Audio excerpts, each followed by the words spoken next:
Miggity miggity mic check, miggity mic check,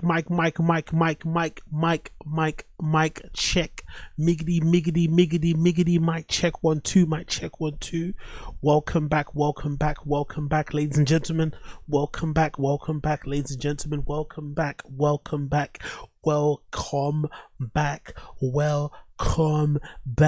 Random show episode number 404. Error 404 in the house. I am the error 404 in the house. Day 1 of 31. We're back on the horse once again. Don't lose your faith in me. Don't stop believing me, because I won't stop believing in myself. Okay, don't stop believing in me, because I won't stop believing in myself. We're back on the horse. Day number 1 of 31. We're still going, we're still trying, we're still pushing, we're still here, we're still queer, and we're still ready to rock. Big up everybody tuning in, big up everybody tuning in, big up everybody tuning in, big up everybody tuning in. Apologies for the delay. I was quickly doing a quick little Taz on the other channel. Hopefully some of you guys tuned in. If you haven't, check it out if you're that way inclined. Talking about bar tabs and Gen Z, not like in bar tabs and Supreme stuff and United stuff and football stuff and other shit. So check that out. Apologies for the no show the last couple of days. I've been kind of ill, I'm not gonna lie. I've been a little bit worse for wear. I'm not gonna lie. This fucking summer season is kicking my ass. My fucking allergy asthma appointment coming up next week cannot come sooner. I've got an appointment, I think it was on, no, actually I've got it this week, isn't it? Shit, I've got it on a Wednesday actually. Fuck. I think my appointment's on a Wednesday. Yeah, the 5th of June. Shit. Cool. I've got a GP appointment on the 5th of June. I've got a GP appointment on the 5th of June to fucking go over my shit. It's like a yearly asthma fucking whatever checkup thing I need to do. But I need it, man, because this weekend I was in my bed the whole entire weekend. I was absolutely on the floor. Kick my ass, bro. I was in bed just watching loads of TV series, trying to get fucking healthy again, drinking a bunch of fucking juices and shit and water, ginger, making myself a bunch of ginger sucking shots, taking all my allergy tablets. But yeah, my ass was kicked. My ass was well and truly kicked. So apologies for those of you who are waiting for me to do my marathon and continue on. But it was through no fault of my own this time. No fault of my own. No laziness, no going out involved. I was just fucking sick. I was ill the entire weekend. I've just literally recovered. I might sound a bit raspy now. I'm trying to push myself this. I went to the gym today. I worked out super hard. I ate really well. I've been drinking a bunch of water, getting my fucking liquids in. I'm trying my best to get myself back to normal, but Jesus Christ, man. I don't wish it on my worst enemy. I was fucking suffering this entire weekend. My whole head, this bit here until my bottom of my nose feel like it was heavy. Like all that fucking mucus, I was trying to blow it, and then if you blow really hard, you end up fucking hurting your nostrils, and then I'll be blowing hard and stuff will be coming. Like, yeah, I don't want to put you too much stuff will be putting out. I don't want to give you too many visual examples, but I'm back on the wagon. I'm back on the horse now. Don't cry. Don't be annoyed. I'm here now. I'm yours. Like I said, I've got a GP appointment happening on what? On the Wednesday? Thursday. So hopefully on Thursday I should get a bit more answers on what's going on and some solutions.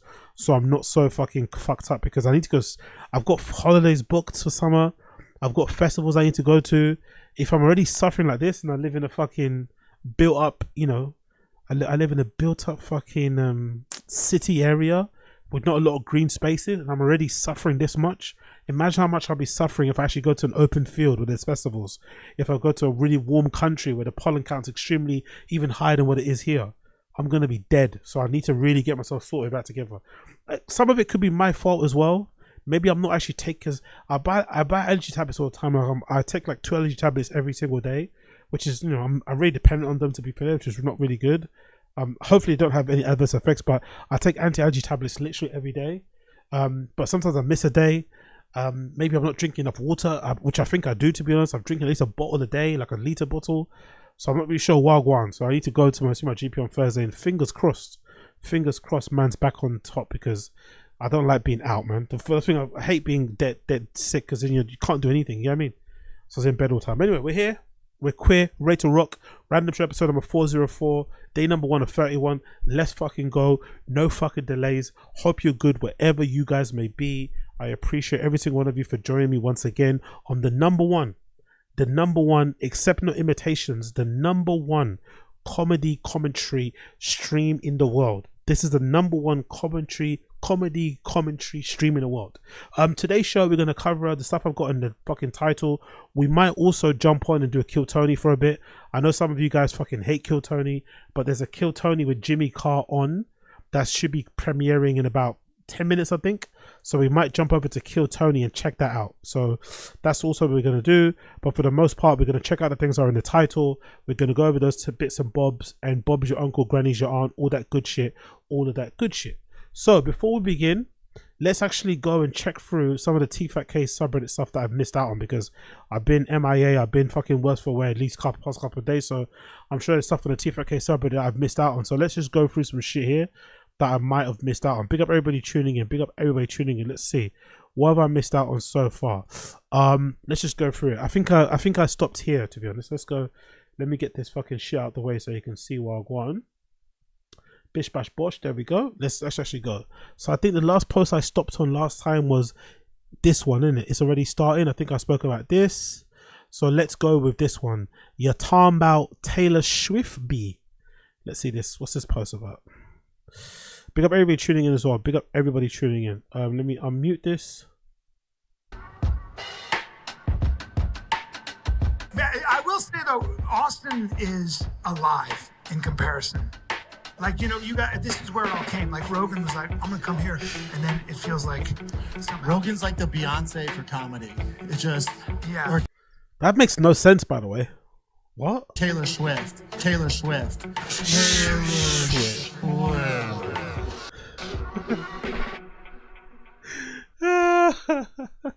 What a great clip. Only Brendan could not properly pronounce Taylor Swift and says Taylor Swift, right? Like Schweif, whatever. Like, what's that fucking brand of tonic? That also, the analogy that Joe Rogan is the Beyonce of comedy makes no sense. Because usually when you use the Beyonce analogy, you're usually referring it to like the main leader of a boy band type of thing, of a group, isn't it? Like, who's the Beyonce of the group? But comedians are not a group. Comedians work, you know, as an entity, like a singular entity. So fucking Joe Rogan can't be the Beyonce of the whole comedy scene. You know, they're not a group. They're not a band. Thank God they're not a band, by the way. They used to be a fucking, what's that thing called? The Def Squad, right? They used to be a squad. They're not really a band. They kind of work independently, solo. So this idea he's a Beyonce makes no sense. It also makes no sense that he's the Taylor Swift of the thing, maybe most popular. That also doesn't make any sense as well. It's just a whole weird grift. To be honest as well, thinking back at it, or looking back at it, thinking about it, it's still pretty insane if you think about it, that they did this Tfatk live at the fucking, what's this place called? The Gas something. I forgot what the name of it's called. It's pretty insane that they didn't do this at the mothership, isn't it? Think about all the years Brendan and Bryan have been sucking off Rogan.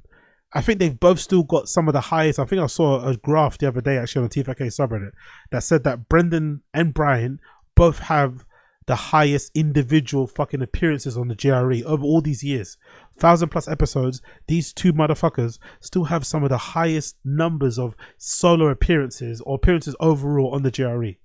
All of those years sucking on Rogan, sucking him off. And then they do a Tfatk in Austin, the city where Rogan's kind of made his home now since he left LA, and he didn't do it at the mothership. I'm not gonna lie, that would make me hot, man. I'm not really an entitled person. I don't think I deserve anything. I would never really ask for something. I'm not that kind of person. I'd rather suffer in silence. But if I was Brendan or Bryan and I was once Rogan's BFF, and then I do a show in his city and it's not at his club, I'm gonna be hot. I'm gonna be tight. I'm gonna be PISSED! Exclamation mark! I swear to God, I wouldn't be happy. That would be really annoyed. It's almost like that's what I said before about Brendan. Like, as much as we all know Brendan is fucking terrible at stand-up comedy and probably should never have done it in the first place, considering all the other people that performed on that stage, considering the fact that Rogan gave Brendan his start in comedy along with Bryan, considering the fact that Rogan booked Brendan on some of his Joe Rogan Presents at the Comedy Store, for him then to go and open a new club and not book Brendan, I would be pissed too. I'd be like, fuck off, man. How am I good enough for the Comedy Store? I'm not good enough for your club. Now you go to your club, so suddenly you got standards. Suddenly there's a criteria. Like suddenly. When you was at the Comedy Store, everything was all good.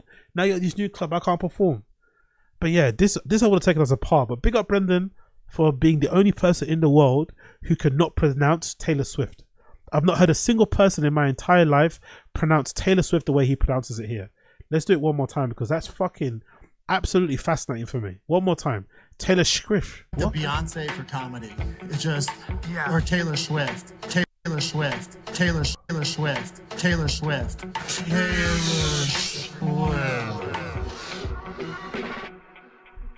This guy's got 2 degrees. This guy's got 2 degrees, and there's somebody watching this particular stream right now who's doubting yourself. There's somebody right now that's sitting, wherever you're sitting now in your fucking humble abode, and you're doubting yourself, and this motherfucker has 2 degrees, and you're doubting yourself. Never doubt yourself. Never kill yourself. If Brendan can make it, you can make it. Holy shit. English is his first language, by the way. Anyway, let's continue. Flying in the pause cabin to ATX. Okay. Big up SLO-JO, making Texas now her new identity. I ain't mad at it. Big up SLO-JO. LA, we're out. LA, we're out. Yay. Okay. There's a picture of SLO-JO in the plane with a kiddo heading over to fucking Texas. Obviously, got to get the fucking wrist. Obviously, got to get the wristwatching view.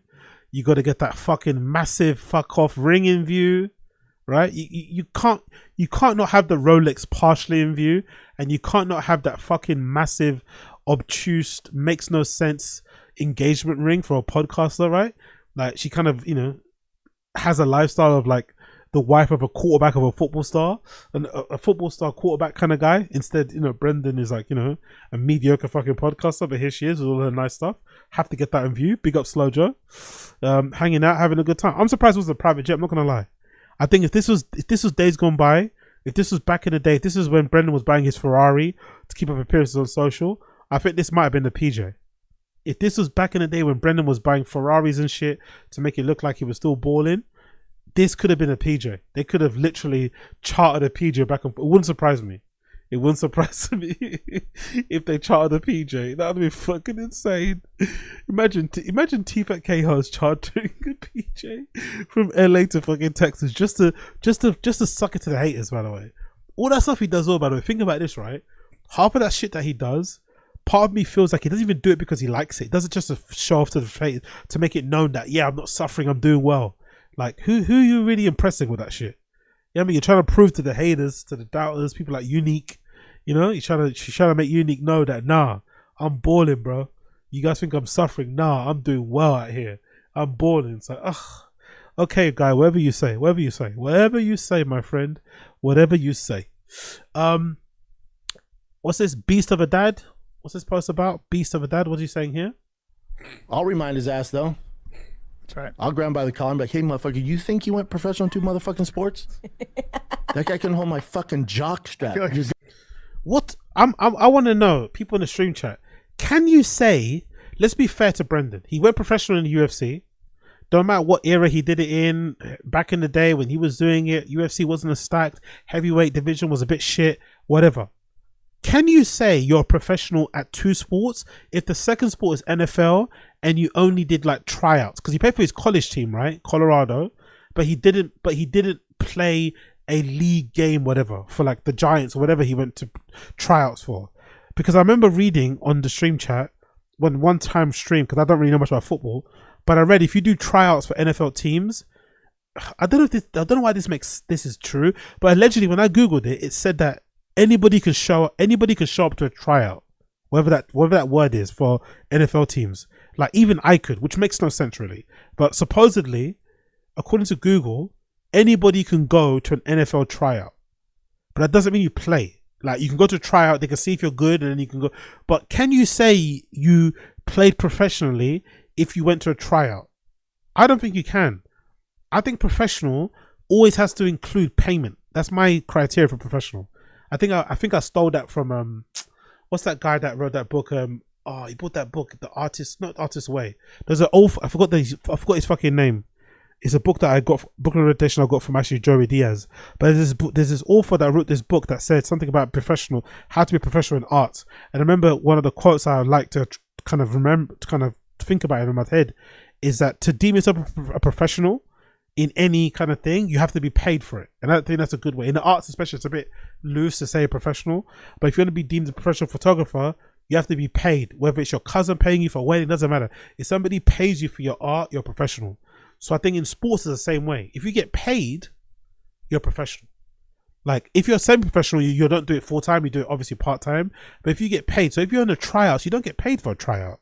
You're just on trial. So until you're on the roster, until you're playing and you're part of the fucking whatever, the roster of the team, the squad, whatever, and you're getting a payment, that's when you can say you're professional. But Brendan can't say he's professional in 2 sports if he was professional in UFC only. Truly. Unless he's counting XFL, right? Wasn't he a professional in XFL? Do you guys know? Because Johnny, that's not true. They have tryout. They don't have tryouts. Also, okay, so you have to be invited to the NFL tryouts. You can't just go. Let's Google. Let's just double check and Google here. NFL tryouts. How can I go to NFL? No, can I go to NFL tryouts? I don't know. Let's see it. Let's see what happens here. What does Gemini say? No, NFL teams pick up Jack Donaghy Jr. You are true. Jack Donaghy Jr. was right straight away. No. NFL teams typically don't have open tryouts where anyone can show up. Most tryouts are invitation only for players who have been identified as potential drafts or free agents. However, there are ways to potentially get a look at the NFL, such as attending NFL Combine. Cool. Here's some things. NFL Combine, this is an event held annually in Indianapolis, is invite only. NFL Internationals Combine. This event is similar to NFL Combine, focused on international identified too. Sorry, that's where he went. Practice squad. NFL teams can also sign. No, what did Brendan do? Was it practice? I'm fucking this up. I'm really fucking this up. What did Brendan do for the Giants? Was Brendan in the practice squad? What was he? Brendan Schaub Giants. Is it Giants? NFL. Is it new NY? Is it Giants? What did he do there? I forgot what the exact law is specifically. Let's see if someone's got it here. Did he get drafted? What was it exactly? Football history is murky. Okay, cool. But is it? Oh, sorry, Buffalo Bills. That's it. Buffalo Bills. My bad. Okay, cool. Here we go. 9 years ago. Brendan Schaub history is murky. According to Mr. Schaub's wiki, he was on the Buffalo Bills practice squad. So is the practice squad what I saw here? Practice squad can also sign players. Can you say you played for an NFL team if you were only on the practice squad? Yes, you can say you played for an NFL team if you're in a practice squad, but it's important to understand the context. While you weren't part of the 53-man active roster, oh, that's a lot. That's a lot, isn't it? No, you can't say you're pro, bro. NFL teams have 53-man roster. I didn't know that. NFL teams can pick from 53 players. That's a lot. If you don't make it 53, you are definitely not on the team. You're definitely not. You can't say you're an NFL player. You didn't make it. You got cut. That's a lot of spaces, bro. If you can't fill 53 spaces, even as a third choice, fifth choice, you can't say you're fucking on the team. Yes, you can say you're playing for an NFL team if you're on the practice squad, but it's important to understand the context. While you weren't part of the 53-man active roster that plays for the game, you were still officially a member of the team and worked for them. Practice squad players are part of the team. They practice the 53-man roster, attend the meetings, and participate in the team's training and development. They can be elevated to active roster. But that's not, no, okay. He was in the practice squad. He wasn't in the active roster. So there's a practice squad. So there's a 53-man roster. Plus there's let me know in the stream chat if I'm getting this wrong. What it's saying here, there's a 53-man roster, but there's also a practice squad, like extra people. So there's extra people, like maybe 10, let's say. But that doesn't mean you're in the squad. That just means you're in a... So maybe they start off all being practice, and then you get whittled down to the active roster. Maybe. But either way, he can't say he was on a team. Surely. He wasn't on he didn't play for the Bills, was he? Bappa can't even say he was on the practice squad. Big up Ryu Ken. When the NFL was ongoing, he was never on the practice squad. Practice squad guys actually play. Okay. Ryan Harty, big up. Practice squad is the same as a minor league baseball player in the NBA. They call it G League. Ryu Ken. Bappa was never on the practice squad when the season was happening. So he can't say why does he keep saying he played for them when he didn't? How can he be pro if he never played? Sorry, hold on. Let's go back again. Can you say you're a professional NFL player if you play for a college team? That's what we need to ask. Can you refer to yourself as a professional NFL player if you only played at college level? Let's see that. Let's see what Google says here. While you can't officially become a professional NFL player just by playing at the college level, the term professional in the context is subjective and can be interpreted in a few ways. Here's a breakdown. Technically, no. You can't be professional. You can't say you're a professional NFL player or football player if you played in college. The NFL is a professional league, and to be part of it, you need to be drafted or signed by a team. I got that. College football is a different level of competition, and playing there doesn't automatically qualify you as professional. Exactly. That's why players, get drafted onto it. Subjective interpretation. You might consider yourself a professional in the sense that you were a highly skilled athlete at college level. Your career goals may have been professional football. However, this is a matter of professional preference. By the way, is Brendan... I don't really watch much professional football and whatever. I don't know much about American sports.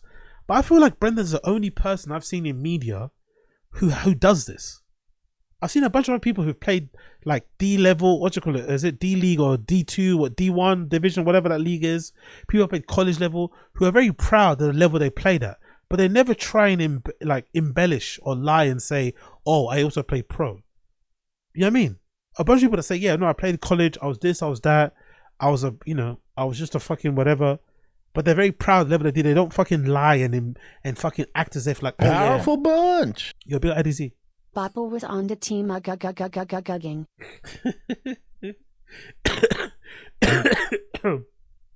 Pick up IDZ. Appreciate you.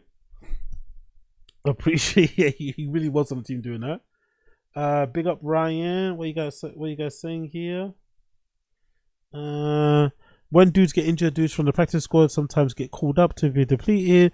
Also, teams intentionally keep practice squad guys for development if they're potential. Cool.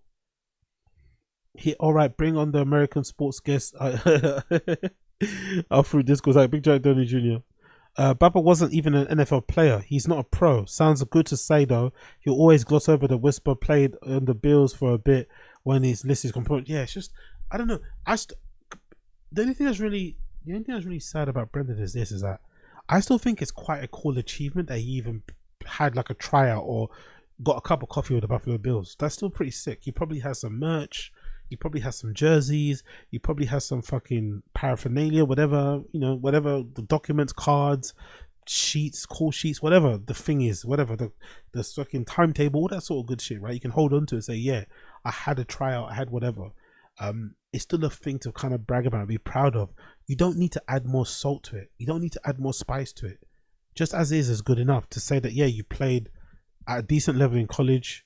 You had some tryouts to some NFL team. Unfortunately, you didn't make it to practice squads.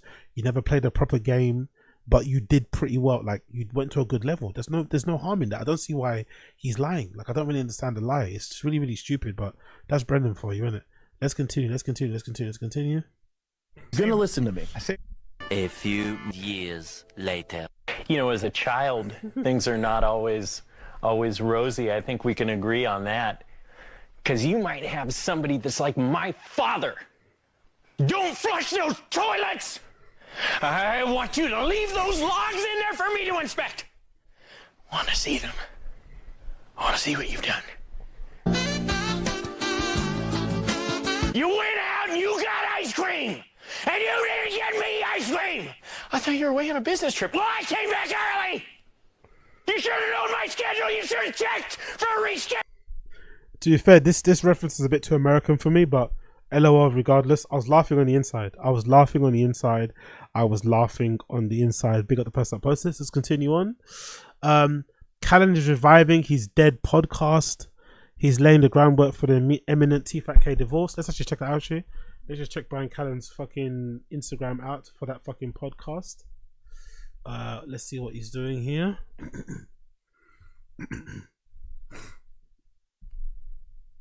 Let's see what he's got. Where is the post here? Something about that's the one there, right? That's his pod, I'm guessing here. Is that one there? Is it, oh, something else? No, it's that one at the top there. I just saw. There you go. Here. What's he talking about here? What the fear of my podcast off limits is back. Kicking it off with Eric Weinstein. Eric Weinstein, you're not going to want to miss it. Check it out. I'm really curious as to why Bryan wants to go down this like faux pseudo intellectual shit way. Like, I don't know. Does anyone want to listen to him for that sort of like? I'd imagine if you were a fan of Bryan, if you actually were a legit fan of Bryan, the thing you probably like about him most is him being like a silly goose, him being funny, his jokes, dick jokes, whatever, the fucking the whatever, all the gyrating on the stage.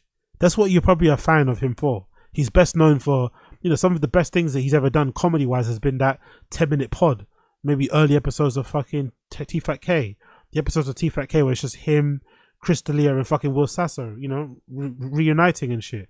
Early episode of Rogan. Most of Bryan's best work is when he's being funny, not when he's being serious, So I'm really surprised and interested as to why he goes down this route when he's on his own pod. Why is he trying to do the intellectual thing to kind of show he's got like breadth and width? Like, hey, I'm this guy, I'm a comedian, but I'm also smart and like to read books. Like, bro, no one believes you read books, number one. Look, Bryan Callen definitely is from the LeBron James school of reading books, where he probably reads like 10 pages of each book, if that. No one believes he's smart because he uses big words. And also, man's a bit of a rapist, isn't it? So it's like, I don't know if I buy all this intellectual shit. How can you be a pseudo-intellectual when you've got rape allegations on your jacket? It's a bit mad, isn't it? To the finger who says, here's the plan, here's what I think we're going to do. We need strong leadership. I need to hear now from the dissenting voices. By the way, big up Eric Weinstein, man. Like, who would have known one little quip of a joke, one ratato joke from fucking Tim Dillon would have destroyed this whole guy's image and brand. Everything gone in an instant. Brett Weinstein obviously happened over a slow period of time. People start to realize he's a bit of a fucking dork and a loser. But I think Eric had a bit of a good reputation, especially with the whole intellectual dark web shit. And then all it took is one fucking troll from Tim Dillon and he completely imploded. One troll from Tim Dillon, and also that fucking what's your thing called? That fucking that discovery that he said he had that he didn't have, right? He made some sort of discovery, some sort of breakthrough in mathematics or something in fucking physics or some shit that he fucking had the breakthrough, but he never actually produced a paper for. He did research, and then he got called out by all these other intellectuals, by all these other fucking smart people, and they tore him to bits. But if anything, I think Tim Dillon is solely responsible for destroying Eric Weinstein's image and brand. He's never recovered since then. Hence why he's on the fucking Bryan Callen podcast. Before he was on all the best podcasts, right? He was on all the glitzy ones. He was on Rogan a bunch. But now he's slamming it with Callen because no one rates him anymore. Kind of wild. What do you have? I'm not seeing that. And this is terrifying to me. If dissent is not a part of MAGA, we're toast. Because dissent cannot be allowed inside of DEI. Big up Disease. We know how those Weinsteins get. Just saying. Yeah, exactly. Exactly. We know exactly how those Weinsteins move. You don't even need to say it. We know exactly how they move. We know exactly how they fucking move. Big up Disease, legend. Both of these things are in danger of becoming authority cults. Well, that's right. I mean, loyalty, when loyalty is everything, what you're going to do, if you're a ruler who demands total and complete loyalty, you're going to create a circle of liars around yourself. There's no reason to give a leader the... And I wonder why he's deciding to relaunch his pod in Austin, of all places. What do you reckon is the reason behind this? Why do you think he's decided, now that he's Austin tested, now he's moving over there, now's a chance to relaunch his podcast? Surely you'd think relaunching this podcast in LA when everybody's still there to kind of build a bit of a platform, and then carrying it on in Austin and doing Zooms and shit? Would it be more wise? Unless all the intellectual dark web people that he wants, all the thinkers and shit, political people he wants are all in Texas. I'm not too sure, but you'd imagine the catchment area or the ease of getting guests is probably way easier in LA than it is in Texas. But I don't know. It's just a strange. To be fair, Callen's had like, I don't know, 17 podcasts in the time that I've been watching, or I've been fucking a fan of comedy podcasts and shit. I think Callen might have legitimately gone through 10 plus pods, 10 different iterations of his own pods, which definitely explains, or partly explains, in my opinion, why he's still so tied to the hip with Brendan Schaub. Say what you want about Brendan, but without Brendan, Callen is fucked. Without Brendan, Callen is fucked. With the amount of time, and it's really funny. It's really bad too, because Callen's been in the podcasting scene for maybe longer than Brendan. He was on Joe Rogan's pod before Brendan was on there, you know. But for some reason, Brendan is way more of Rogan's friend than Callen is, which makes no sense in my head, right? How is Brendan closer to Rogan than Callen is? And like, if Callen's been around longer, and you also think to yourself, like, if Callen kept himself more consistent and was more on it, and didn't fucking stop and start his podcast as much as he did, could you imagine how big his own show would be? He wouldn't even need to rely on fucking Brendan. If he would do his pod as often as he would have done Tfatk, he wouldn't have needed to rely on Brendan. But he relies on Brendan because Brendan, for better or worse, he shows up. You know, he shows up. He's always there. He's never not there. He always fucking shows up. So at least he knows he's going to get a consistent showing when he goes to those fucking Tfatk, as opposed to his own show that, you know, he kind of stops and starts all over the place. But who knows? Maybe he knows what he's doing. Maybe we got it all wrong. Maybe people want to hear from, I don't know, me personally, being a fan of comedians and stand up in some degrees, not all the cases, but I don't want to hear these guys talk about fucking politics. I don't want to hear these guys try and be philosophical. I don't want to hear these guys talk about societal issues, intellectual issues, education, family matters. I don't give a fuck. I want these guys to be funny. I want these guys to be wacky, funny, whatever, crazy. I don't give a shit about them to say about anything else apart from that. There are some, of course, that maybe have interesting opinions and outlooks and insights, but the majority of these guys don't know their arse from their elbow. And I also don't like the fact that if you're going to do the whole intellectual thing, at least come from the angle like you're an idiot. At least do the Joe Rogan thing in the beginning. Joe Rogan now obviously, you know, thinks his shit doesn't stink, but at least try and act like you're just learning everybody else. You're not that smart. You're just asking questions. You're interested in certain things. Go down that route. Don't try and do the whole like, oh no, I'm actually intelligent, because no one believes you. You play adult make believe. You've been a comedian for the majority of your life. Most of these guys are born from rich families as well. They have a very warped perspective on the world. Like, no one wants to hear it. No one wants to hear it, especially me, especially blood clot me. Continuing on, Mayhem being homeless as fuck on the MMA Roasted podcast. Let's play this one again. Big up Mayhem Miller. And then have us comment and then go. I'm saying it's not a joke, dog. You should start a little league baseball team for your daughter. My daughter hates fucking all kinds of bad. She's gonna get out there and trade. And if you can't strike out this fat kid, you're out of here. Dude, she does. I put her in soccer. She ran into the goal and said, I love how the homeless guys, the TFK Reddit kind of spread so far. Where you got Miller, like, I don't think anyone got the reference, you know. I don't think anybody got the reference. I don't think anybody got the troll. I don't think anybody got the reference, but big up fucking Mayhem Miller. Oh, that's fucking brilliant. If you don't get this fucking out here. Ah, fucking hell, Brendan, man. Why are you like this? Why are you like this, Brendan? Why are you like this? Let's continue on. Backyard worse than California. Backyard worse than California. Wagwan here. Backyard worse than California. What's this about? Instagram story from Joanna. SLO-JO. What's she saying here? Interesting. Is that like a? Can people jump over that gate? That's a pretty low gate, isn't it? God damn. I'm hoping that's concealed, but looks like everybody can peer through your fucking garden. The gate looks like it can easily be jumped over. It looks like that's like a path. Is that like a path, like a walkway? It's definitely not the Hidden Hills, isn't it? It's not Calabasas, bro.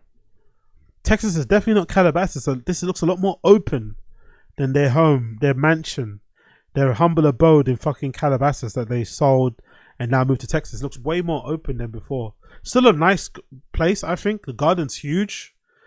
You know, got a pool there, nice little deck in here. But for people like Brendan and for people like SLO-JO, this probably isn't enough, innit? They're probably looking at this thinking, yuck. For me and you, regular people in the stream and shit, we probably love this. There's nothing wrong with this. Like, your kids have got plenty of room to play around there. You could play football, catch and shit, ride your bike, little fucking motorbikes and shit, mopeds if you want to do. You could have good barbecues here, have a little soak, cool off, sunbathe. Everything here looks fucking beautiful, but I'm assuming to Brendan and SLO-JO, this is probably a downgrade. This is probably a huge downgrade, which is fucking weird when you think about it, because they probably got no mortgage on this house. They bought it outright, considering the fact that they sold their house. Even under, that's the thing, they're so fortunate. One of Brendan's best decisions ever was to buy that crib in fucking LA. Brendan buying that crib in LA was one of the smartest thing he's ever done, because even though he sold it at a loss, he sold it way under the valuation or initial kind of thing that he put it listed under. I think he sold it less. I think he sold it for less than 600,000 than what he listed it for originally. He still got to buy this crib cash, you know, no mortgage, no nothing, and still have enough left, you know, still have millions left, you know, a couple of million, whatever million left for renovations or furniture, or probably for another fucking Tech accessory. It's pretty good, pretty handy. But knowing them, they're probably really, really pissed off at this. They don't like this. They think it's too low for them. They want something more, and it's definitely not as like fancy as the Calabasas one, because the Calabasas one had like a little, you know, a little fucking cover thing that you can kind of sit under and shit. But I still think this is really nice. Curious to see how many poolside pics we'll get of SLO-JO in a bikini in this one. Will she show it up as much? I wonder. We'll have to wait and see. Next one here, built different. What's this? Okay, cool. My favorite comedian is being cool. We don't care about that. Actual idea for Papa to make money. Don't care about that. Recut the buffalo pouch ad. Honor your rituals. What's this about? This is this. I go through the same motions every single morning. It's ceremonial. I've made it my ritual. I honor my rituals with black buffalo. 6 is north, 3 is like. Oh, sorry. I forgot to big up Joe from MIA. We don't even see the house, AZ. I think that's a good point, my friend. I think that's a good point. Powerful bunch. Yo, big up Mr. Studio Girl. A little something. Big up Mr. Studio Girl. Appreciate you for the super chat, brother. Thank you, Mr. Studio. Actually, you know what? I just remembered. Big up Mr. Studio Girl. Appreciate you for the super chat. Thank you for the bomber. Thank you for the $10 super chat. You're a fucking legend. Actually, just reminded me. I think I've got some gifted memberships to send out. So let me give some memberships, because I've been away as well. How do I gift? Why is it my memberships? What can I gift memberships for? Super chats? No. Why can't I gift the membership on here? Okay, for some reason I can't. I don't know why I can't gift them on here. Why can't I gift them? I don't know why, but it's not letting me fucking gift them. But when I'll figure it out in a minute. When I figure it out, I'll get the memberships gifted. But big up Blood Clot, Mrs. Studio Girl. Thank you for the fucking super chat. You're a legend. Appreciate you. Some soy boy shit. But 6 is some, you know, and I take 3 at a time. Certainly at, what is that, 18 milligrams? I go through a can a day. I love it. Do you get euphoria from it, or what does it make you feel like? At this point now, it's just a ritual. I just do it all the time. Ritual. He's trying to tie it in with a branding thing, isn't it? Like, I don't know, man. Surely, like, maybe I'm just a little bit ADHD-ish, or undiagnosed ADHD. But I can do a lot of things, but I can't do them all the time, especially to that level. Like, is it fun anymore? If you like, surely, like, the whole point of doing a nicotine pouch is that you get a little quick buzz, a little hit. But if you're doing as much as Brendan is doing, like stuffing 8 in your mouth, plus plus Diet Pepsis, plus fucking energy drinks and all that sort of shit, like, what are you doing it for? Are you even getting a buzz? Or is it a weird kind of braggadocious bravado thing? You're trying to show off like you're the big dog because you can stick 10 nicotine patches in your mouth. Like, who's impressed by that? Are you impressed by that, people? Do you actually care if somebody can stick dozens of fucking nicotine patches in their mouth? Is that something to be impressed by? I don't know. It's a weird thing. It's a strange thing. I'm addicted to it. If you try quitting, your brain gets all foggy, you get irritable. It doesn't sound Bro, good. that was the realest moment of this podcast that's ever happened. That was amazing. I tried quitting. I've quit. I went cold turkey on alcohol. I can quit coffee. I can't quit nicotine. But you didn't go cold turkey on alcohol, you fucking liar.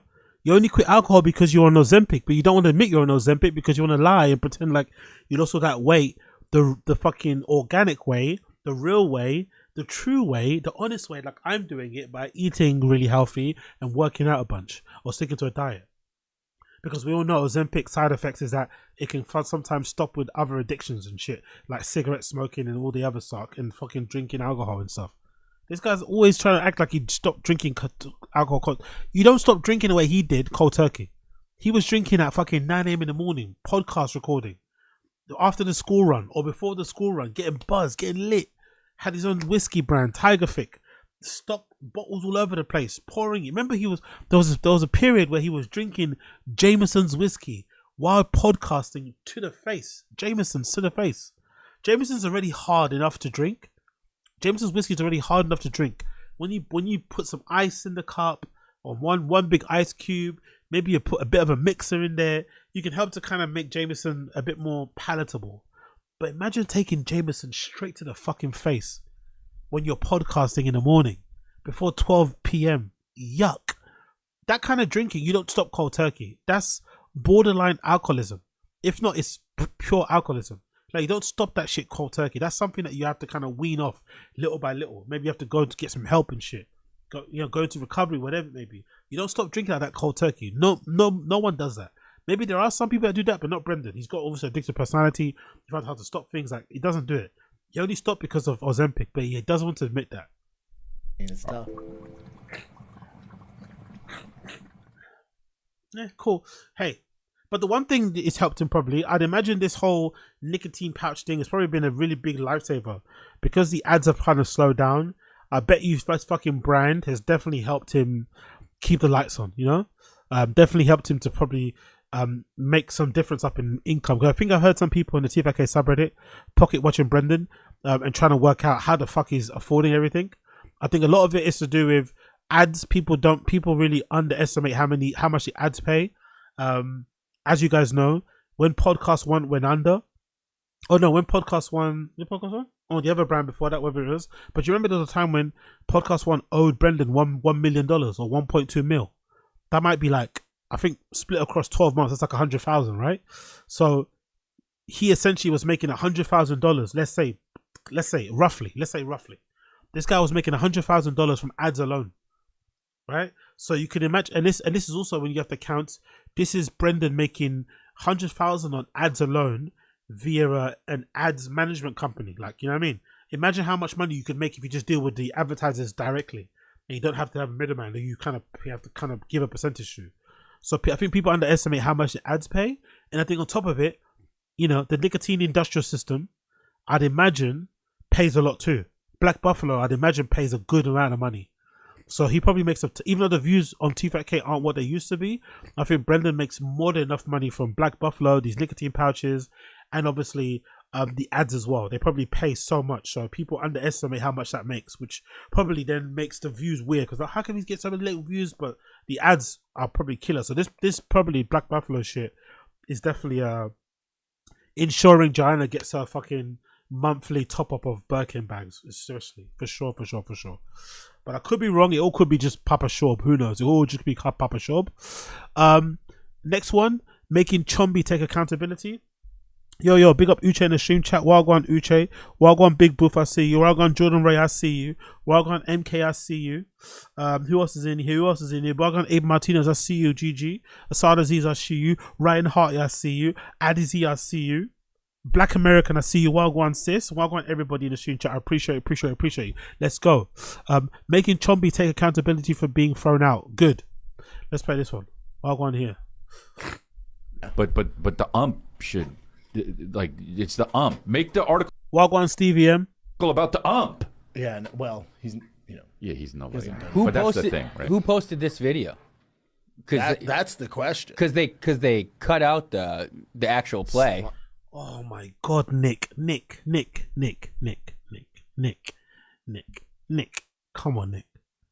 Come on, Nick. You're a producer, brother. You're never gonna get fired. These guys can't record themselves. These guys don't have to probably upload the podcast on YouTube. These guys can't probably set the mics levels correctly. These guys don't know anything. You're fine, bro. Your job is fine. You don't have to bootlick like this. You don't have to suck up Brenda like this, bro. You are obviously never going to get fired. As long as you're not as useless as George or something, you are never going to get fired. Your job is never on the line like that. It's never at risk. You don't need to lick Brendan's ass like this. You don't need to do this, brother. I swear to God, you don't need to do this. The slide, like all of a sudden he's just, totally. They did it on purpose. The shitty thing is this is a closed feed. I love how, honestly, this guy is brilliant, by the way. I love this stuff. He did the same thing with Unique. When Unique was posting his clips about him and he was warring with Unique, he tried to justify suing Unique. He sued him for defamation, but he was trying to say that he was suing Unique because Unique was somehow involved in like kiddie I don't know. He tried to insinuate something about kids because I think Unique had a clip of him hitting his kids or something happened in his household that wasn't too kosher. And then Brendan tried to segue and act as if like Unique was saying something about his family or like he basically tried to make it seem like Unique was a bit of a weirdo in that regard. Same thing here. This is an open feed like where people can access. I forgot what the actual reason behind it is, why that feed exists. But I think it's a pretty straightforward thing where parents can probably watch from abroad or whatever they are if they're not attending the games. And he's trying to make it seem like it's some like kiddie diddler that's like jacking off to kids. And then they clipped it and it's like, what? They're clipping it because they're laughing at you and your reaction to your kid getting called out. They're not clipping it because they want to jack off to your kid playing baseball. Like it's not that deep. So the parents watch. Yo, Wagwan Coil in the chat. Big up Coiler, big up Ace on I see you. Big up Wild, big up Wheel Dog in the chat. Wagwan, God's favorite Wagwan, GG, Corey Mace Wagwan, Jack Donahue Jr. Wagwan. Watch it. So some bitch ass parents sent that to the outlets. Ooh. Are you worried about your reputation preceding Bitch ass parent or just somebody wanting to troll? You when you go down to Austin? Here he got thrown out. And now he had to move to Austin. Oh, here he comes. Here comes the hothead dad. You should pretend like it's because you got thrown out of this game that you had to. It's just really interesting the lack of embarrassment and shame, especially as a former professional athlete. Like most professional athletes lose their cool. I remember there was a game. I think there's a clip going around. There was a clip going around of Fernando Torres, right? Legendary Spanish striker, also legend for Liverpool, played a little bit for Chelsea, Atletico Madrid, obviously, youth academy and shit, came up there before went to Liverpool and did fucking bits, obviously went to Chelsea for a bit as well. And Fernando Torres is now managing one of the Spain international teams at the kids, right? I forgot what age, under 18, under 19 or something. And I remember he got sent off for one of the games. He got into a big spat with the opposing manager on the touchline. And, it was a really kind of aggressive kind of confrontation. Didn't come to blows, but there were, a lot of fucking handbags were thrown. And after the game, he obviously apologized, isn't it? If professional athlete, tempers get the best of you and shit, whatever. But he apologized after the game, like, profusely. Yeah, that's not the way I want to go. That's not the way to represent myself. Obviously, not setting a good example for the kids and shit. But you're obviously apologetic after the fact. No one is really denigrating Brendan for being like the way he was on the field. No one really. I get it, right? Tempers are a bit hot. Me personally, I wouldn't walk down a fucking umpire like I'm going to beat him up. Maybe I'll be gesticulating on the sidelines, waving my arms around, thinking, come on, ref, this is when I was in. You know what I mean? More that kind of thing, outrage. I wouldn't want to go up to him like I want to fight him or something, squaring up to the ref. Like, unless he was talking to me directly, there's no reason to do that. That was a bit too much. But still, we get it. It's your kid playing baseball. We understand tempers are high, emotions are high. After the game, if you're a professional athlete, hey man, that wasn't cool. I apologize. I don't want this bad example, and just keep it moving. It's him trying to act like he's the victim when he was obviously the bully. What? That's great. The internet do that for me though. Yeah. Look who had to move to Austin. Yeah. No. Any dad that's ever came up coaching their kiddos, they get thrown out all the time. That's not a good thing though. You shouldn't be aspiring to get thrown out all the time. If anything, if you're a professional athlete, you should pride yourself on always having your emotions in check. You should be the most even-keeled person there, if anything, on the sidelines. You should be the one that's like showing an example to all the other parents as to how you should behave. Personally, that's what I think. So it's different, obviously. I think LeBron James, he's really loud and up there when he's watching his sons play basketball and shit, or especially the youngest one now who he watches him play. But I definitely think if you're a professional athlete, being a little bit, reserved and cool will be the obvious sign without you saying anything that, oh yeah, this guy used to play sports, at high level. You get it. You've been there before. This is not your first rodeo. You got your emotions in check, that kind of thing. So, and also you can impart some more wisdom, some better advice to your kid after the fact because you're watching it with a non-emotional sunglasses on and shit. But hey, what do I know? It's just part of the game. Got it. Like I said, if your dad's not getting thrown out, he doesn't care about you. Seems pretty silly. Yeah, that's toxic, isn't it? It's almost like if your dad doesn't hit you, he doesn't love you. That's off the same ilk, isn't it? If your dad doesn't hit you, if your mum and dad don't hit you, they don't love you. It's like, I don't think that's true. I think you can parent a kid without resorting to domestic violence or physical abuse. Same way here. I don't think you need to get chucked out of your kid's baseball game, little league game, whatever, in order for you to demonstrate you're a good parent. You could just be a good parent, You could just care about your kids playing and whatever they do by not getting chucked out, actually. That might be actually the way. Maybe the way you actually show that you care about your kid's game is if you keep your emotions in check and don't make it all about you and don't get chucked out. Oh, it was so stupid. I was I was so embarrassed because then it goes from being about the kids to you. Yeah. And I was like, finally some self-awareness. Finally some self-awareness. Let's see how long it lasts. How far do I want to take this? I just went, all right. Just let me get out of here. I just walked away and went to the back. And that wasn't what happened though. He walked down the umpire and then walked backwards. That's fucking funny, by the way. That's how you know he's really angry. He walked down the umpire. The umpire told him to fuck off. And then he walked backwards, still keeping his eyes on the umpire. He didn't turn around and walk back. He walked backwards. That's how you know he was mad. He was staring that umpire down all the way until he got to the fucking bench. I was like, oh my God. All right, so how do you deal with Tiger afterwards? Like, what do you say? He has stuff to say, or you have stuff to say, or I was upset. The reason I got thrown out is because he didn't run as fast as he could. Imagine though. So the reason why he got ejected from the reason why he reacted the way he reacted wasn't actually because of the bad call that he thought was crazy. Oh my God, that was clearly in. What the fuck you doing, ref? No. The actual reason why he was so upset was because his son in his head wasn't running fast enough. Bruh. He's got your genetics. We've seen remember that video of SLO-JO running? You guys remember that? There's that clip of Joanna running. She's running down the street outside of her house somewhere. It's like when they were living in LA. That's when she had a really big BBL. Now I think she's got some stuff taken out. But when she had that really crazy BBL, it was so horrible. Her jogging with her friends down the street was so disgusting. So there's no athletic genes prowess in that side of the family. Brendan's side of the family, we've seen him do the 100 miles an hour. Sorry, we're doing the 40-yard dash, 100 miles per hour. We see him racing against fucking Chappelle Lacey in the car park, right? And he looks fucking slow as fuck. No fast twitch muscles there. No speed, no accelerations there. Chappelle Lacey beat him easy. And that guy, of course, so no Chappelle Lacey's black and shit, but he's also fat. I don't think he was working out much. He beat him easy. So if Tiger's a bit slow, let the kid be a bit slow, bro. Why are you annoyed? Why are you upset your kid's slow? He comes from you. You're not exactly fast. He was already safe, but he should have been safe by a mile. Tiger's not slow, but he was jogging. So it's really his fault. Oh, wow. That's what I told him. So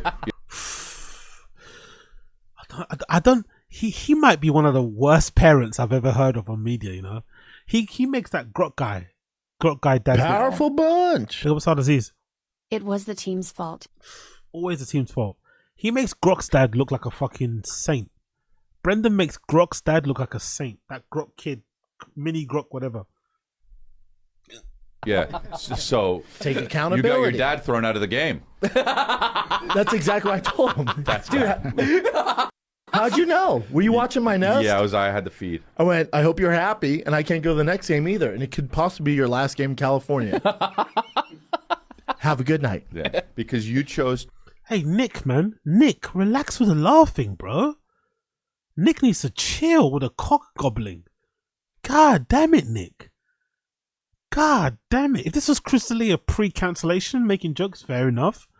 Brendan Schaub has never said anything that funny. Like, relax, Nick, bro. Take your fucking tongue out of his ass, brother. Galma. To jog. Because you chose to No jog. ice cream for you. You're eating ice cream. Yeah. I hope you're happy. Yeah. Anyway, embarrassing, but hey, Brendan's going to do what Brendan's going to do. Let's move on. Next one. Bryan Callen, we don't care about that one. Audio is still king. Wow, okay, shit. Whoa. My fucking inconsistent, barely here stream gets more views than Bryan Callen, world famous comedian, Rogan's best friend, Comedy Store Pass comedian. 760. How many views has it got now, Bryan Callen's podcast? Jesus, that's not good. With Eric Weinstein's a big guest as well, man. That's not a good thing. To get Eric Weinstein as a guest and you got 700 views. Ish. Let's see how many views he's got now.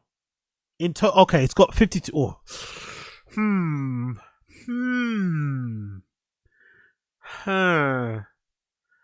I don't know about this, brothers. I don't know if this is legit. I'm a little bit confused what's going on here. Let's check the YouTube. Look at the views, okay? That was 1 day ago.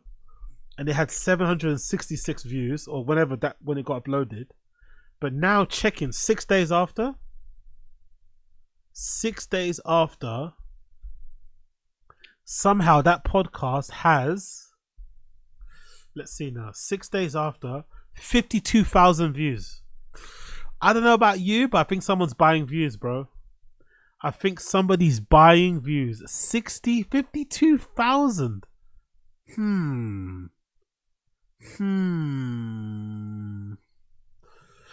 Something fishy's going on there. Something rather fishy's going on there. I don't believe you.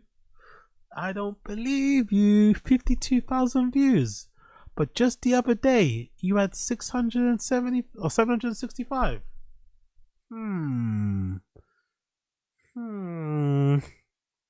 But anyway, congrats to Callen. Still, congrats to Callen. At least he's doing his own thing there. Congrats to Callen. Congrats to Bryan. You'd love to see it. Congrats to him. Bear with me 1 second. Next post here. What else we got here? What we missed out on? The coolest guy in the world. What's this about? The coolest guy in the world.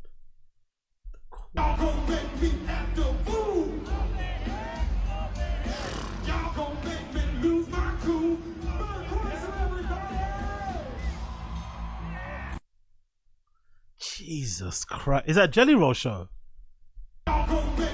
Is that yeah, this is a Jelly Roll show, right? And that's Bert Kreischer. Look how red he is, bro. Look at how red he is. Even on stage, next to Jelly Roll, look at how red his head is. Look at that head. God almighty, bro. He's an absolute unit. I know Jelly Roll's lost some weight, right? He's doing like 5Ks and shit, and just generally keep himself keep trying to be healthy or healthier. But Bert looks massive, even next to Jelly Roll, and Jelly Roll's a big dude. Bert still looks fucking huge, so you can imagine what he must look like in real life. I know the screen adds like 10 pounds and shit, blah blah blah, but you can only imagine how fucking rotund and beetroot like Bert must look in real life.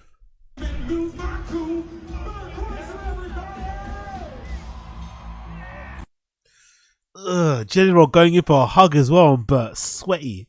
That bit, like, there's nothing. I don't know. Maybe I haven't actually experienced it. I wonder what it's like when you're sober and you're around drunk people and they got that drunk sweat going on, like, and they're trying to hug you and shit. Ew, ew, ew, ewy, ewy. But yeah, I don't know, man. I don't know about you guys. Like, I like my podcast. I also like my music, but I don't want them overlapping.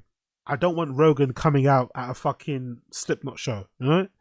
I don't want to see fucking Mark Norman come out when I'm going to see fucking DJ Harvey play or Ricardo Villalobos. You know what I mean? I want to keep my shit separate. So if it was me and I'm a fan of Jelly Roll and I want to watch it perform, the last thing I want to see is Bert Kreischer on stage. You know what I mean? I want to see other musicians. I want to see, I don't know, Young Thug appear, some other rapper or whatever. I don't want to see a comedian on there, like, doing his fucking dance. I don't give a fuck. Like, leave us alone. Be in the crowd if you want to, you know, whatever, but I don't want to see him on stage. I don't want to see any of that shit. Don't intro the show, don't do anything. Like, go away. I'm here to see a musician, an artist that I'm a fan of.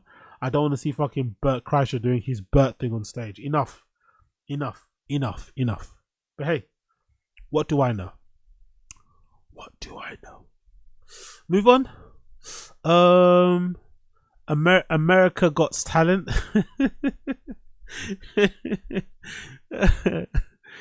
English is his first language and he has 2 degrees. English is his first language, native language, and he has 2 degrees. No, the homeless are talented in LA. It's like America Got Talent. They can build structures. America's Got Talent. No, the homeless are talented in LA. It's like America Got Talent. They can build structures. And Brendan is not even like Khabib crazy. No, he's not like John Jones crazy, Mike Perry crazy, where you would be worried that if you correct them on their pronunciation or something or grammar, that they might fuck you up, right? That, you know, the type of guys that exist. Brendan's not even that. He's not even that guy. Like, so it's always bemused me why the people around him are so fearful of like pulling him up on these like indiscretions and these errors. And just say, hey, by the way, bro, it's not America's Got Talent. It's America's Got Talent. You know, it's not like, you know, like, it's not Taylor Swift. It's Taylor Swift.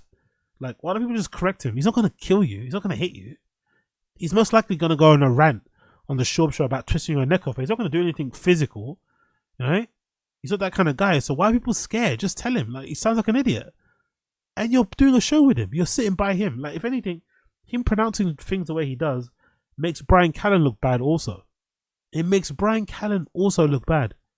Just tell him he's pronouncing his shit wrong. It's not that deep. But hey, what do I know? What do I blood clot? No, absolutely nothing. Let's continue on. Who else remembers this totally redacted intro for Big Brown Breakdown? Yeah, me neither. What's this about? Big Brown Breakdown intro, what? You can't fall asleep, 'cause he'll go balls deep. By the way, what a worst... Have you seen the worst fucking entrance to a podcast studio?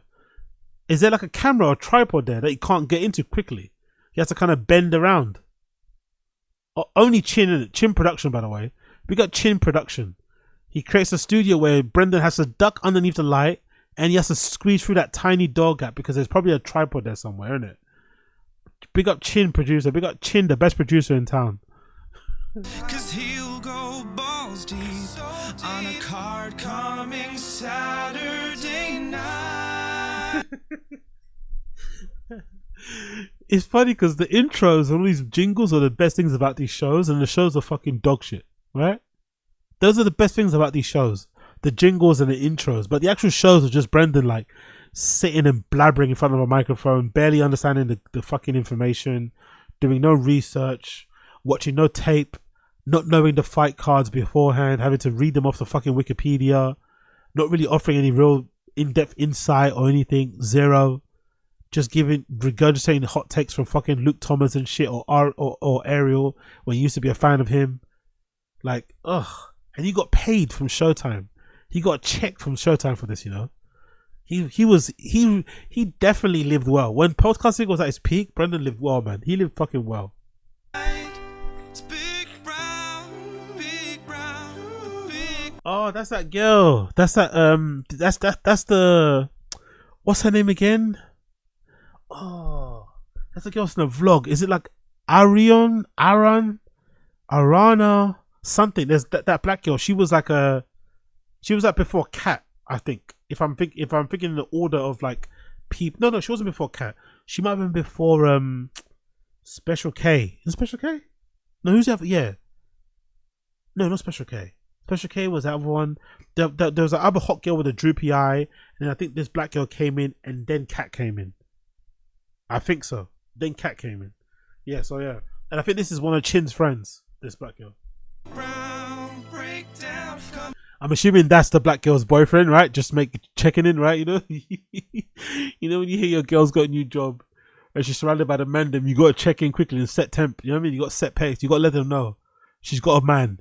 You got to let the mandem know she's got a man. You go in, shake people's hands, look them in the eye. Hey, don't try and be my fucking girl's work husband and shit.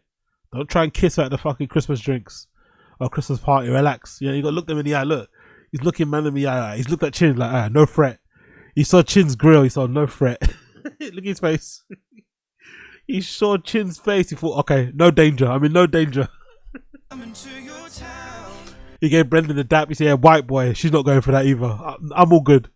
White boy with a fucking sleeveless olive army shirt and a t-shirt underneath. No danger. What is happening? Welcome to the Big Brown Breakdown. Fuck, man. Big Brown Breakdown, Below the Belt, Schaub show. Like, how many shows does this guy have? Fucking hell, bro. Honestly. Strong grifting abilities these guys have, man. That's one thing they learned of maybe that's one thing they got from Rogan. Even though Rogan didn't let him get the Comedy Mothership gig, which I think was really out of order, by the way. I'm still gonna down that hill. I think Brendan should be performing at the Comedy Mothership. If Louis J. Gomez can perform there, so can Brendan. If Louis J. Gomez can perform at the Comedy Mothership, so can Brendan. I don't know if he has, but I'm just saying. If Dave Smith can perform at the Comedy Mothership, Dave Smith is a fucking dog shit comedian. Dave Smith is fucking terrible. If Dave Smith can perform there, so can Brendan. If Bryan Callen can perform there, so can Brendan. Yes, he can't perform there because he's not good enough.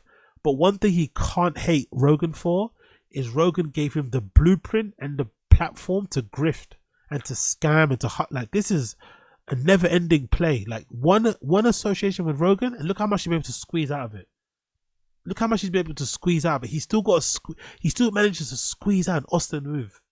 He's still got an Austin move. It's still a nice little turn. You know what I mean? Like Rogan, that Rogan stamp, that Rogan bump is real. Rogan bump is real.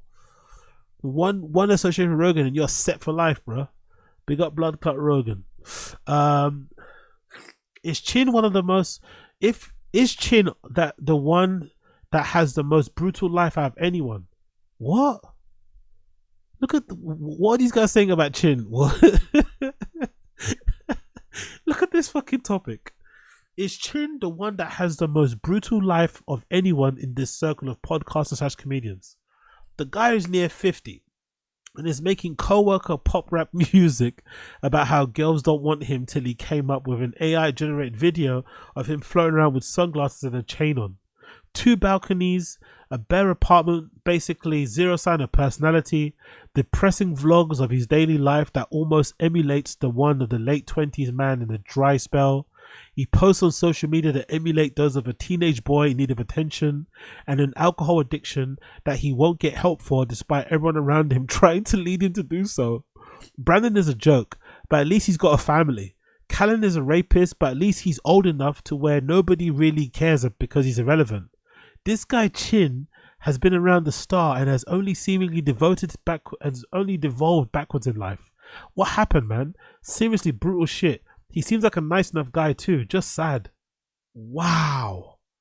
That is brutal, bro. That's brutal. That's more brutal than anything I've said about Chin. Fucking hell. But that's the thing though. Can you say somebody's life is brutal if they think their life is awesome? Like, can you say that? Because I don't think Chin thinks his life is brutal. I think Chin loves his life. I think Chin loves the fact that he's like free to do what he like. I think Chin probably thinks he's he's got freedom. He's a bachelor. Like, he enjoys not being tied down, not having to ask permission for anybody, not having to check in, not having a family, so he can like spend more money on the things that he likes to do. Like, I actually think Chin thinks he's got a sick life. You know, because let's be honest, right? Chin is not the smartest guy in the world, right? He's not the fucking sharpest tool in the box, right? So, if anything, without Tfatk, what would Chin be doing? The job that he did previously. And he said before he was working for some like K-pop TV channel. I think he was doing producing for them. Basically the same thing he's doing now with Tfatk, but like for a big corporation, right? Most likely that's what Chin will be doing. He'll be some tech guy, some IT guy, some producer guy in the corporation somewhere, clocking in, clocking out, being the small cog in a big machine. But he would have a steady enough income. Would he be making the money he's making now? Probably not. But I think he'll still be okay. He'll still be like, all right. I think if anything, the Tfatk job gives him the ability to do like what he wants to do. It allows him to kind of, practice his fucking hobbies, do his fucking camping shit he likes to do, which is hardly camping. But I actually think he actually thinks, I wouldn't be surprised if Chin actually thinks he has an awesome life. Honestly, what do you guys think? I think Chin thinks he has a great life. Powerful bunch. No one can tell Chin what to do except Big Bro. Yeah, exactly. Big Bro. And Big Bro means Brendan Schaub or Bryan Callen and his own brother. Those are all big bros. Brendan's probably younger than Chin, but Chin sees Brendan as a big brother. Bryan could probably be Chin's fucking dad, but Chin sees him as a big brother. And Chin's big brother is basically his big brother and dad. So Chin has a lot of fucking male role models to look up to. Big up the stream chatters. What are you guys saying here? Chin is stuck because he invested in Tfatk. Big up Ryu. Chin is struggling with alcohol addiction and sex deficiency. When do you think the last? Can we speculate? When do you think the last time Chin fucked? Do you think the last time Chin fucked was with what's her face? Was with that girlfriend, or do you think he's had some flings in between? Do you think he might have got some hanky panky with one of Nick's friends, one of Nick's girlfriend's friends? Is that possible? Or do you think the last time Chin fucked was with his ex? Yikes! But yeah, Coiler, I don't think Chin is free. His parents had to interview Papa about moving after he's been working there. Oh yeah, true. That's a good point. Bill Coiler, yeah, that's a good point. His parents stepped in there and had to like find out like wild one for this move. Is this actually wise for our kid to be doing? That's actually a good point. The fact that his parents are involved in that way is actually kind of disturbing too. I know, minorities are different. I know that. Minorities are different. I know myself. But the fact that Chin's parents are even calling Brendan to double check about the text, like, it's weird. He's 50, bro. He's nearly 50 years old. Why are your parents like signing your? Why do you have a permission slip? Why are your parents signing it? Why are your parents checking on you? Like, what? You're 50, bro. You're 50. Big up Brian Laura. Chin thinks his ramen special. Chin thinks his ramen recipes are Iron Chef Anthony Bourdain. Exactly. The Creighton will light you up. Pick up Apex Spot. The Creighton. Big up Joffrey. ID for whom? That guy doesn't know basic cable management. Well, production guys just want to be around at first. Some never grow out of that.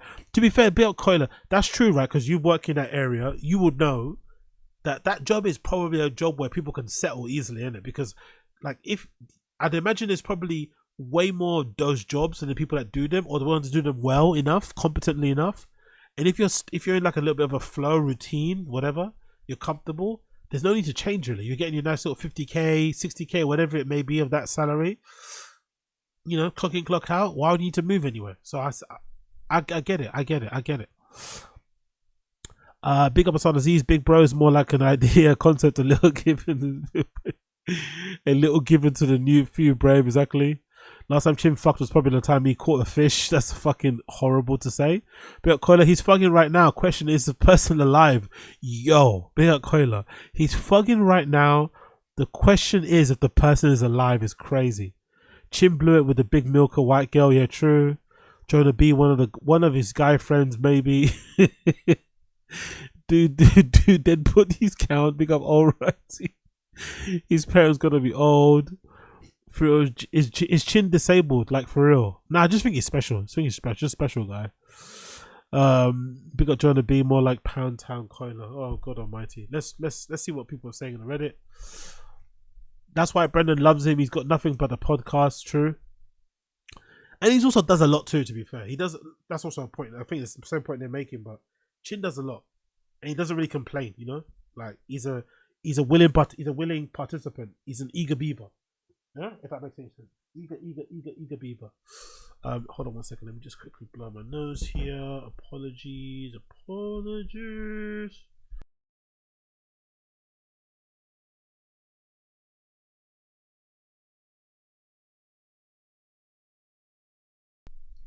I'll continue on. I'm excited for the I Need More Money arc, followed by the immediate replacement. Chin serving dishes at Chang's at BGL would be next level. That's not happening. That's never happening. Chin's never asking for more money. Chin's never asking for a raise. He probably doesn't even complain about the money. He's probably never had a raise, I don't think. I bet Chin's probably on the same money he's on since he joined the fucking place. Since he joined Tfatk. Wouldn't surprise me. Chin doesn't seem like the type of person would ask for a raise. I don't think so. What else are people saying here? I'm gonna be real. I really have zero animosity towards Chin. He might be an imbecile, but he does at least have some skills. Life is fucking tough, especially in LA. I live down the street from him, apparently, because I saw him walking a few times. I wish him well. I think he would be better off leaving the shit show behind, but he's in way too deep. Yeah, true. I don't really have any animosity towards him too. He's a bit of an idiot, but you know, we're all idiots in our own way. Bit embarrassing with some of the vlogs, but hey, we all do embarrassing things. It's just putting all your chips in a Tfatk basket is interesting, isn't it? But then I guess what else could he be doing though? That's the thing. Like I say that as if he could be doing anything else awesome. Like a Joe may have said, IT for whom? Like who else? What else would he be doing? He'd be doing some other menial job somewhere. It wouldn't really matter. Do you know what I mean? So at least he's doing something that he kind of enjoys and it gives him the freedom to do the things that he likes to do outside of work. So I guess it's not all bad, especially with somebody as dumb as Chin is. Like he's absolutely stupid. Like not even like in a insulty way. Like he's really dumb. So like the only thing he can do is this sort of stuff, and he's doing it at quote unquote a level that's high enough, you know, that pays him decently. Like I don't know, it's a decent life for him. Maybe not for you, but for him it definitely is. His food vlogs have been my favorite content since I started following the subreddit. On the flip side, you could say Red Band's one of the most successful podcast producers in history. Getting Jerry podcast up and running and then go to Kill Tony train all the way to Netflix. Yeah, true. I guess on paper you could say that, but you know, technically not in my regard. I wonder how much he gets paid because he literally does everything. He even said he built the studio himself. Yeah. To be fair, he definitely doesn't get paid what he should be. Well, he definitely doesn't get paid adequately. He definitely doesn't get paid adequately. I will down that hill. If he's bragging about, I imagine he was bragging about that, by the way. Chin was bragging that he set up the studio, built it himself. It's like, bro, designed the studio, the layout. Of course you did. Of course Brendan's not going to do it. Oh, actually, do you remember that vlog? Do you remember that vlog that they did where Brendan was showing the kind of layout of the Tfatk studio, and he was acting like he was the one that designed it, saying where the rooms were going to be, and then Chin later on said, "Oh no, I'm the one that did it." Hilarious, isn't it? Brendan was acting like he's the one that designed all the spaces and where they were going to be at, but then Chin later said that he was the one. Like Brendan allowed him to kind of design the layout of the fucking Tfatk studios. You know, having that big open section in the middle, having all the studios around the edge of him and stuff, but around the outside, blah blah blah. Having that open area with that kind of doubles up as an eating area and a place to do the canvas as fight companion. Some clever little things, right, interior design wise, that he did. Obviously Brendan let him do it because he probably didn't pay him extra. He just, whatever his fee is, whatever his salary is, he got paid, and he just did overtime. You know what I mean? So it's a bit fucked up, but hey, what can you do? Imagine having to be a psychopath to Papa, a sycophant, sorry, to Papa. You're right. He has it bad. What do we think he makes for the job? 50k? No chance. 30k. I think he's on 100. What do you guys think in the stream chat? I think he's on 100. I honestly think he's on 100. I personally think he's on 100 grand. I could be wrong, but I think he's on 100. I bet he cuts his salary based on cost of living and Tfatk and text. Oh, imagine if he does. Would Brendan be that much of a piece of shit? Do you think Brendan would be that much of a piece of shit to lower Chin's salary because they're now in Texas and the cost of living is different? Do you think he would do that to him? If I have to ask, it's definitely going to do that, isn't it? Do you think Brendan will do that? Do you think Brendan would lower his fat fucking salary to adjust it? That would be so fucked up. Anyway, talking of chin, let's actually go on the chin vlogs. Let's do the chin vlog. Fuck it. Let's do the chin vlog. Talking of chin, let's actually do the chin vlog. Let's go straight to the chin vlog. Big up chin. New chin vlog just dropped. Last camping and fishing trip in California. New vlog. Let's check this out. Big up everybody in the stream chat. Big up everybody tuning in. Appreciate you. We're trying to get to 500 members by the end of the 31-day stream. You know what to do. Link to fucking subscribe or to channel down below. Link to become a member also down below. Opt in for the gifting memberships down below also. Let's fucking go. Chin vlog reaction. Let's go. Well, hello. It's SUYI. Yeah, you know me. Anywho, we are going camping. It's gonna be a 2-day trip. By the way, the lore about his name is hilarious, right? His actual name is Jin, right? As in J-I-N. But no one can pronounce it. Well, all the idiots in that studio, especially Brendan, namely Brendan, couldn't pronounce Jin, but they mispronounced it as Chin. And he just went along with it, even though he's not Chinese. He's actually Korean. Imagine doing that to yourself. Imagine cucking yourself with your own name. It's like, bro, you're Korean. Why are you calling yourself Chin? Like, what? Because make them say your name properly, bro, motherfucker. Why are you allowing him to fucking say your name incorrectly and then you're then going by that incorrect name? Fucking crazy. Trip Thursday and Friday, come back home on Saturday. Got a few friends going with me. About 8. Okay, there. Big up Brendan Mallory. His actual name is Jinsu. Okay, cool. Jinsu. Still, let them call you fucking Jin for sure, or Jinsu. But don't let them call you Chin, as in short for Chinese, when your name isn't Chin. Or maybe Chin is an abbreviation because you got a big chin. We don't have a big chin. Like, what the fuck is that about? Your name is Jin. Honor your fucking name, bro. What the fuck is that? It's 10 of us, and the reason we're going camping is because my friends wanted to do one last camping trip before. It seems like Big Bro took back the fucking pickup truck, innit? Big Bro took back the pickup truck. Chin's back to driving his Prius. By the way, all the equipment that Chin has, please keep this in mind, brother. Keep this in mind. Brothers and sisters, all the money Chin spends on camera equipment, microphones, cameras, all this stuff, right? Most of the stuff he fucking and he doesn't have the best. When he goes camping, he doesn't have saucepans, he doesn't have adequate bowls or cutlery. Like, just he spends his money on weird things. Like, he'll spend 300 quid on a generator, but then he won't have a knife and fork. Like, just all over the place. But he does these vlogs, and a big part of his vlogs is him doing the car when he's driving, right? But he doesn't have a fucking, like, an attachment, a stand, something to fucking put his phone on. So he has to hold his phone while he's vlogging, while he's driving and vlogging. Like, could you imagine all the money he spends on tech? He doesn't have a little fucking tripod or something on the dashboard. Just with a bit of Velcro or like some double-sided tape, just something to hold his phone so he can just quickly, you know, press record and do it as he's driving. He has to hold his phone and drive with one hand. It's actually a miracle that nobody, like, think about it this way, right? Maybe they don't tell us on streams, but it's actually a miracle if you think about it that neither Chin or Brendan has got into a crazy car accident. Obviously with the exception of Brendan flipping his TRX truck, but on the roads. Considering Brendan used to drive the majority of the time drunk when he was in his fucking alcoholic period, and considering Chin does his vlogs when he's driving, it's actually a miracle that neither of those guys have been involved in a car wreck. It's actually pretty incredible. Maybe something to be said about the roads in LA, maybe because maybe the American roads are wide and shit, I don't know. But it's actually pretty impressive that neither have been involved in an accident or a big car crash or something, because god damn it. Before I actually moved to Austin, Texas. Yeah, that's actually happening. I don't know what to think of it right now. Oh, there's so much stress. There's one more vlog coming. Yeah, there's one more vlog coming. One more hate watch coming. One more Chin hate watch incoming. But anyway, we're gonna enjoy some food. We're gonna be cooking, fishing, camping, and as per usual. I can't wait. The cooking's gonna be terrible.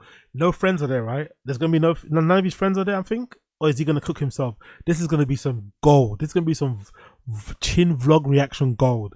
When he cooks himself, because these other friends are fucking great fucking chefs. They can cook. Those guys are fucking. Those guys are elite. Every time his friends are there, the food is banging. You can even tell just from my fucking shitty 480p cam monitor or whatever. You can tell that food looks yummy. When it's Chin cooking, you wouldn't even feed that shit to your dog. I will take you along for the ride, so enjoy. Here we go. Tiny shorts on, white Prius, lovely. Oh, he's with his friends. Hold on, I have to do this, man. I share the shy. Is that his friend there? So we're at site. What's that? I always have to share the site. Hold on. Why is it bit rate? Why is it going all crazy? I always have to share the site. Really? Oh, that's why. That may be why. Let me take off this screen. Bear with me 1 second. I've got fucking 2 fucking windows open like an idiot. Apologies. I still got my Taz window open. Big up everybody tuning in. If you're here and you're liking what you see what you like, please like the stream. Don't be a lame. Like the fucking stream. Help a brother out. That'd be much appreciated. Like the fucking stream. Like the fucking stream. Holy shit.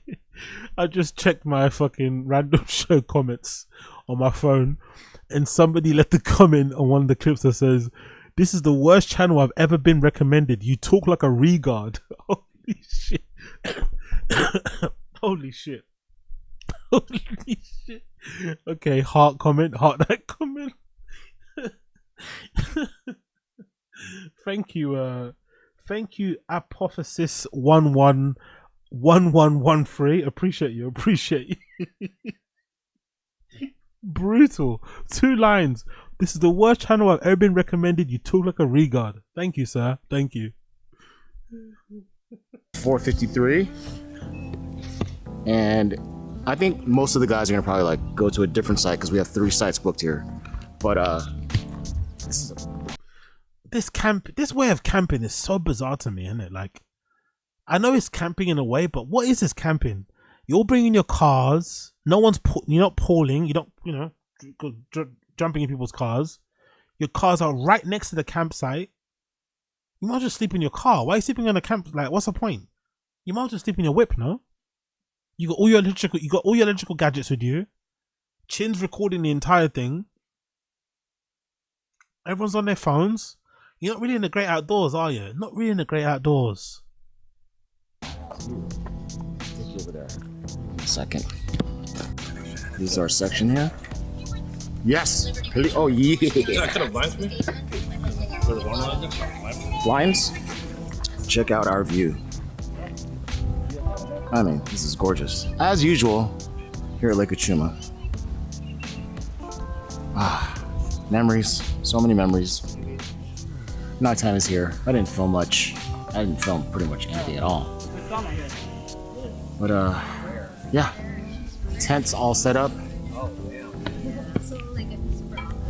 Gonna get some grub and then hit the sack. Is that a light that they installed themselves? Did they bring that light? Yo, is that light the light on the campsite? That fucking massive light there. Is that on the campsite, or did they bring that fucking crazy stadium core fucking track light? Fucking hell. Did they buy that or is that on the campsite? It's crazy. This web camping is so odd. Like, where, like, oh yeah. Next day. Morning is here. Breakfast is served.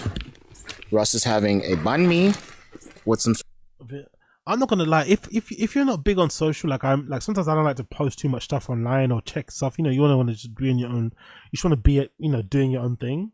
It's got to be a bit annoying when you're like camping. You're kind of like disconnecting a little bit. I don't know, but maybe it's the same with, because I don't know. When I go to festivals, that's the only time I really camp. Right? When I go to a festival, and usually when you're camping at a festival, just by default of you being at a festival, there's usually not good network. Sorry, there's usually not good signal. You can't get any signal. You might have to get it in certain spots, but usually there isn't any. And it's really hard to find people, which is why I usually kind of, you just find people when you find them. But it's also a good time to kind of disconnect and just enjoy the festival. So I wonder how his friends feel when, you're trying to maybe disconnect, but then Chin's very connected. He's got his fucking dongle. He's probably got a fucking generator. He's got his tripod. He's got his mic. He's got an SLR with a attachable mic on it. He's really connected to the World Wide Web. He's got all digital equipment with him. Must make you feel a little bit uncomfortable, innit? A little bit, especially when you want to decompress, unwind, chill with the boys, crack open some beers, maybe say some dicey shit, eat some shit, and his chin recording you every minute of the day. It must be a little bit annoying, innit? Sort of sausage. Yeah, that's beef. Russ can't have pork. Okay. Some other breakfast items that Santi has cooked up. Some bacon, eggs, sauce. You see all the good stuff. All the good stuff isn't making my chin. That guy's banned me. The sausage, nice. The bacon we've seen there. The stuff that's on the plate. Everything there looks great. Everything that chin hasn't touched so far looks fucking stupendous. Scrumptious. Yummy. Edible. Sausages. Thank you, Santi. You always cook wonderful breakfasts. And there's some kimbap left over. Oh yeah. And this, we just have so much. Fucking hell, bro. What type of camping is this? Look at this. Look at the site. Look where they're at. Look how gorgeous this is, bro. Look at that lake. Look how clear that piece. There's someone rowing there. There's so much clear water. Like, this is a place where you really should be unwinding. Like, parking your car as far as possible from the campsite. Really fucking like chilling. But look at all the stuff they've got. All this gadgets, all this equipment. Like, what's that? Fans and shit. Air conditioner. I don't know. Fans. Okay, cool. Like, so much tech. So much gear. Like, I've never known. Surely this is not how everyone camps, right? In America. It's just these guys. It's just a strange way of, like, you could, why don't you just go to someone's bar? Why don't you just go to, this could easily be done at somebody's garden or like in a local park next to you. You don't need to go to a campsite to this, really, surely. You could just sleep in your car. You don't need to sleep in a tent, really. Strange. All strange to me. Much stuff. So many supplies. And all these damn fans. I don't know what the hell we're doing with these, but we have a bunch. Oh, it's much better now. And this weirdo that took a shower at camp, of all things. That's what you're meant to be doing, bro. Or if you want to shower, quickly jump in the lake. That also is a part of it. I don't know. Jump in the lake, bro. Jump in the lake. Get your little shower. Get your little douche on in the fucking lake. In the great outdoors. Get some sun on you. Sunbathe a little bit. Sit in a fucking deck chair. Get some rays on you and shit. Maybe at most have an audio book on. Read a book. You know, there's nothing better than being on a beach, having a book, and then like reading the same page 17 times as you nod in and out of sleep. It's fucking beautiful. You know, falling asleep to the fucking sound of the fucking ocean and shit, and the waves are, so fucking good. And you've got all of that right next to you, and these guys are just like plugged in. I've only been here for one day and he took a shower. And that's pretty much it. And you also have a fan. That looks like a really powerful fan too. Another fan. I get it, it's warm and stuff, but like, how many fans you need, bro? Tell one bro to bring one and you all share it or something, so you all get to like sit around each other. Like, you don't have to have each individual fans, individual generators, individual lighting, tripods. Like, god damn it, these guys. No, not that powerful. It's not that powerful. This right here is Vietnamese spring. Look at this food. All the food that Chin doesn't touch. I think they might have bought that. There was that purchased. Yeah, I think that was purchased. But that looks really good, bro. That Vietnamese spring. I love a good Vietnamese spring roll. Fucking tasty as fuck. Spring rolls is called goi kun, huh? Not huh, but goi kun. And it's like a peanut. I love how he tries to like, Chin. You're a gringo, bro. You're not. I mean, you're just like us. I like how Chin tries to like pronounce it and act like he knows that, bro. You can't cook this stuff. You're bragging like you can pronounce it because you can speak Vietnamese, but you can't cook any of this stuff well. Do you know what I mean? You just eat. You know what I mean? You can't cook it. There's no like. You shouldn't be. I don't know. You shouldn't have that level of pride about this cuisine when you can't cook it. You know? He's pronouncing these words, acting like he's white. Like, bro, you can't make any of this shit. You can't make it. Imagine Chin trying to make a Vietnamese spring roll. Just imagine what that would look like. Oh shit, I fast forwarded, my bad. We'll see. I fast forwarded it. Apologies.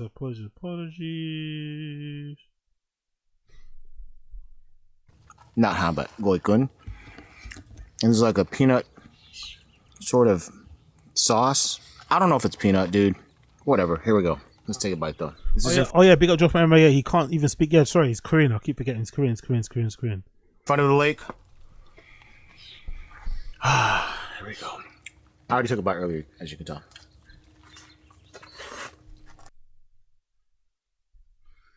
I don't know, not to nitpick and stuff, but you need to tell that information to us. Not to nitpick. I know I'm being overly nitpicky and shit, but do you really need to tell us information that you already bit the fucking Vietnamese spring roll? Do we need to know that? Can't we just tell by you looking at it? Can't we tell by looking at it ourselves? Can't you just eat it and just tell us what it tastes like and shit? You need to fucking give us a play-by-play of like where you bit it, how many times you bit it. Like, really? God damn it, this guy's special.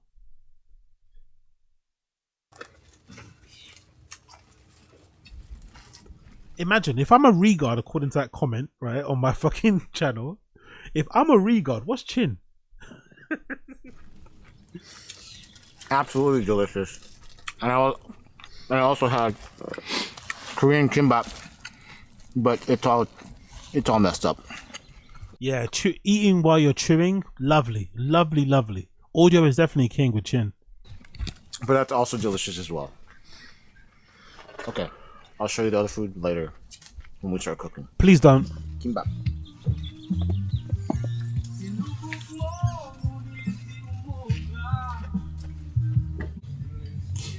Remember I was telling you Squirrels she of has the pulses now?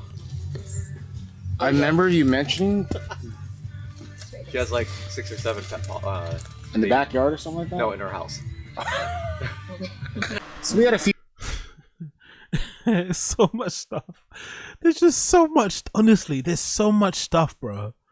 There's so much. Look at that bench. Look at that bench. Look at it's all covered. There's not a single bit of space on that bench. Just to kind of like put your hand, just put your elbows on the table, and just there's not a single bit of space on that bench. Every table, every surface is covered with shit. Car's probably full of shit. Shit there. Like, God damn it, bro. What type of camping is this? Please, somebody tell me. Few fans going on here, but this is the winner. Actually work. I know mine does not work. That's mine right there. It's horrible.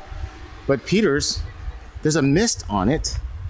It's all the way down here, and it's getting to us all the way. But to be fair, these are like I'm being a little bit too critical. These are like older. I think Chin, because maybe he looks old and looks young at the same time. These are like middle-aged Asian men, innit? These are like dads. You know what I mean? And you know what I mean? These are like dads. All these guys have families, maybe with the exception of Chin and maybe it's one other guy.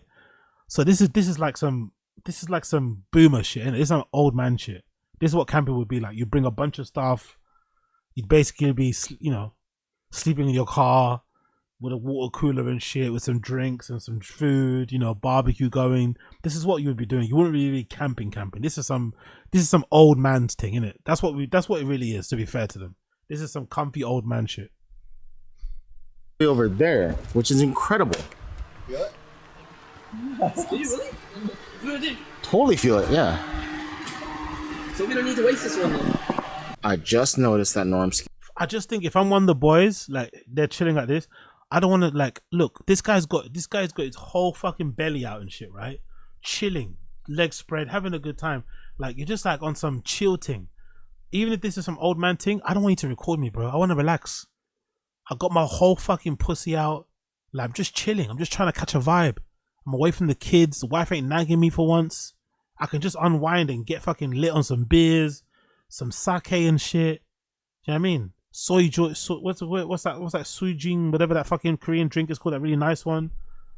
Like I don't want my boy recording me the whole time. You get me? I want to be away. You know what I mean? I don't want no digital trail, no traces of evidence of what happened. Was that Suju? We got God's favorite, Suju. We got God's favorite. I appreciate you. He's just wearing my shirt, baby. Yeah, baby. Remember this? My buddy Norman was wearing SUYI Little Brows tee from one of our concerts. Oh, this is a logo flip of CD of C. What's it? What's that? Legendary New York Club, CBGB's, right? CBGB's. I think so. I think that's a logo flip of CBGB's. That legendary New York club where is it Velvet Underground played? I think Velvet Underground back in the day played from back in the day and shit. If I'm not mistaken, I think it was in like the 70s, 80s and shit. So yeah, I think that's a logo flip of that bar. If I'm not mistaken. If I'm not mistaken. So thank you, bro. Yeah, love you too. Love you. Yeah, this is some old man shit. Oh, there's a woman there. Someone's wife came along to the camping trip. I bet that guy was popular. I bet that guy's popular. Whoever brought their fucking missus along to the fucking all boys camping trip, I bet that guy was popular, innit? I bet that guy was popular. Whoever brought the missus along. Fucking hell. Used to be like so incredibly tired, but we're enjoying it. If it's so hot, put the fucking camera down, you fucking spang. To be fair, when he turns his face to the side, he looks a bit more his age, isn't it? Maybe because that's what he's seeing on the front. When he's on side profile, I think you could tell more that he's old. You know, he looks like an old man there. He looks like a granddad kind of thing, you know? He's got a bit of the granddad, like, you know? He looks like a bit of an Asian granddad there. He looks very much his age. When he's front, maybe not so much, but definitely from the side, he definitely looks more his age. Bryan, bro. Here we are. It's about to be sunset. And one thing about camping that I love the most is Vietnamese banh mi sandwiches. The Vietnamese people have given me so much good stuff, and they've also broken my heart plenty of times. But you know what they do best is... Oh, I think he's talking about what's that thing called again? What's her name? Tagbo, Barbo, whatever the fucking name was. This ex-girlfriend. I think ex-girlfriend was Vietnamese. Hence why I said the breaking my heart thing. They're Vietnamese sandwiches, and that's what I did right now. Get some little banh mi sandwich here. Oh, he's gonna make his own. He's gonna make his own one from the French chef. He's gonna make his own banh mi sandwich, one-handed, and I think, if I'm not mistaken, he's right-handed. So he's gonna make this sandwich with his non-dominant hand while also holding a camera. Let's see how that goes. Look at this masterpiece. This is after I did my plate. Here we go. Oh, he did that one. He also did that half roll thing, innit? He got a baguette and he split it in half and then gutted it, and then used that one half of the baguette to then do the fucking banh mi. And obviously, it's all gonna fall out. This is after Jesus. Honestly, why is he like this, man? Why is he just? You eat enough. He eats enough crisp. He drinks enough soda, and drinks a lot of booze. Surely, if it was me, I'd rather cut back on the booze and eat an actual regular banh mi, a regular fucking baguette, both two, you know, but not cutting them in half, not gutting it, and just cut back on the booze. Surely the booze is doing just as much damage as the fucking carbohydrates on the inside of a fucking bread on the baguette. If anything, I'd say the booze probably outdoes by tenfold the amount of fucking damage that a baguette insides are gonna do. You know, like fucking hell, brother. Oh yes, look at this. What a dumbass. I think so. I guess in his crew, maybe technically Chin in his group of friends is like the youngest guy. Maybe, like in terms of birthdays and shit. That's why he acts like this. He's got that role of like being like this dumb, silly young one. But he's still really old to us, you know? But maybe in his group of friends, he's like the young dude, the young crazy one. Oh my God, man. No kid, he's young, he's silly, he's wild, he's wacky. But it's like, brother, you're nearly 50, man. Food falling out your mouth is not banter.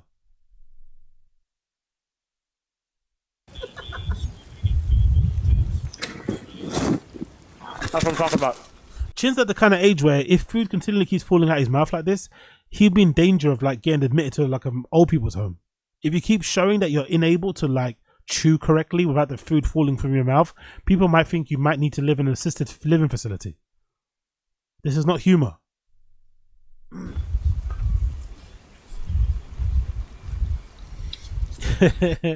Yo, big up my G, Stoic Savage. Wagwan G. Day one of Infinity. We're here, bro.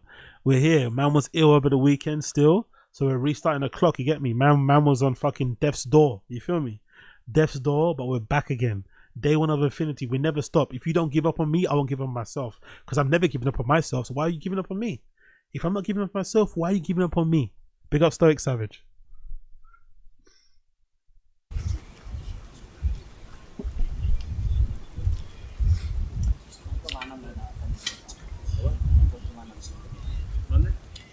To me, camp is not camp unless you have some banh mi sandwiches. Honestly, so look at all the cars. Look how close the cars are to the campsite.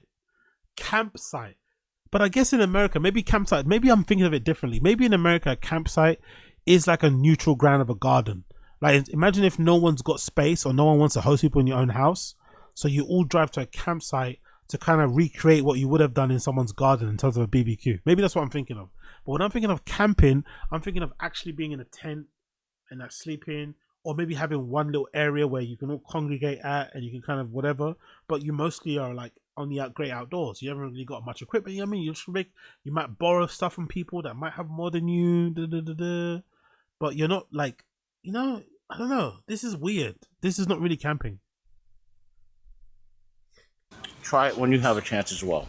And here's a prototype chin grill with a So Chin actually made a grill. This is a prototype Chin grill. So what's so special about Chin's grill? Why is he trying to, what does Chin think is missing in the industry of grills? So what, it's a mini grill, right? It looks mini. Looks like it's got like extendable it looks like it's got fold out legs here that kind of fold out right at the bottom. These little U-shaped leg things. I guess you can put charcoal here. There's a grill you can kind of slide in and slide out. But surely this already exists. A grill this size already exists. charcoal's getting ready to cook up some Korean barbecue.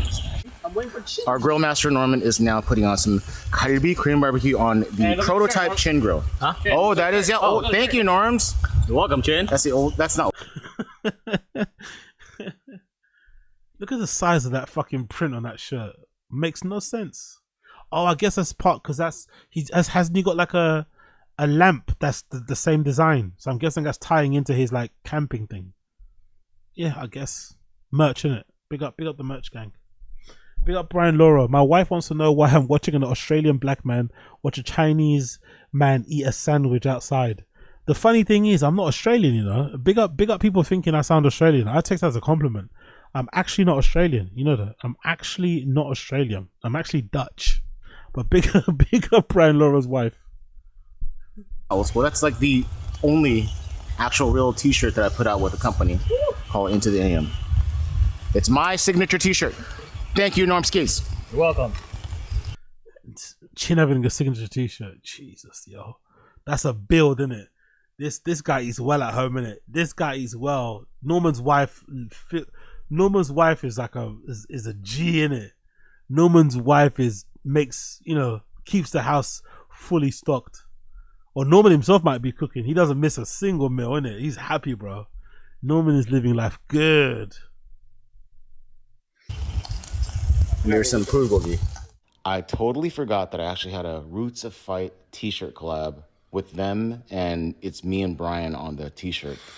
Oh my gosh, that's it's so amazing that happened. That's another thing that I'm honored to be a part of as well. Why? Who knows? Why Chin has a roof? Why? I don't get it. Who knows? But yeah, those are obviously not available anymore. But wow, it's kind of crazy looking back on all that stuff. All right, back to the program. Here's some bulgogi. Norman has also collaborated. He brought the Philippines to Korea to the Chin Grill. To America. In this beautiful area. Wouldn't it be actually hilarious if the Chin Grill becomes a hit? It takes off at the George Foreman grill, and Chin ends up being like insanely wealthy from it, and ends up leaving Tfatk. Could you imagine that?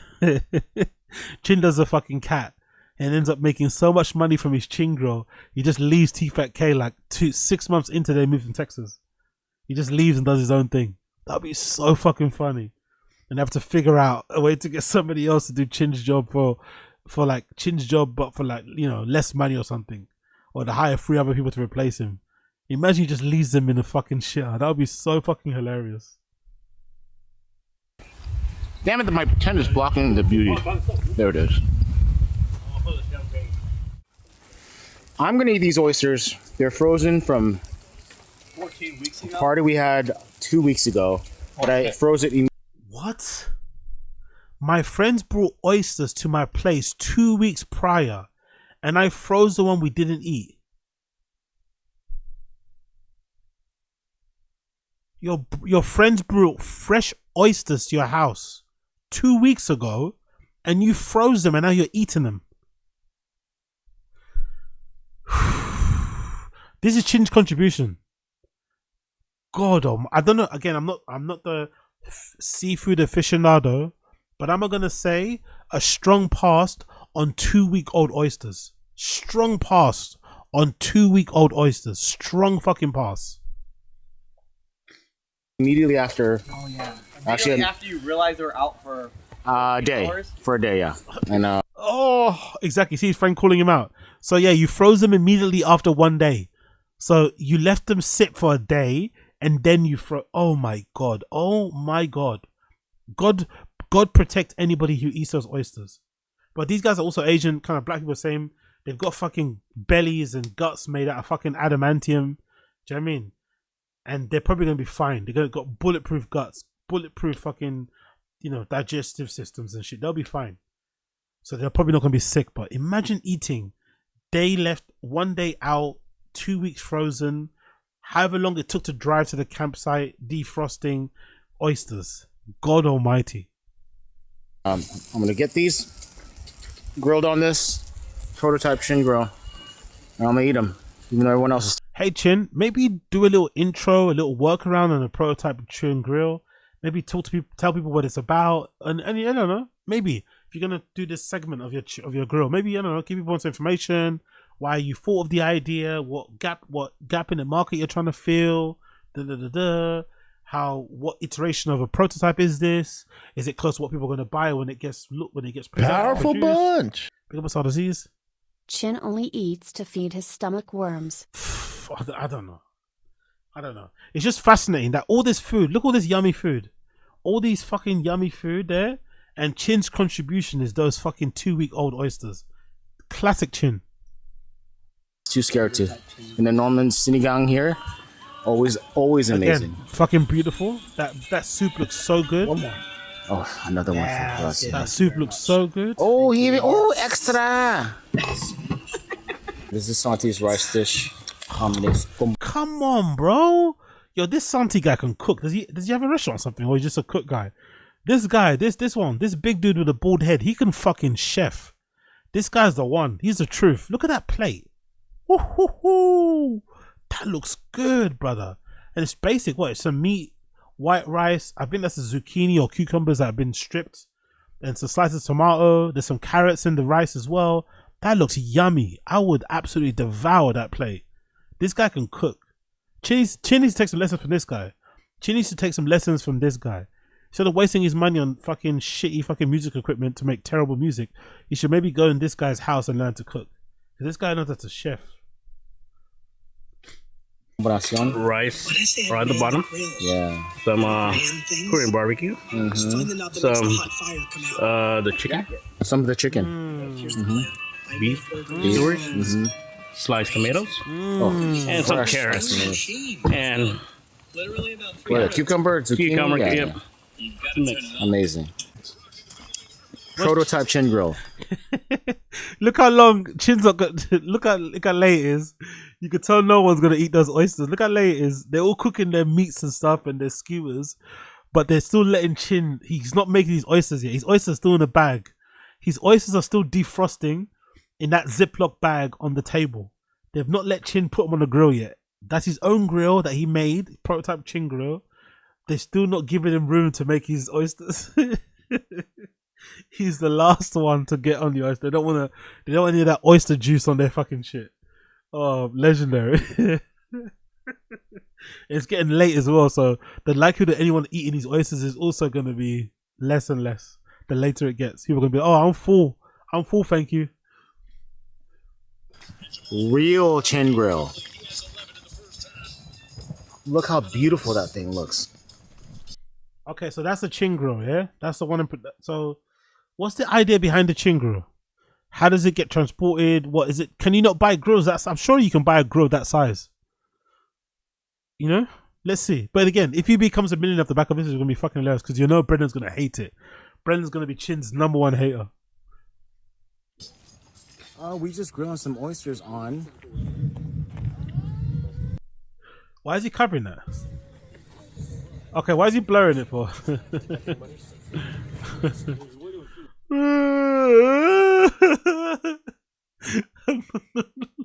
I know oysters look a bit red. That looks awful.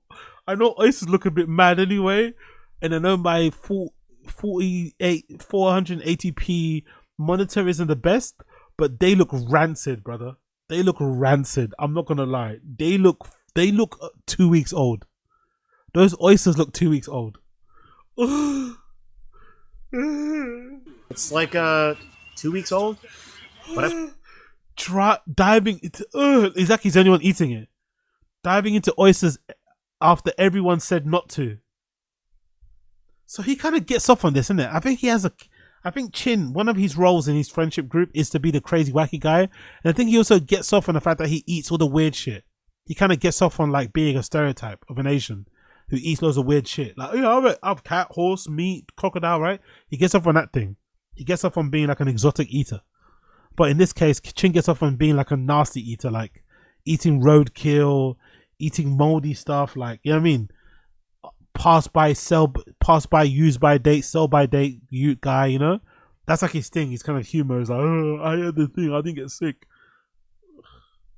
I put in the freezer the day after. This is Norman's vinegar.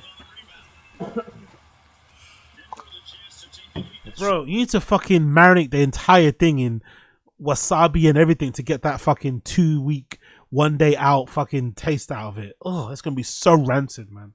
Try this right quick. And I cooked it for like 10 minutes on the chin grill. Fuck, kill it. That looks gamey as fuck. Let's see his face. Oh, look at the dandruff. Brother, that hair does not get washed, isn't it? Look at the yay. That's in need of a deep shampoo and conditioning. Look at the gel. Look at the fucking clumpy. Yay. Come on, Chin, my brother. You actually got a decent hairline. You actually got a full head of hair. Like, at least wash it and condition it a little bit, brother. Look at the condition of it. Yay. Let's see his face when he swallows it.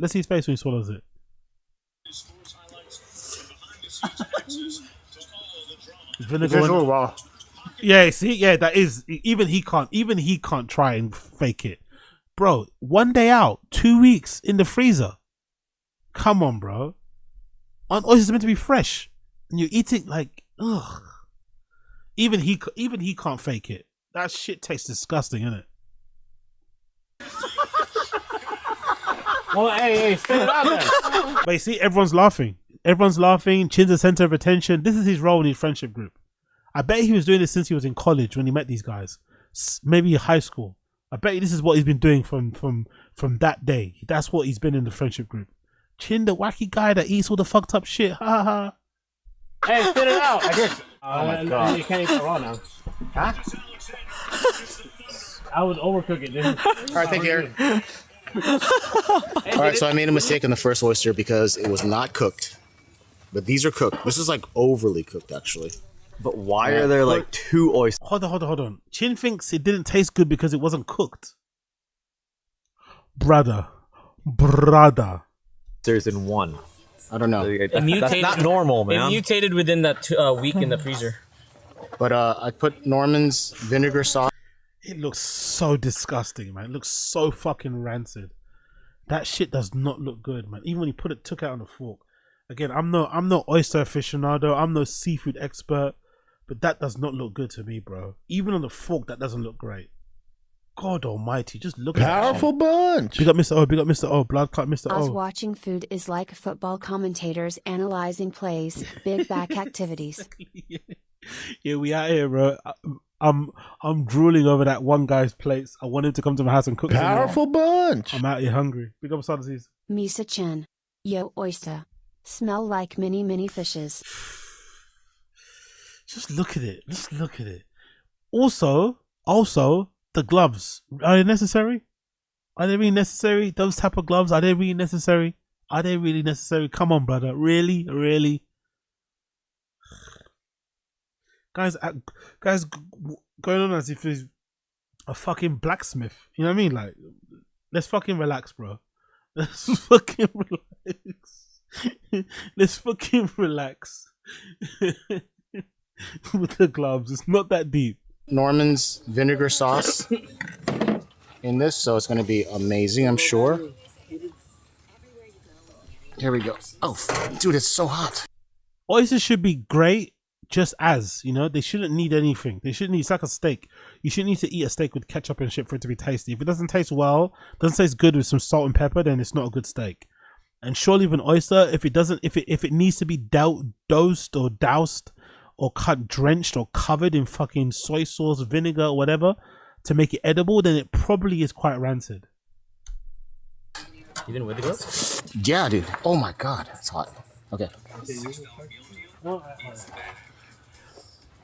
medium iced or hot coffee, bacon, egg, and cheese, and 6 toasty hash browns. It's the biggest deal on breakfast. Don't get 6. Even he can't hide.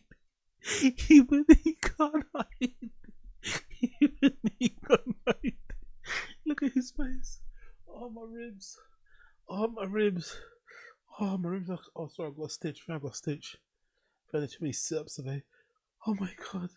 Oh, my God. Look at his face. Even he can't hide it. Even he cannot hide and pretend. Look at that face, bro. Disgusting, innit? Rancid, innit, Chin? Even you can't hide it. You can't lie. You can't put your fucking poker face on. You cannot lie. That shit is disgusting. And you're willingly eating that when you're surrounded by all your friends that can cook really well. Why are you doing this yourself? Why embarrass yourself? Your friends bought banh mi's and fucking rice with meats and shit and meat skewers and all this other delicious things, soups, and Chin brought fucking 2-week-old oysters. And by the way, no one else touched them, by the way. No one else touched them. And they only let them cook it right at the end when everyone else finished cooking what they're going to cook. It's not worth yeah, because it tastes just... Yeah, he wants to spit it out. Exactly. He can't even swallow it. It's not worth. It's not worth. Oh, really? Who would have guessed it? 2-week-old oysters wouldn't be worth eating. Really salty. That's it. Yeah. All right. That's all. All right. I'm gonna try some sinigang right now. Norman is my Filipino friend that makes the best sinigang I've ever had in my life. So every time he never disappoints. Let's give it a shot. Yo, that angle ain't doing bro no favors, isn't it? That angle and that fisheye lens ain't doing bro any favors, bro. Fucking hell. A face only a mother could love. Fucking hell, Chin. Honestly. Look at that grill. Crazy. Right in my own.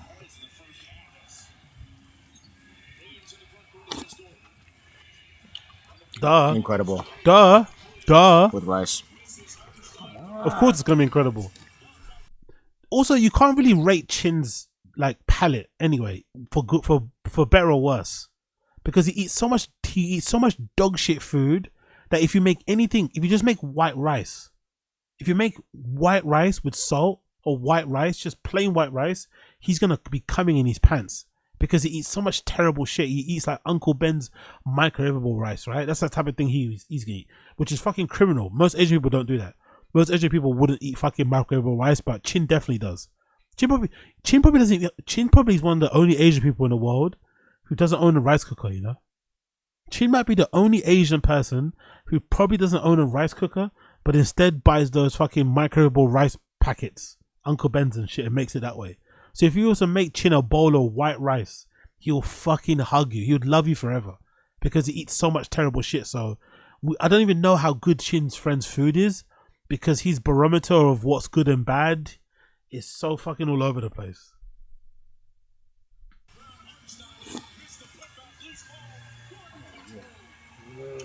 Oh my god. Amazing. Alright, I'm gonna enjoy. Next day. Morning is here. So it looks like Chin's the only person sleeping in his tent. All the other guys I think are sleeping in their cars, if I'm not mistaken. I'm not sure what that's called when you sleep in your car being on a campsite. Is that glamping? I don't know. But it looks like Chin's the only person sleeping in the tent. That's his tent there in the front, I think. Did you catch anything? We're packing up all our stuff. No, we didn't catch anything. And you know what, Norms? We didn't even freaking put a line out, which is kind of sad. And look what look, see? Only Chin and his friends are doing this. Look at the tents there. Okay, there's some people actually camping. There's so many tents at the back there. I think Chin and his friends are the only ones that are just in their cars and shit. But there's loads of people in the back who are actually camping properly. Powerful bunch. Big up Casey. Chin is the biggest camping leech I've ever seen. Yeah, is that a term? Is that a term in the camping world? Camping leech. Yeah, definitely Chin's a camping leech. If his friends weren't there, Chin will be struggling. Chin will be the type of person to go camping and get fucking Deliveroo or get fucking DoorDash or something ordered to him. You know what I mean? Like, get DoorDash delivered to his campsite every night that he's camping because he can't cook or he doesn't catch anything.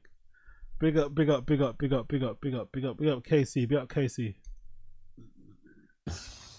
But we ate a lot of good food, had a good time. There's Santi. That's all. Chin's friends drive nice cars though. They should hook him up with some sort of deal. Chin's got a Prius and all these guys got they got nice trucks, man. That is all that matters. Good friends, good time. Good friends, good times. Good memories. Good memories, as Norman said. Yeah, memories. Chin's is it Chin's? Is it? Do you think it's Chin's alcohol shivers or tremors? The lack of camera stability, bro. Like, again, all the money that he spends on all this equipment and shit, but he can't buy like a good, like, I don't know, handle or something to like a steady thing, like just to kind of make sure his hand don't shake all the time. The shaking is so disorientating. Honestly, it makes you a bit queasy. It's like, bro, you're always shaking and trembling all over the place. The camera's like, I mean, fucking hell. I didn't realize Russ's truck looked this cool, but it's actually a really awesome looking truck. Really Nissan nice. Nismo. Really fucking nice. All right, I think that's pretty much it. I'm not gonna lie, I didn't actually know Nissan makes pickup trucks. I'm not gonna lie. Obviously we don't have many here in the UK, but I didn't know Nissan makes pickup trucks. Oh, sorry, that's fine. Nissan. I have the least amount of drive time, thankfully, because I live in LA. So I'll probably be like an hour and a half to 2 hours. I live in LA. I got 7 balconies. They have to drive for like. She has to drive for 5 hours or something. Yeah. All right, that's it. We didn't hear a single word from that woman. Not a single word. I'll see you next time. See you in Texas. And then, I had an amazing sinigang that I was gonna take home, but this Cambodian this Schaub feller threw it away. He dumped it somewhere. Where's my sinigang? It's gone. Oh, it's over there. Half of it is back there. There. The other half is right here. So it's like here and there. Yes. Here and there. Okay. So when he comes back, the squirrels will be talking in Tagalog. Oh, dude, that bird's eating. Yeah, that bird was eating Korean barbecue. You son of a! This bastard put food under my tent because he wanted animals to creep up on me. Still. Thank goodness there. Yeah, thank goodness. No animals took it. This bastard. The spirits. You piece of shit. Did anyone come visit you? They didn't find it. I think because you hit it too well. Oh. I'm actually gonna throw this tent away. I'm done with it. I'll get a new one when I'm in. Of course you will. Of course you will. Chin loves spending money on dumb things. Like, just keep the tent. What's wrong with it? Nothing wrong with the tent. It works perfectly fine. Just keep the fucking tent. Of course Chin's gonna bin it. Of course Chin's gonna bin it and buy a new one. Of course he is. Austin, Texas. Don't throw it away. Do you guys want it? You see that shit? Hope so.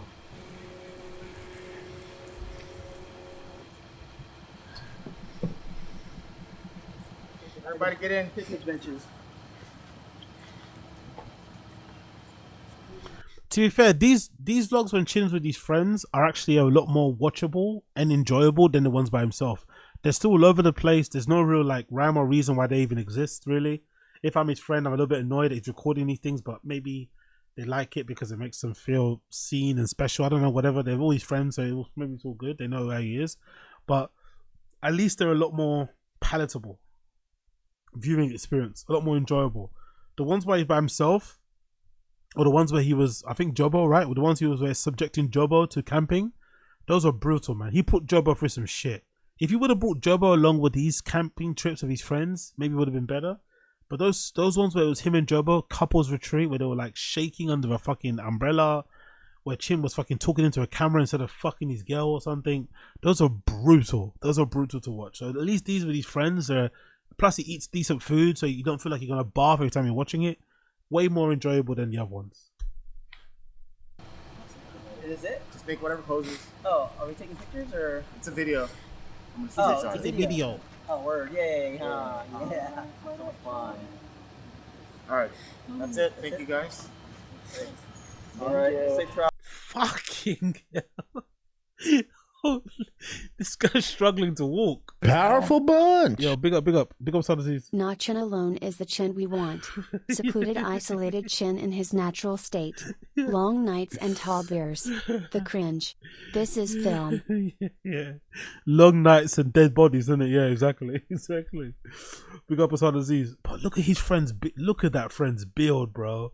That's a man, isn't it? That's a fucking MAN.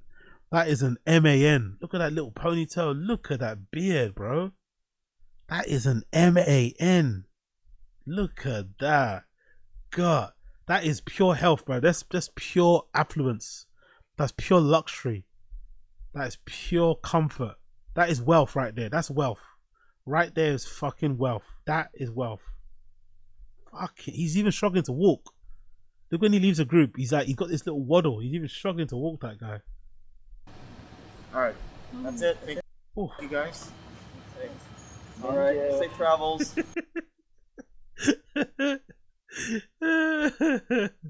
That guy makes Chin look like Ryan Gosling, bro.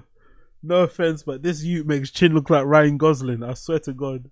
All right, that's it. Thank you guys. Thanks. All right, safe travels.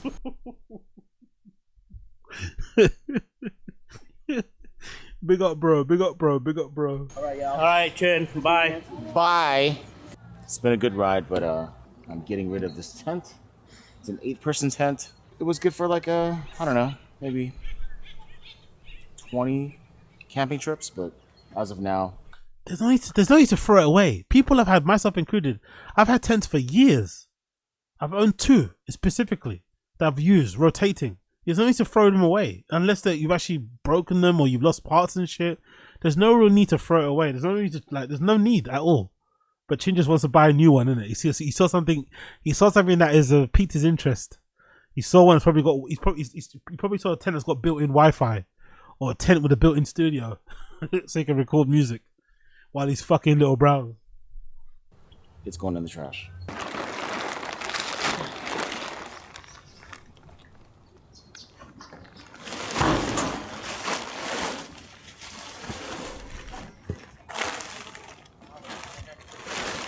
Yeah, exactly true, exactly. You could give it to the homeless, you could leave it on the side of the street and the homeless person could take it. You could give it to a fucking charity shop or something. Nah, let's just bin it though. Let's just bin it. Let's just bin it and let's buy a new one. Oh my god, no, no, no, no. No. No. No. Drake just told him we're going home cover because he's going home to Texas, I'm assuming. No. Oh. Look how many camera angles he's got. Are those 3 cameras? Are those 3 camera angles I saw there? I think I counted 3 different camera angles.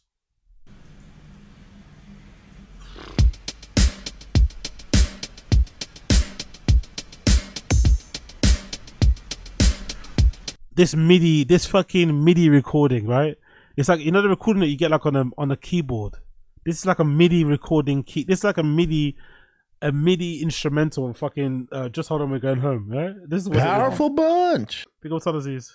Ha ha ha, that's your good Oz. Strap in. Good memory. Big old Tadaziz. Oh jeez.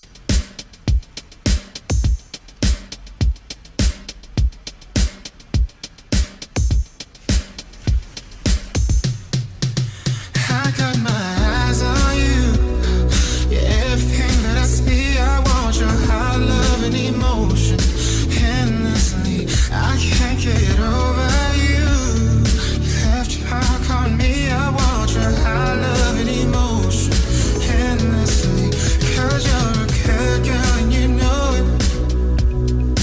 You act so different around me. 'Cause you're a good You're a good girl, you know it. That fucking empty bed, probably never had a girl on it.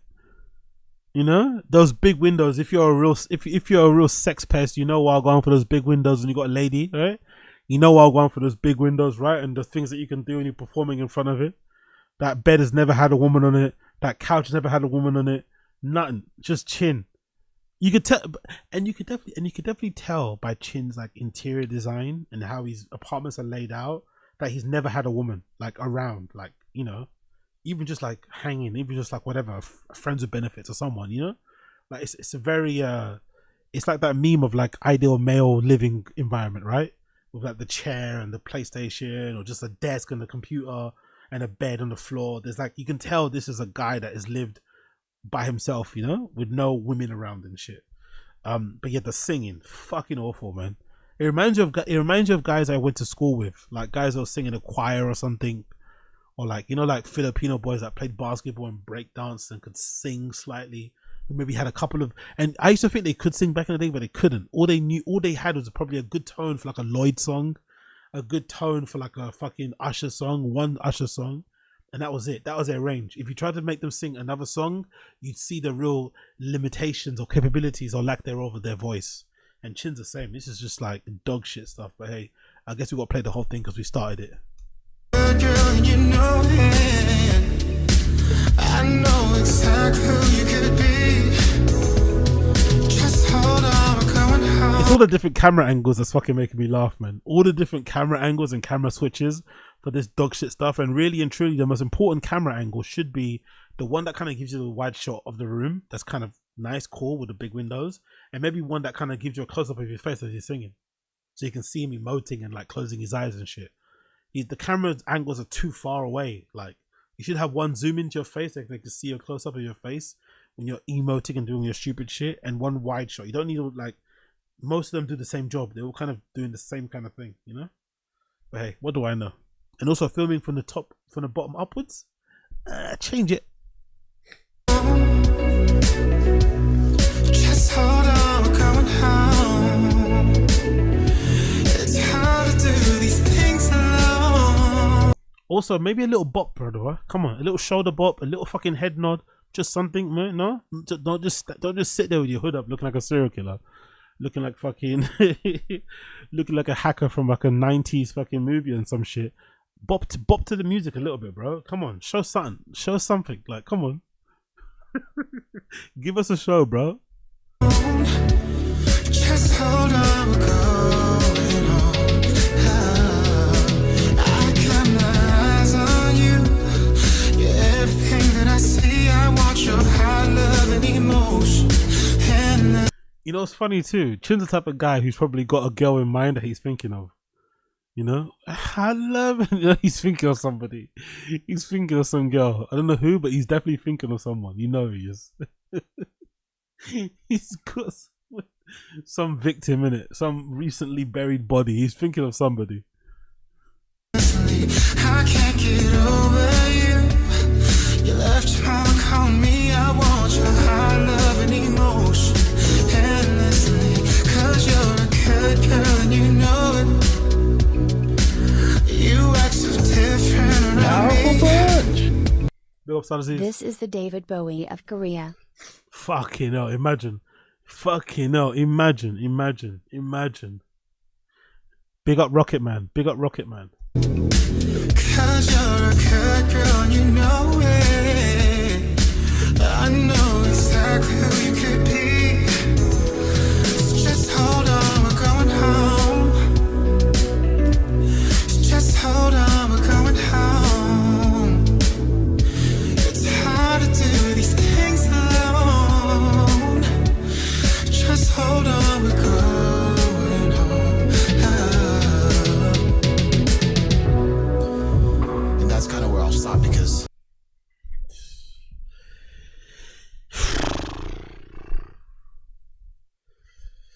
look at all the equipment. Like, I don't know, bro. Could you imagine the amount of money he's invested in this hobby? Just think about it. Not time. Just imagine the amount of money. Because the Chin is not like Chin doesn't scrimp. When it comes to his audio visual, when it comes to his AV shit, he doesn't scrimp. He doesn't buy no cheap shit. All this is brand new, out of the box, fresh shit. Imagine how much money he spent on this hobby, and he's this dog shit at it.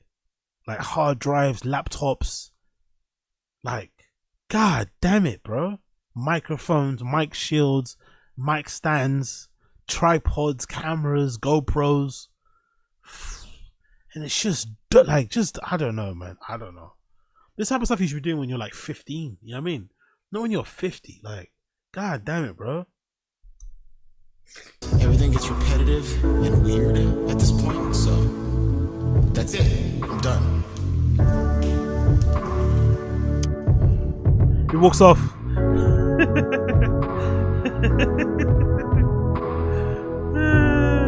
Okay, walks back. No cool walk off, by the way. Now he walks away.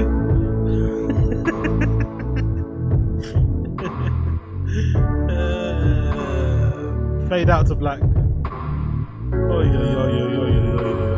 Chin the superstar. Chin the superstar. Or one more. It's going back. Oh, cock tease. Is it going to be an encore? Nope. He's obviously turning off the cameras. Right.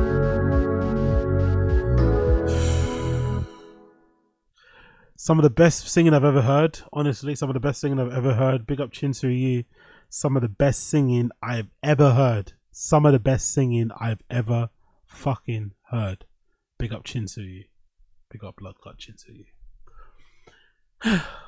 Anyways, moving on. Let's do a little podcast cringe. Big up podcast cringy. Podcast cringe is back in the building. Bono bombs on JRE in the worst way possible. Let's do a reaction to that one. What are you guys saying in the stream chat before we continue?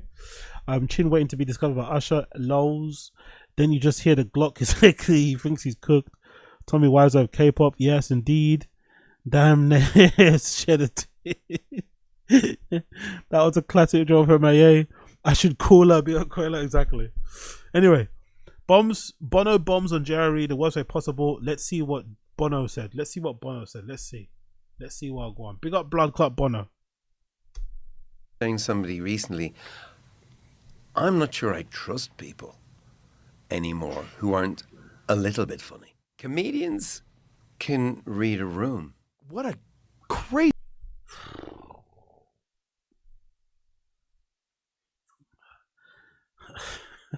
To be fair, Bono's been like a crazy famous super rich guy since what, the 80s, isn't it? Right? Since like the 80s maybe. So I don't blame him for being a little bit detached from reality and living in a bit of a bubble and saying nonsense, dumb things like he just said there. I'm not really going to hold that too much against him because he's not really a normal guy, innit? You know? He definitely doesn't know what the price of eggs is. He's definitely never done his own grocery shopping before, or maybe he's not done it in a long fucking time. You know, he's been very rich, very wealthy, very famous for fucking ages. So he's pretty much the most detached from reality person you could ever see in your entire life. So I don't blame you blame him for that. You know, I don't blame him too much for this. Crazy power to have. Like, what an unbelievable thing to be able to do with just your words. Nah, Koila, no, we don't rate Bono at all over here. We don't rate Bono at all. No one gives a fuck about Bono. No one gives a fuck about you two, really, like that. No one. To be fair, no. I think people probably look at you two the same way you guys see Kiss over there. I think in that same regard. Maybe early on they have some decent albums, but they become a little bit of a parody of themselves. You know what I mean? No one takes them too seriously. I think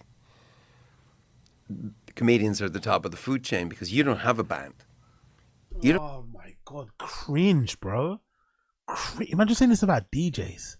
Replace comedians with DJs and just think how nonsense that would sound. DJs are probably the tip of the food chain. You don't have a band. Like, what? Please, brother. These guys already have an inflated ego. You don't need to make it worse by saying this. Please stop. You don't have a tambourine. You don't.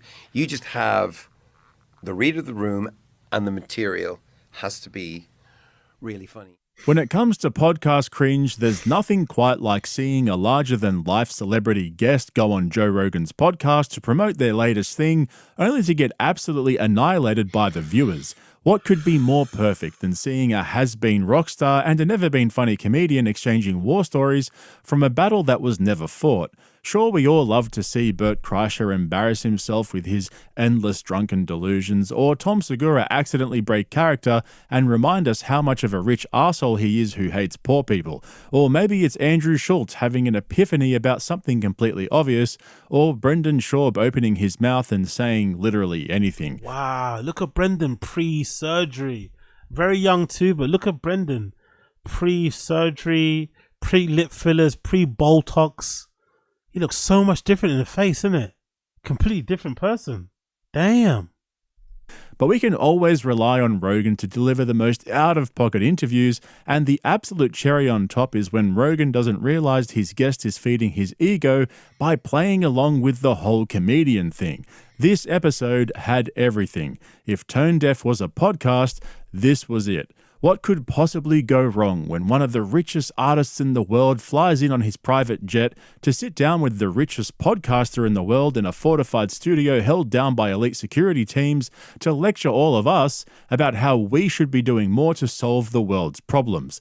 But Rogan's always had these kinds of episodes from time to time. Think back to when he had The Rock in the studio a couple of years ago, or the string of billionaires he had on, where they huff each other's farts and politely ask for more. However, it seems like these episodes where Rogan and his guests get a massive backlash are happening more and more in the last 6 months, which no doubt has contributed to JRE's viewership dropping by over 70% on average compared to last year. I think most of Jerry's views dropping has to do with Rogan's political leanings.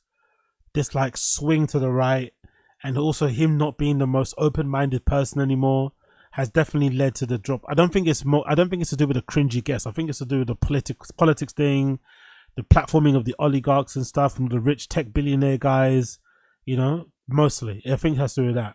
I don't even think COVID really damaged him too much. His kind of alternative view on COVID, and I think that probably helped him or gained him a lot of viewers because he was very quick to kind of call out COVID and be big on the ivermectin thing. But I think slowly but surely the constant shilling and the fucking sucking off of Trump and Elon and shit just turned people like myself. It turned, and even I'm a fan of Elon, but some of the fucking dick sucking of Elon is just too much, bro. The guy isn't a genius. I'm sorry. He might be smarter than you, Rogan, but he's not a genius. Like, he's got a lot of flaws. He says a lot of dumb shit. You don't call it out. Trump says a lot of dumb shit. You don't call it out. Come on, it's just too much. It's just too much. Like, everything the right does is great. Everything the left does is bad. It's like, I get it. You want to be right leaning? I understand, but come on, brother. Not every day is about fucking culture war shit. Not every day is an opportunity to fucking gargle Trump's balls. Please, for the love of God, please. And also, I honestly think with how Rogan's being so grumpy and shit and old and boomerish now, he would actually have way more better episodes if he actually brought people on who had differing opinions, opposite opinions to his, and they actually had a bit of a combative interview or conversation. I think that'd make for a way better podcast, bro. But he doesn't seem to be in that place. He probably is too comfortable. Doesn't want to. He's not bothered about having those debates. He doesn't even give a fuck. But I'd much prefer if he had people on who kind of had opposing views, who are well versed in what they, you know, and kind of knew where they stood, knew their shit. I think that'd be for a way better episode. But hey, here we are. If Rogan ever needed to read the comments, now would be the time. Skip's podcast goes directly to comments. I had no idea Bono was so disliked. Not seen a JR video get ratioed this quickly. What's the difference between God and Bono? God doesn't think he's Bono. I'm Irish from Dublin and I'm fucking sick of Bono pontificating. He annoys the Irish. Bono is one of the world's most important human beings, and if you don't believe me, you can ask him yourself. On behalf of Ireland, we're sorry. We're so very, very sorry. After just reading the first half a dozen comments... Holy shit. Holy shit. Look at the timestamps. Bono talking about Bono. Bono talking about how great Bono is. That's so good. I already felt sorry for Bono's public relations team. This appearance on JRE was an absolute disaster. At the time of recording, it had 10,000 likes against 12,000. Holy shit, that's a dislike ratio. 12,000 dislikes to 10,000 likes. That is a ratio. That is the antithesis of ratioed. Fucking hell. You have to also realize that the dislike button has been disabled. So you have to install a plugin to actually see it. So I think because it's been disabled, I would imagine most people don't even bother to even click dislike now because you can't really see it, you know? So what's the point?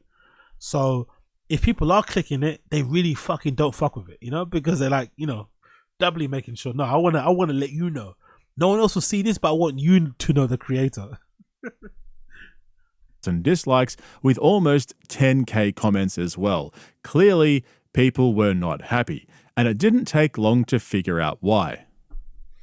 Americans, no matter what political color, they just you see them just the size sort of they just grow in stature when they know they're being useful. Because what? What? Hello. What? What was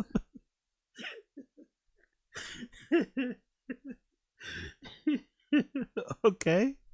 Because we really, really, really need you. The world, we need America. Sometimes it takes putting your money where your mouth is to show what freedom is. America did that. We owe America. And we need you. That's all I want to say. We need you. I'm not gonna lie, I would love to be in a bar with him. Or just sit like people like I love people who are like this detached from reality or live so much in a bubble that they just say like, because this guy's never been checked, he's never been corrected, he's never like, you know, you're surrounded by lit asses and sycophants and shit. It must be fascinating to sit down with someone like this and just hear them just speak, you know, unfiltered about what they think, you know, views on the world, whatever. Like it must be so fascinating to hear how his mind works or the way he views the world from his lofty position. And you know, like he must have some absolutely nonsense points of views. You and together, wow, it's just part of the blessing of America. It's this okay, so it's less than 1%. It's half of 1% of the government budget to keep all these people alive all over the world. They love America. Because they love America, they're not going to be a problem for America. They don't love it. It takes them away from terrorism, takes them away from anti-Americanism. There is a bigger blessing out there. There's just a bigger blessing. And there most certainly is. And it sounds like you're in it. I'm no expert, but one thing I do know about Americans is that they don't like it when foreigners blow smoke up their asses and then start lecturing them about their responsibilities to the rest of the world. That's why I started a whole channel dedicated to shitting on American comedians.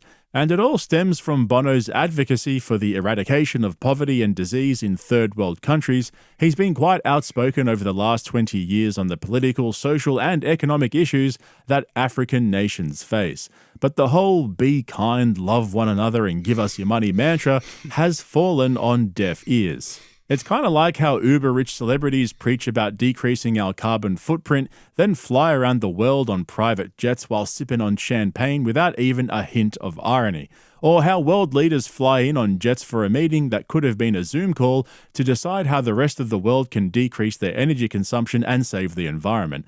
The hypocrisy rubs people up the wrong way. But I don't follow a lot of that stuff. My main issue with Bono is how his band U2 and Apple conspired to commit one of the biggest album release fails of all time by dumping their album Songs of Innocence for free on all iTunes accounts, which you couldn't delete. Oh yeah, that was fucking brutal, innit? You remember that? That was Didn't they have like a special YouTube edition of phones and iPlayers too? Or iPods back in the day? Brutal, bro. Brutal. Whoever was in love with U2 back in the day in Apple, I curse you. Whoever that person was, whether it was Steve Cook or somebody else that was in love with fucking U2, I curse you, man. That was such a horrible period. Such a horrible period in Apple's history. So like I said, the hate for Bono runs pretty far and wide, which is what happens when celebrities bite off more than they can chew and develop an overinflated sense of entitlement and self-worth. By the way, if you want more podcast cringe, fast forward. Podcast. Well, we're in danger. We're in danger, but you did say on one of your recent podcasts, you were saying, hold on a second. Oh, he knows what he's doing, innit? But even Bono knows how to fucking... This is probably one of the marks of somebody that's been a pop star or been that kind of level of a guy. You know what the game is. You let people suck you off, and you know how to suck other people off, you know? You're a giver, and you're also a receiver. Oh, you're giving, you're also a taker, whatever. You know? You give and you receive. But you know the game. You know what it takes to make sure this conversation flows, so you get invited back. You know all this sort of good shit. So you get on there and you kiss the ring. You kiss the tip. You lick the shaft. You know what I mean? You go deep throat. You go hard. Still, more people got access to water and heat and or air conditioning than have in the history of the planet. So we just don't want to lose that. I get what they're trying to say, but nothing gets under my skin more than rich celebrities telling us to be grateful for what we have and then telling us we need to do more to help others in the next breath. The endless pontification about how to solve the world's problems is so fucking insufferable and played out at this point. But here's a funny thought. Is this the podcast that Bono was referring to just then? We got into comedy when it wasn't a job. It was like, it was weird. It was like joining the circus. Bono referencing a Bert Kreischer podcast would be so on point as well, by the way. Bono's favorite comedian being Bert Kreischer would be so on brand. Dog shit music, dog shit taste in comedy would make all the sense. I only got into comedy because I got discovered by Rolling Stone magazine as the #1 party animal in the country. I mean, what are the odds of my life tracking out? So that's why I named it Lucky. Well, we're all very lucky. If you're listening to this, you're very lucky because you can hear. How about that? Yeah. If you're watching it, you're very lucky that you can see. You're very lucky that you can afford a phone. You're very lucky. Like, most of the world lives in utter poverty. And that's the unfortunate reality of all these people virtue signaling about the 1%. Like, bitch, you're in the 1%. Picturing Bono listening to Joe and Bert will forever be etched into my brain. Imagine the slow nodding of the head while puffing on a cigar and sipping on some iced tea, and then saying out loud, even though nobody else can hear him, yeah, people really should be more grateful, while staring out the window of his private jet with rose-colored sunglasses on. Literally. But let's put all of that aside because there's more important things to deal with here. What happens when you put a rock star and a comedian in the same room and tell them to have a 3-hour conversation? Apart from all the mandatory fart sniffing, they will inevitably start comparing their respective art forms together. We've seen it before when Bert Kreischer did a podcast with Travis Barker, or when Joe Rogan tried to convince Woody Harrelson to become a stand-up comedian not so long ago. And so after Bono had finished sending his virtual hat around the room for cash, Rogan told him a story about getting high and listening to his music. A long time ago, probably 25 years ago, I was on mushrooms with a friend of mine, and we were laying on the side of this hill overlooking this canyon, and we played In God's Country. Oh, wow. It was just the peak of the mushrooms and the songs, the melody, the way that song hit. It gave me this insane appreciation for things. Like, at that, it was like this very unique fusion. Mushrooms bring out this like loving, like communal quality. Like, I don't know, man. Like, maybe because I'm getting, I've been exposed to a lot of shit. I've done a lot of shit. I think also the DJing side of thing kind of probably drains you a little bit because it's a lot. But even me, somebody that's fucking addicted and fucking very enthusiastic about clubbing and DJing and all that sort of shit, even I get fucking tired of the constant going on and on about raves and dancing and multivitamins and gear and this. It's just whatever, right?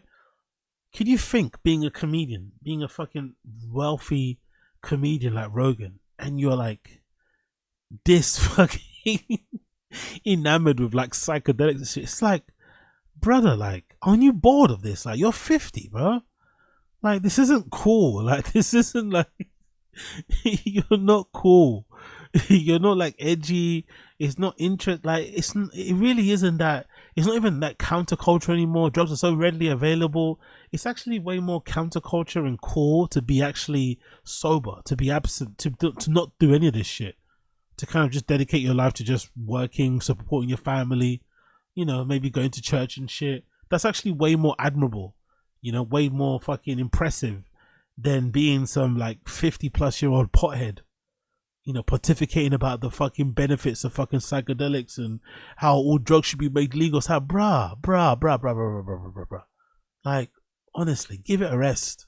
Give it a fucking rest. But I guess it's hard for him because, according to Joey Diaz, Rogan was really late on smoking weed, isn't it? He started smoking weed in his 40s, allegedly, according to Joey Diaz. So maybe this is why we're getting this, constant like weed, man. Like, bro, really? Weed ain't that great. Like, it's good, don't get me wrong, but it's not that great. Chill out. Happiness and joy and just lying in this field looking up at the Yeah, big up my notes. Psychedelics, mushrooms scared the life out of me. Exactly. Also, psychedelics are meant to be like a one-time thing. They're meant to be done like occasionally. You're not meant to do psychedelics all the fucking time, you know. But I guess if you have all the money in the world and you're not really worried about shit, you can just fucking be tripping balls all the time. But it's meant to have a way more potent effect when you do them sporadically, you know, spread out across the year. It's not meant to be doing them like this guy's probably tripping balls every fucking single day, every week, if anything. It's like, come on, man. And it'll be better too. It'll be so much better if we got better content for it. But it's not even like he does good. It's not even like it's not even like all these psychedelics, all these drugs actually make him funnier on pods or in his stand-up, or make him produce more interesting shows, or put together more interesting events, or open up interesting spaces. It's just these nonsense conversations, you know. If you're going to be doing drugs, at least become a better, interesting person or something. Maybe helpful if you can. this canyon and hearing that song, it was like, this is what music does. It takes these moments, and wherever they're at, it breaks them through the membrane into this new place. Like this moment, it broke through this membrane and brought me to this. I think about it all the time. Don't worry, Joe. I remember my first beer as well. But keep that story in your back pocket, guys, because it's going to come up again at the end when Rogan educates Bono on the fine art of stool humping. They actually spent quite a bit of time dissecting the genius of stand-up comedy, and it all started with this one question. And just a quick warning to anyone new here, we're about to descend into some deep cringe territory here. Who do you think is the funniest world leader? Oh, my God. Who? Yeah, that's a really good question. It's got to be Trump. He's the funniest. Well, he has the thing that a lot of stand-up comedians have, which is he can say the thing in the room that no one else is going to say. Right. And that generally creates a laugh. I also think... Yeah, big up Bryan Laura. Remember when he used to chase customers out of the parking lot for smoking weed? Exactly. Big up Bryan Laura. Black American, I was late. I was late too. I went through that phase for like 3 to 6 months. Yeah, but I'm not going into it. I don't know. I'd be embarrassed to be talking about gear and getting on it and shit and drinking and clubbing like in your 50s and 60s. Just do it privately, but don't be talking about it, you know? If you're going to be on it like that, of course, do it. Enjoy yourself. Do what you need to be done. Like, whatever. We only got a short time on this earth. Whatever brings you joy, do it. Enjoy yourself. But I'm not going to be pontificating about it. I'm not going to be fucking bloviating about it. You know what I mean? It's just not that interesting to most people. Okay, you're rich. You got money. You got time. You can do what the fuck you want. You're fucking getting Howard time. Okay, great. Congrats. Pat on the back, mate. He mightn't be able to take a joke. Well, he's not good at that. He doesn't enjoy it. Yeah, exactly. Big up Ason. How profound is it when in the next breath he's annoyed with homeless people on food or people on food stamps? Exactly. Joke coming his way. No, he doesn't. I mean, it's just all these psychedelics, and not really one interesting original thought comes out of it. No really legendary podcasts come out of it. No interesting out of this world guests come out of it anymore. It's like all of this stuff for what? Just to kind of keep you ticking over. We don't get better product. We don't get better stand-up from him. You know? It's not like he's making interesting fucking advancements in the fucking vitamins and protein and whatever game, right? It's just nothing. We just get the same old shit. Just him talking into microphones like I'm talking now. Boo. Zelensky's actually a comedian. Right. I met him before he became president. He played piano with his penis on television. It was quite a piano. I mean, it's funny to go from playing piano with your penis to becoming the president of the Ukraine. It's also quite funny for Donald Trump to go from reality TV to become president of the United States. Look at this non-stop, honestly.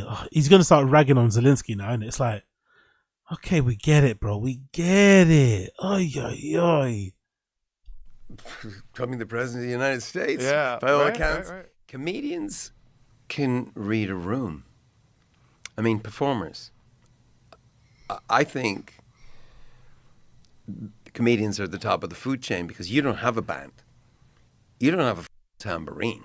You just have the read of the room, and the material has to be really funny. Ah, shit. Here we go.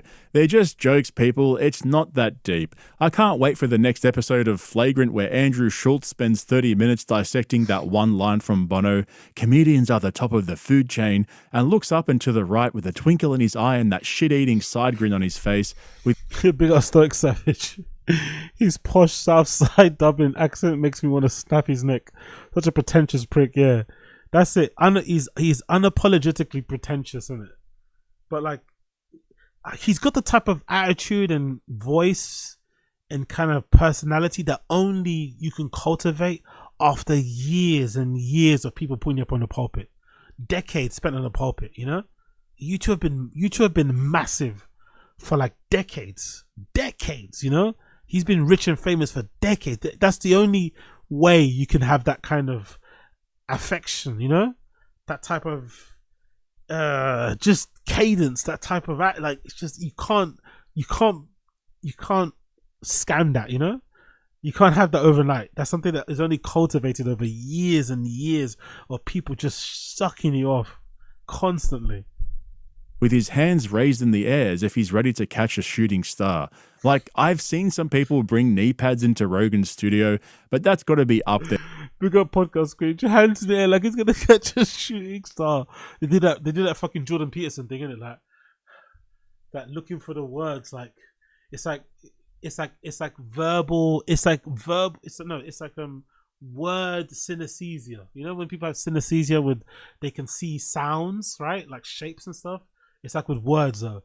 It's like the words are they're in the ether, they're in those clouds, and it's like he's plucking the words and bringing them together, and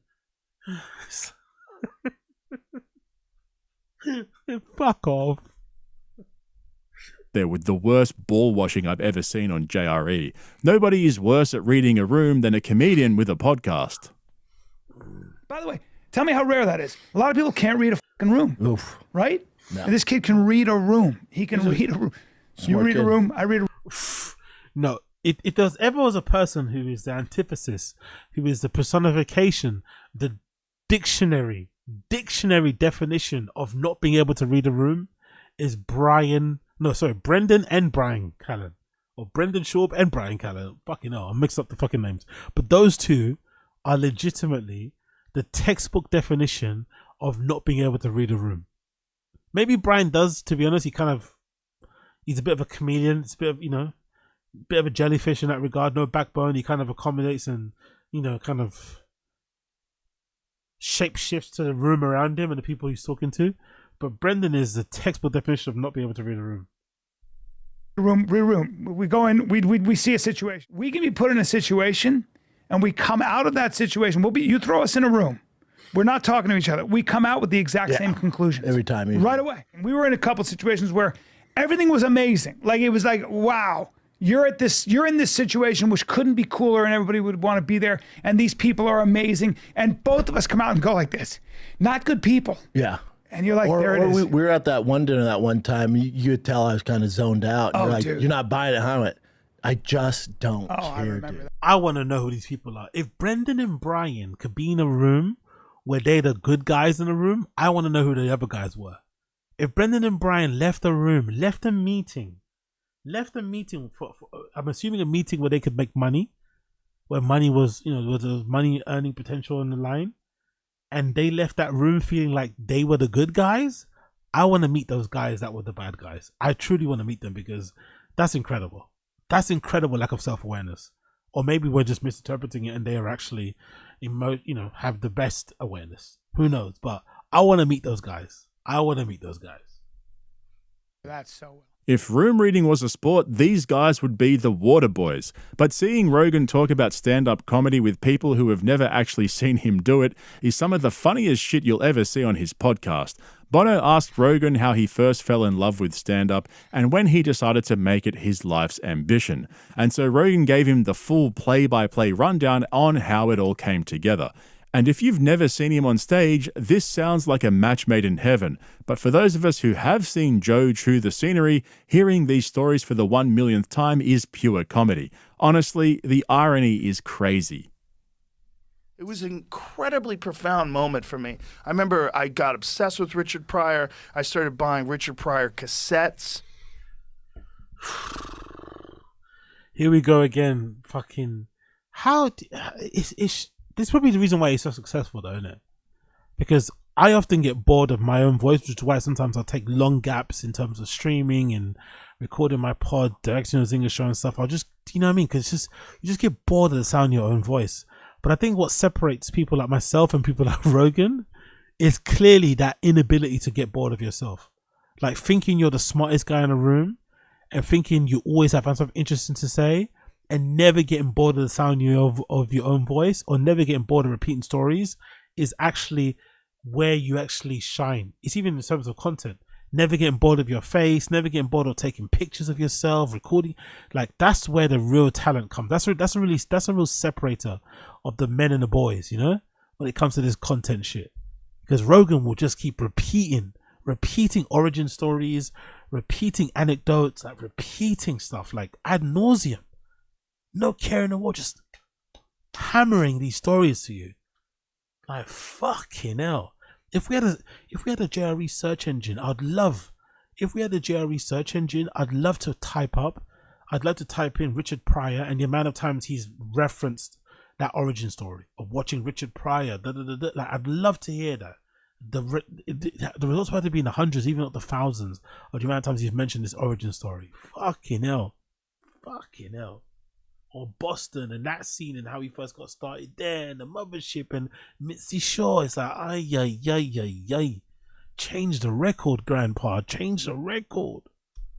Wow. I would buy like whatever I could, you know, you could find them. And I just couldn't believe that someone could do that. That he could just, by talking, this theater filled with people were just falling down laughing. It just blew. I couldn't believe how much money he was making by telling these shitty jokes. And I thought, hold on, I've got some shitty jokes. I'd like to make a lot of money. Let me give it a try. Blown away. What a crazy power to have. Like, what an unbelievable thing to be able to do with just your words. And then I saw Kinnison. I think that was the first moment where I went, oh, this is comedy too? Wow. Okay, what is comedy? I was like, okay, this is comedy too. And the first thing I ever saw of him, I was actually introduced to him by a girl that I worked with. A girl that I worked with at a gym. I worked at the Boston Athletic Club. I was a trainer. And she was like, I saw HBO last night, and this comedian was so funny. And in the parking lot of this gym that we worked out, she did Sam Kinnison's bit of homosexual necrophiliacs paying a bunch of money to be with the freshest male corpses. Oh, have you ever seen the bit? I have. So the bit is the guy, he goes, imagine this, you're at the end of your life, I'm going to be alone with Jesus, and that's going to be great. I love how Podcast Cringe cut a bit of the section of the joke. He was going up for so long, Podcast Cringe edited it. Joe Rogan's telling someone else's joke poorly, basically, right? He's retelling this Sam Kinison joke poorly, and he's doing it so badly that Podcast Cringe edited out a section, you know, clipped it out. Like, fuck this, man, you're rambling. This is not going to land the way he thinks it's going to land. But Bono's going to laugh like it's the funniest thing he's ever heard. Be in heaven, and hey, he starts rocking back and forth. What is this? It feels like someone's got a in my ass. You mean life keeps the ass even after you're dead? It never ends. It never ends. Ow, ow. She's. By the way, Sam Kinison, God bless the dead, very acquired taste, but it's also in his delivery, right? You got to buy into the mystery, you got to buy into the persona, into the lore, blah blah blah blah. Someone retelling you a Sam Kinison joke won't hit the same way, and you also got to watch it at a certain time in your life, but that didn't hit. But of course, Bono's there giving doing this impression. She's lying on the parking lot on her stomach, going back and forth, and I'm dying laughing. I was like, by the way, yeah, exactly, Coyle. Rogan versus Kinison, exactly. Yep. Rogan's whole persona in fucking comedy style is very Kinison-like. He's just too intense. He's not really fun. Kinnison's like a fun party animal, drunk, crazy guy. Was right. Rogan just isn't that guy, you know. He can obviously he's obviously can scream and shout and what, but he just comes across like a drill sergeant. He just comes across angry. He just comes across like, why are you screaming? Like, you just notice him scream. That's the first thing I noticed when I was watching a lot of his specials for my Patreon and shit. Just notice like, why is he screaming so much? Like, he's so loud and shouty. But then he's also like that when he gets drunk. When he's on Kill Tony, the first thing that he does is like he's always very shouty and screamy and aggro. Like he's quite an aggressive. He kind of reminds me a little bit like, you know, God bless you, but he kind of reminds me a lot of the Australian guys I've met on my fucking backpacking trips and shit and holidays. They Bobbiton hostels, lovely dudes, but once they get some beer in them, they can get a little bit handy. They can get a little bit aggro, get a little bit lad, you know. The Aussies and the Kiwis, they can get a little bit aggressive. I think Rogan reminds you of that. He's got very Australian, New Zealand, alcoholic vibes when it comes to his comedy. I gotta see this. That was good. It was amazing. You doing her doing him. Oh yeah, it was. She did a great job. She had me howling. The sad thing for me is how she did a great job. Then I fucked her.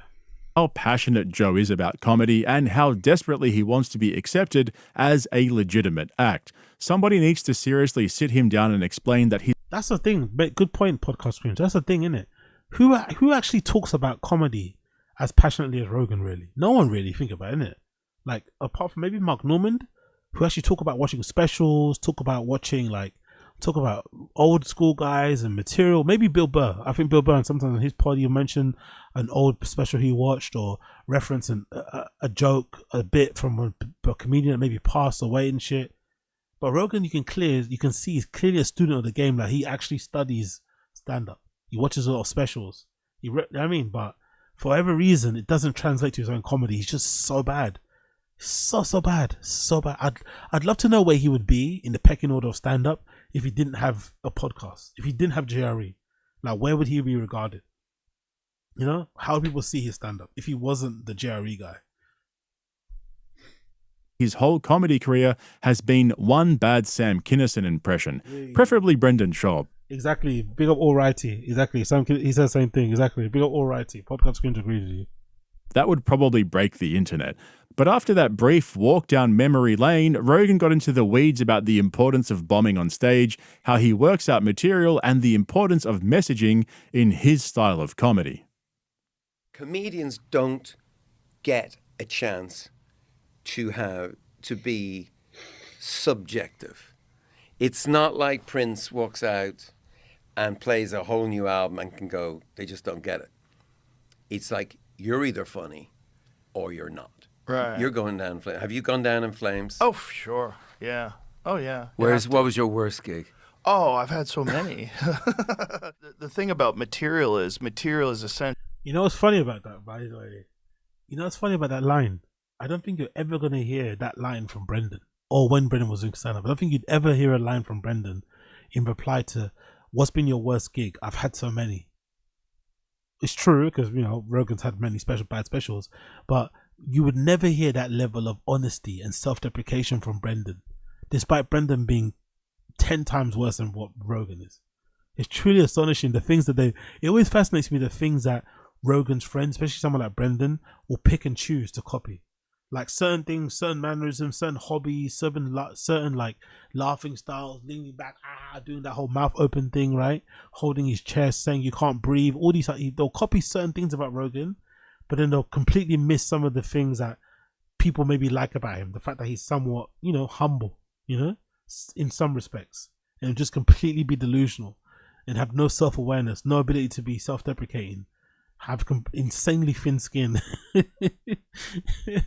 Because Brendan when he was in stand-up would have never said he's had many fucking bad sets. If anything, he would say he's never bombed and doesn't believe in bombing.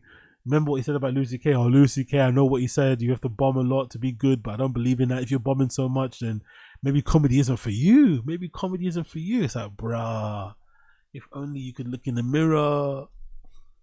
Essentially like a calf that's newly born. And it has awkward legs, and it has to develop into a bull.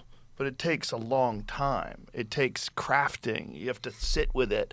You have to go over the some ideas come to you in full form, and some ideas you have to believe in them. And you know, sometimes those bits would just fucking bomb, and you have to just like go, God, should I abandon this? Should I keep working on this? Do you have a team of writers? No. Wow. No, I just write everything myself. You're kidding? No, always. Yeah, always have. The kind of stand-up that I... Brendan can't say that. Brendan had a team. Remember when Brendan had a team of writers and you still shit? That's how you know you're a terrible comedian. Imagine having a team of writers and you're still terrible. I do is supposed to be, here's the world through my eyes. This is how I'm seeing things, from the most ridiculous, awestruck, and laughing at everything perspective. Unpopular opinion, I actually wouldn't mind if some of these comedians had writers, if it allowed them to be funnier. I actually wouldn't mind. I wouldn't give a fuck, because I don't really, it's stand-up comedy. It's like, I don't expect you to write the whole thing yourself, to have all these specials only written by you, to have no outside influences or references or lines or anything. I don't expect that. I actually wouldn't mind it if these guys did collaborate with other comedians, maybe up and coming ones, maybe ones who weren't that great on mic. Maybe there's a thing in comedy, like similar to music. Maybe you're not the greatest artist, but you can write, so you help out comedians to punch up their jokes, right? Or to spruce up their jokes. I actually wouldn't mind it. It actually would be a good thing, but some of these comedians probably have outsized egos and things and get a bit possessive or don't want to share the money. But I actually would prefer if some of them would hire some open micers or maybe some guys who just aren't good, don't care about being a comedian, but would love to write for a comedian. That would be fucking great to hear. And then we'd actually get better fucking specials. And it has to be through my lens. Well, oh yeah, exactly. Yeah, big MK. Yeah, Chris Rock is one. Yeah, Chris Rock is one. Isn't it? Chris Rock hires writers. Yeah, I think Ari Shafi is right for Chris Rock back in the day. Yeah, I think I heard him mention it. I actually wouldn't mind that. I think they should more comedians should write. Thinking about it, Chris Rock has had some decent specials recently as well. I think he's had some solid specials, solid sets at award shows and shit. He's had solid. I can't think of a recent Chris Rock special or set that I've seen that was terrible. He's had solid ones, so I think it's actually beneficial for them to have writers. Amazing. Well, because if you can mock something, like you can have a position or an opinion on something, and someone can disagree strongly, but if they make everyone laugh at that position, now they've made a real point. Because if you go on stage and just have a bunch of opinions and just lecture people, there's people in the audience that go, well, f you, I feel differently. But if you could go on stage with that opinion and make people laugh at something they know they shouldn't be laughing at, like, oh my God. And you're like, then you're introducing ideas into a person. It's a spoonful of sugar that helps the medicine go down. I was saying to somebody recently, boo. I'm not sure I trust people anymore who aren't a little bit funny. Yeah. I mean, funny in the not the funny peculiar. Right, right. There's a place for that too. Right. But people who make you laugh are open. Yes. And also the contradictions of the world and how bizarre things are. Like, what are you focusing on? Like, you don't ever see the hypocrisy and the ludicrousness of just this existence, this temporary existence on a spinning orb hurling through the universe and concentrating on who gets to use what bathroom. If you don't see that, you're not paying all attention. You're not all in. You're certainly not balanced. Those mushrooms were working very well for you. Yeah, I'm telling you, man, in God's country, that's the ticket. That's beautiful. Wow, I'm so touched. I don't know about you guys, but I'm personally holding out for Rogan's next comedy special titled A Spoonful of Sugar. I just had a thought though. As punishment for putting us through that, Bono should be forced to watch every one of Rogan's comedy specials back to back without any. There's not a single joke that Rogan has in his arsenal of jokes that should ever require this pose in it. Think about it. What joke does Rogan have in his library full of jokes that would ever require him to be doing this on stage? Like, what the fuck is that?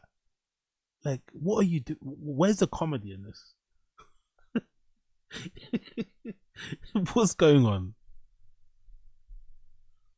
Any toilet breaks. Then I'd like to see him ask Rogan some questions afterwards. In fact, that should be mandatory for all JRE guests. They should all have to sit through at least one of his specials before sitting in front of the microphone. But the absolute blind hypocrisy of the way Rogan described his style of comedy is wild. Everything he was describing just there is the exact opposite of what he does. One of the biggest criticisms of his latest special, Burn the Boats, was that he was flogging 5-year-old jokes about the pandemic, being misgendered at the airport, and how cool it is to get high. For him to pretend that he's some master of irony and sarcasm, as if he's some high-level observational absurdist, while simultaneously missing the most mundane jokes on his podcast, will always amaze me more than anything he's ever done, and that includes the stool humping. And seeing Bono eating it up like that was an absolute peach's delight. This episode perfectly captured the state of JRE in 2025. Two has-beens name-dropping their way through a conversation that should have taken place over a dinner table instead of in a podcast studio. Anyway, remember to head over to... I also wonder, like, was Bono the inventor of this look? This, like, washed-up musician look? Because I feel like there's so many guys around the world who inadvertently look like Bono. Like the ones who, like, that play guitar in a pub without provocation, without invitation, not just start playing randomly. Those type of dudes who bring a guitar to a fucking hostel, you start strumming along or something. Like I think they all look like this. The colored lenses, the hair, the earring, the fucking jackets and shit, like the little trinkets. He's probably got a wrist full of leather fucking wristbands, like a thumb ring, those thumb ring wearers. If you're out there with the thumb ring or the index ring, one of them two, right? He's definitely the creator of that persona, that look. It's just like, Jesus Christ, we get it. You play music, you're in a band, we get it, brother. Honestly, please go play golf or something, man. Leave us alone. Oh yeah. He's probably on there promoting the record, by the way. Big up him. He's a professional. He was probably on Rogan, because I'm not gonna Google it. I don't want U2 on my fucking algorithm. But I bet you there's probably a new U2 fucking album in the works, or that's already dropped. That's probably why he's there. He's probably there promoting his music. He's still on the road. He's gonna be on Zane Lowe soon. Or he's not already. He's already probably done it. Like, fucking hell, Bono, man, fucking Bono. Big up podcast Cringe. Check out his video. You know the title. You know where he's at. It's all there. It's all there. It's all there. Let's go back to Tfatk sub. Let's see what we missed out on here. Who else remembers? Okay, we saw that already. The stupidest thing I ever heard. What's this about? Let's see this. The stupidest thing I've ever heard. Yeah. All right. Well. Yeah. I don't know. Don't get the Corvette, huh? Well, you already got all these cars, big cars. You got the green one, the muscly green one. Yeah, but it only goes straight. What? It can only go straight. What? They don't handle well. They're just the fastest car ever produced straight. I gotta take corners and shit. If I have to go left or right, I'm fucked. Don't a ton of people own a Dodge, whatever that thing is, right? That green one. People drive it. Don't look. Loads of black kids love that car. Doesn't it? Like, what? So it can't. There's not handle well because it's got slicks on it, or is he just chatting shit? Isn't that car very, very popular in America? Loads of people in the South and shit, and black kids in general, love that car that he's got, right? Surely it handles well, no? That's the stupidest thing I've ever heard in my life. That's the stupidest fucking thing I ever heard in my life. Track car, baby. Yeah, but then the Hellcat. Isn't the Hellcat just a good? Why is that common? Is that common? Is that widely known? That Hellcats don't handle well. The ones that are really fast, that people drive or escape from police chases from and shit. That are in movies and stuff. That car doesn't handle well. I swear it does handle well. It's pretty low to the ground, pretty wide tires. Why wouldn't it handle well?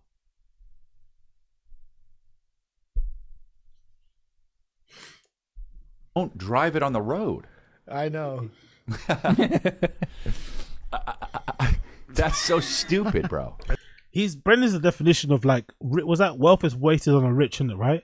Or money's, like, he's the definition of it, isn't it? It's just like all of this money, all of these access, all of this, like, great earning potential, he just wastes it on, like, I don't know. I guess it's not waste because he enjoys these things, but it's like, I don't know, like, you're also a dad of 4 kids or 3 kids. Like, how much time do you actually get to drive these cars? It's not like Brendan goes on track days, you know? It's like he doesn't really make use of the cars. It's not like he goes on, like, long rides or cross country. He just takes his kids on a, like, imagine having 6 cars, but then you rotate between them just so you can take your kids on a school run. You don't even go on track days. You don't go off-roading that much, just on a fun thing. You just got 6 cars to take your kids on a school run. I get it, cool, but He doesn't seem like the type of person that listens to music. You know, people really enjoy listening to music in their cars, going on long rides, listen to music, pull up at a gas station somewhere, get some food. I don't know, make a day of it. He does none of that. He seems pretty boring. He's not the most adventurous travel guy in the world. So it's like, why all those cars then? Just to have them, just to kind of flex, I guess. Cool. Isn't it crazy? I got problems, man. I don't like. Yeah, okay. I'm hot. It's not that hot, bro. It's not. Yeah, big up Sir Tony Sled. Podcast Cringe did one about Bobby Lee and Kalala. Yeah, watch that tomorrow. We'll watch Podcast Cringe video about Bobby Lee and Kalala tomorrow. I'll do that one for day two. Day 2 tomorrow. We'll do that. Big up Joey Maya. The demon is more for a track. The regular Hellcat can be street. Okay, cool. So the demon. So he bought a track car for the road just to have it. I guess it's cool because it's a lime green. Looks quite cool. The addition. Personally, I would still drive it on the street. I'm pretty sure you can if you wanted to. But it's probably for the best. He probably doesn't, because we already saw him flip a TRX trying to do a donut, you know, on a flat surface. He flipped that and nearly got himself in a real pickle. So it's probably for the best that he doesn't drive that fucking what's it thing called, that demon on the road, because it could probably end in tears. It's not hot. I did do deadlift. Well, yeah. That is one hell of a. Imagine if you're fucking Crystalia. What a punishment, isn't it? What a punishment when you're Crystalia. One moment you're on top of the world, Netflix, about to do fucking action movies and shit. You're about to do a show. You signed a deal with Netflix with Bryan Callen to do a show together. You probably had a ton of things in the works. You probably were going to appear on You in future seasons, and then boom, you now have to rely on a wage with Brendan Schaub, bro. Brendan Schaub cuts your checks. What a fucking fall from grace. Well deserved though, well deserved, because he's a deadler. He's a fucking deadler. Moving on. Austin, Texas trucks have arrived. Oh, look at that. Actually, let's check that out. Let's go to Brendan Schaub's Instagram. Let's see what Brendan Schaub's Instagram is saying. Let's actually get to that. I want to see this. Big up everybody tuning in. If you're enjoying the show, make sure you like the stream. We've only got 41 likes. Like the stream. Help a brother out if you can. Like the stream. Let's see what's going on here. I think that's the one, right, about Texas. Texas or bus. A lot of Diet Cokes. A lot of beef jerky.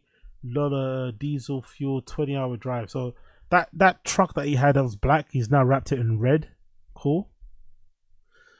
There's Brendan with his brother and his kid. Cool. Big gulps. I think the Ozempic is starting to wear off a bit now. Fucking hell. Axe J, bro. God almighty. That is a grill, isn't it? Fucking hell. Who's buffer? Who's more leng? Who's more leng? Who's more leng in the face? J or Chin? Who's more leng in the face? J or Chin? Shudders. More pictures of the dog. Oh, and there's a truck's coming, right? There's a truck's arriving at his crib. Imagine living in this like Texas cul-de-sac, right? Where this Austin, Texas cul-de-sac, and Brendan pulls up, and he's got like 6 cars. This like leafy, I don't know, secluded suburb somewhere in Austin, and here comes Brendan with all these 7 trucks. Completely unnecessary. Why he has so many. I think 2 of them are the giveaways, right? I think this is the giveaway, right? That one's the giveaway currently. I think so, that one. And I think that one's meant to be a giveaway too. That's the one he bought at the auction. That pink one, I'm assuming. But it's just so like, it's just, he doesn't go anywhere. Like, why do you need so many? You don't go anywhere. No sound, but here's the trucks. There's a yellow one. There's another TRX, a yellow one. I didn't see that one before. But he's got 4 trucks now, I guess. Maybe not. No, there's 5. There's 5, not including the red one. There's 5 cars in his, and plus a demon as well. There's 6 cars then. Shit. Plus a wife's fucking G-Wagon. It just doesn't make any sense. Can you imagine? It just doesn't make. It's just such a waste of time and money, you know. But hey, everyone's got to do what they gotta do. Everyone's got to do what they gotta do. Look at fucking Sanaz in the comments. Oh my god. Oh my god. Daddy. Fuck you, no, exactly. Your neighbors are gonna be like, "Who the fuck is moving in here?" Brendan's probably gonna be in the comments. I'm a big deal. I'm a big deal. Why does it say 12 comments, but you can't see the 12 comments? Oh, I said 2 replies. So I thought you said 12. Welcome to the best country in the world. Oh my god, half the vehicles loaded. But yeah, very interesting spending habits from Brendan. Very interesting shows of wealth as well, to be honest. But hey, I guess when it makes you happy, innit? Congrats to him. But let's see. Curious to see how many of these cars survive or hang around. Curious to see if we get another pivot in the car purchases. Maybe he starts buying luxury sports cars again. He has a neighbor that's into Porsches and Ferraris again. He starts to want to show off and he feels inadequate. Maybe we'll see that. Will we see less truck giveaways now going forward? Don't know. Maybe we'll see less truck giveaways. I don't know. I'm curious to see that as well. I'm just curious to see how this is going to pan out. Really, this is one of the most weirdly, hotly anticipated and interesting arcs in Brendan's life so far. Because it's been a bit boring in the Bappaverse. This is going to be the interesting part. How this Texas move actually pans out. I'm actually so fucking curious. I can't wait. I fucking can't wait. Cool. Let's see what else we got. Oh, let's go on Joanna, by the way, as well. She's got some she's got another redacted post too. I want to check out actually. Let's actually just do it here. Where is it? What's Joanna's Instagram? She's got another redacted post that she put up. I don't know what the photo shoot's about, by the way, but there's a photo what? There's a photo shoot of the house as well that they left. As I embark, oh my god, what's this post? As I embark on the new journey to Texas, it's taken me time to feel all the emotions, fear. She definitely wrote this on ChatGPT, by the way. This definitely looks like a chat. I don't think she wrote this, by the way, but all by herself. As I embark on this new journey living in Texas, it's taken me time to feel the emotions, fear, anxiety, sadness, excitement, happiness, and new beginnings feels. Okay, she didn't. This is not ChatGPT. This is her brain. As I embark on this new journey, living in Texas, it's taken me time to feel the emotions, fear, anxiety, sadness, excitement, happiness, and new beginning feels. Imagine her helping her kids with homework. I know that will be a change. I know that things will be different, but I also know the friends and family who love me will always come visit and always come get my LA fix and visit with loved ones. That sounds like a shot. That sounds like a fucking shot. That sounds like a shot. She's putting her friends out. She's calling them out. I know my real friends are going to visit me. These last couple of days in LA were very emotional. Seeing my friends and spending the last couple of hours with them was bittersweet. Our baseball family gave us the best see you soon party. I will never forget that LA will always be home because it was the people I love most. However, making memories in our new home with the people we love the most will be really fun. I officially say see you soon LA. Until next time. It's 27th for the 5th. We're out. I don't know, man.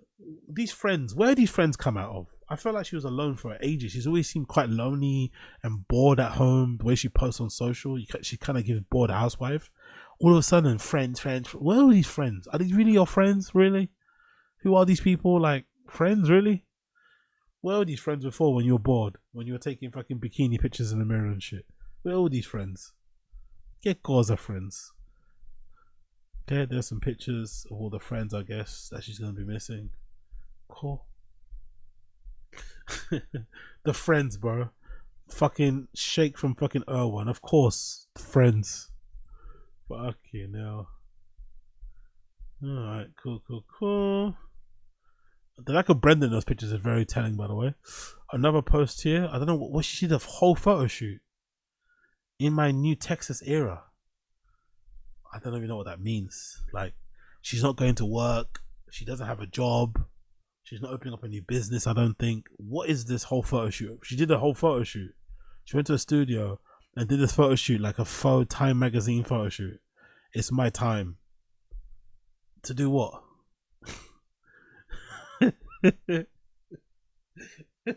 It's my time. Bro, you're a mum. You're a mum. What is your time to do what? You don't do the laundry, you got nannies and shit. Like, what? It's your time to do what, please? Please tell us what your time is. What's the time? Oh, this lady's fucking brilliant. She's so fucking hilarious. It's my time. It's always your time. You have nothing but time on your hands. Oh, these pictures are fucking hilarious. It's like she's modeling for COS or Zara, or she's on the cover of a proper magazine, like an editorial. It's like wanting to be a big deal so much that you pay for your own photo shoot. It's like, oh, such loser behavior, man. Honestly, but hey, if it brings her happiness, I guess more power to her. Then we got a video of her receiving a Hermes blanket.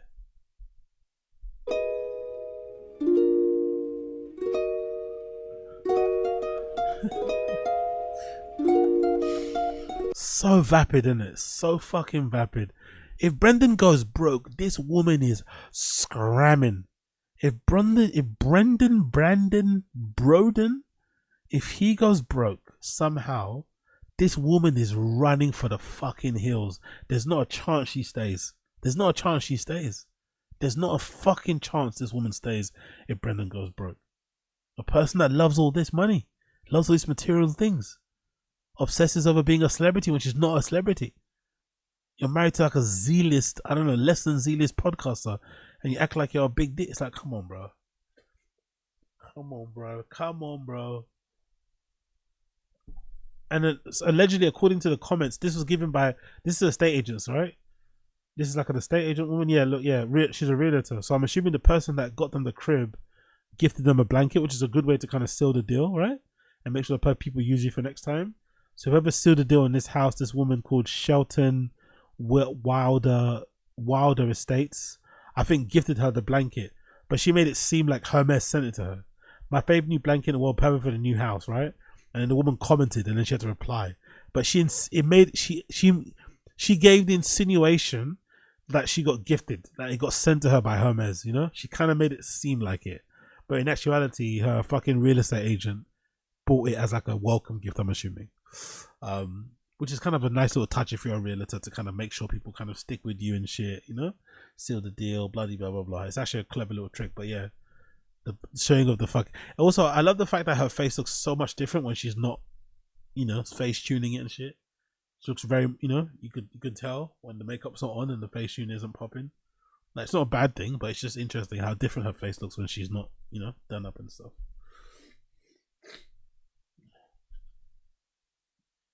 And I don't know why she's so excited. They've had one before. Like, it's not, I don't know. Surely once you've had one Hermes scarf, like, getting another one doesn't really do that much, or blanket, whatever. Like, hey.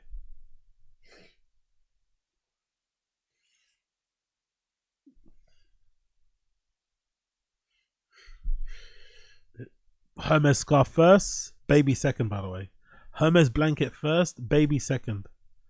Blonde hair, blue-eyed baby second, right? Let's get the fucking scarf there first. Baby second. Most important thing is mummy and her new fucking blanket.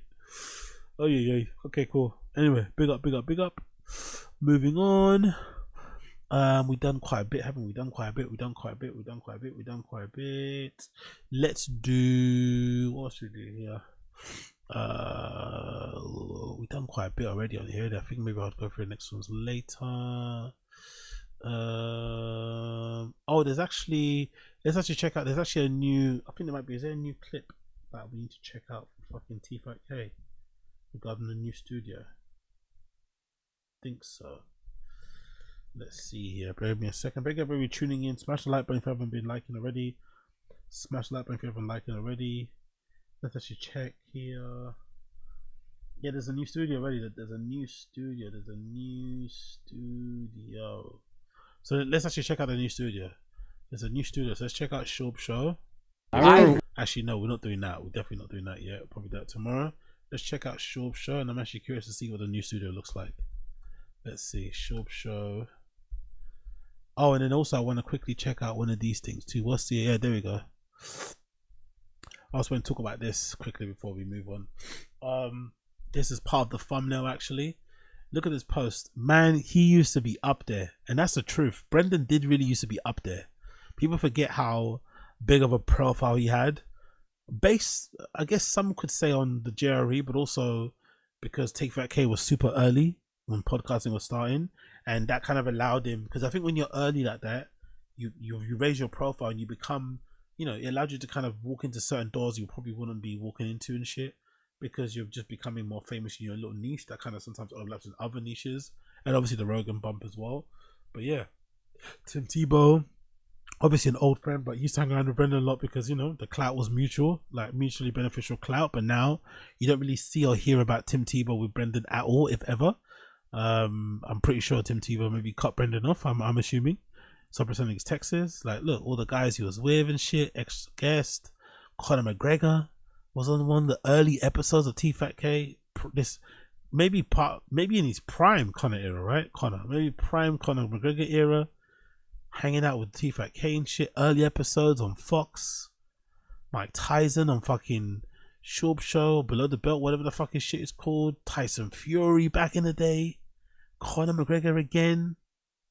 Crystalia's wedding or something. That's much something to brag about, but still with Rogan and Crystalia at the Comedy Store. Very zesty hand placement, by the way, or hand finger extension. Look at the face as well. Remember that face he used to make in his pictures? The fucking that fucking smile, that weird. I don't be trying to be cute or something, but I don't know what that smile is. Maybe it's meant to make him look more demure and kind of make him not make him look so big. But that smile used to be fucking funny. That little punchy. I don't know what that smile was, the little corner smile. Crystalia pre-rape allegations. Look at his face. Looks full of life, ready to fucking, the world is his oyster. Hollywood's his fucking, you know, his playground. Netflix deals coming out of the wazoo. Looks so optimistic. Rogan with not so much HGH in him. Like, he used to have some friends, bro. Some friends. Conor. White hair days Brendan when he was trying to be a fucking star, you know? Friends. Now look at him. Now fucking look at him. Crazy, the downfall, man. And it's also, and the funny thing, or sometimes the satisfying thing, I think, if you're a real Brendan hater, is that most of this is self-inflicted. I know sometimes clout and fame and that stuff is up and down, and sometimes one time you're hot, one time you're not. But a lot of this downward slope has definitely been self-inflicted, you know? Just being a douche to people, not even a douche just to the fans, even to other celebrities, people in your fucking level and shit, or above you, being a douche to people, not treating people nice, and then look what happens. Quickly the fucking career goes away. Quickly all the celebrity friends disappear. Love it. Let's move on. Schaub show. Let's check it out. Schaub show new episode from the new studio. I'm curious to see what this looks like. Schaub episode from the new studio. Let's check this out. Schaub show episode from the new studio. Let's check this blood clot out. Big up everybody tuning in. Smash the like button, hit subscribe, all that good shit. Become a member. 500 members at the end of 31 days. Let's do this. And now, Brandon Thick Boy Schaub. Let's try it out, buddy. Yeah, we are live from Austin, Texas. First show. Oh, echo. The audio is brilliant, isn't it? Brilliant audio, by the way. Brilliant fucking audio. Oh, first show in Austin, Texas. It is June 1st.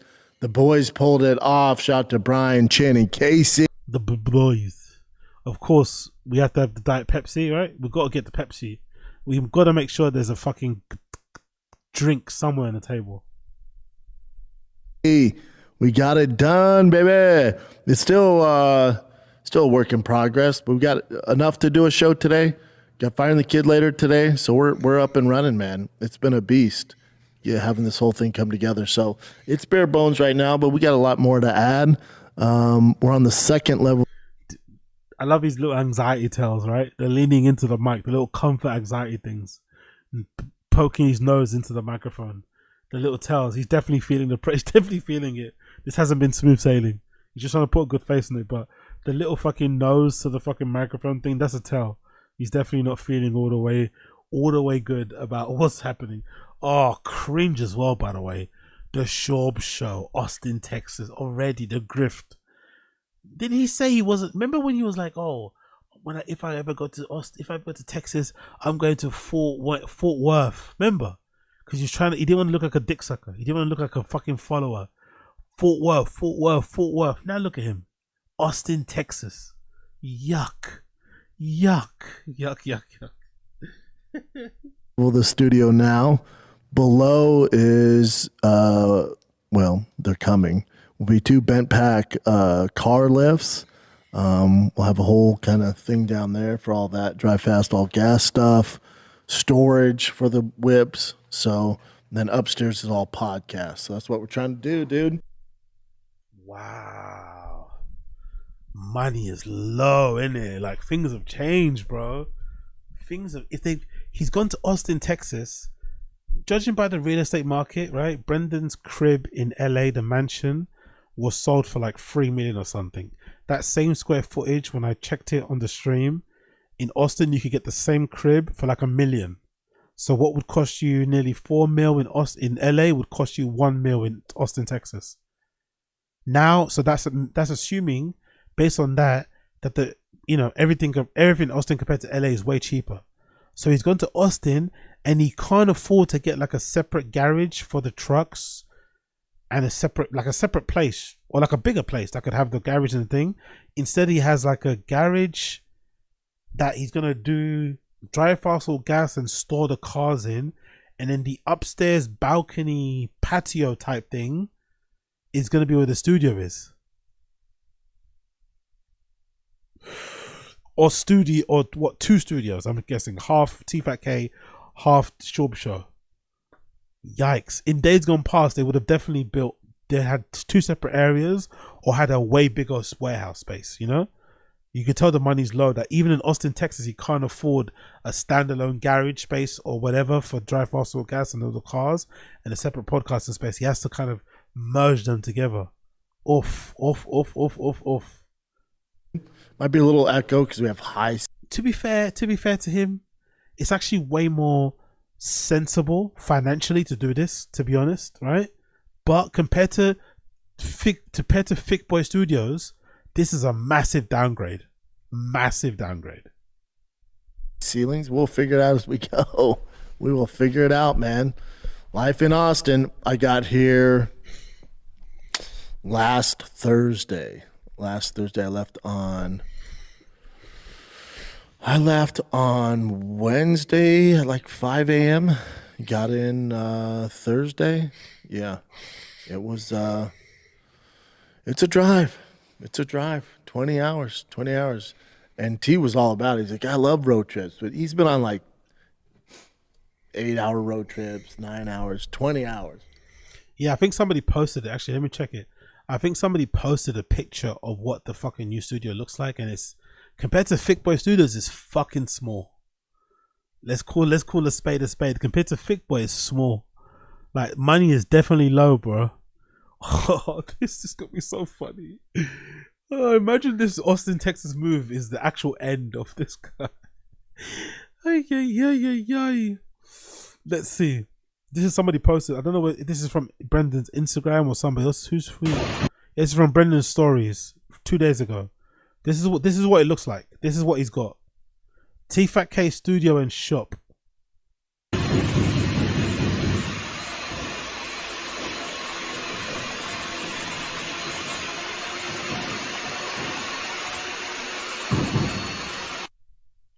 That is tiny.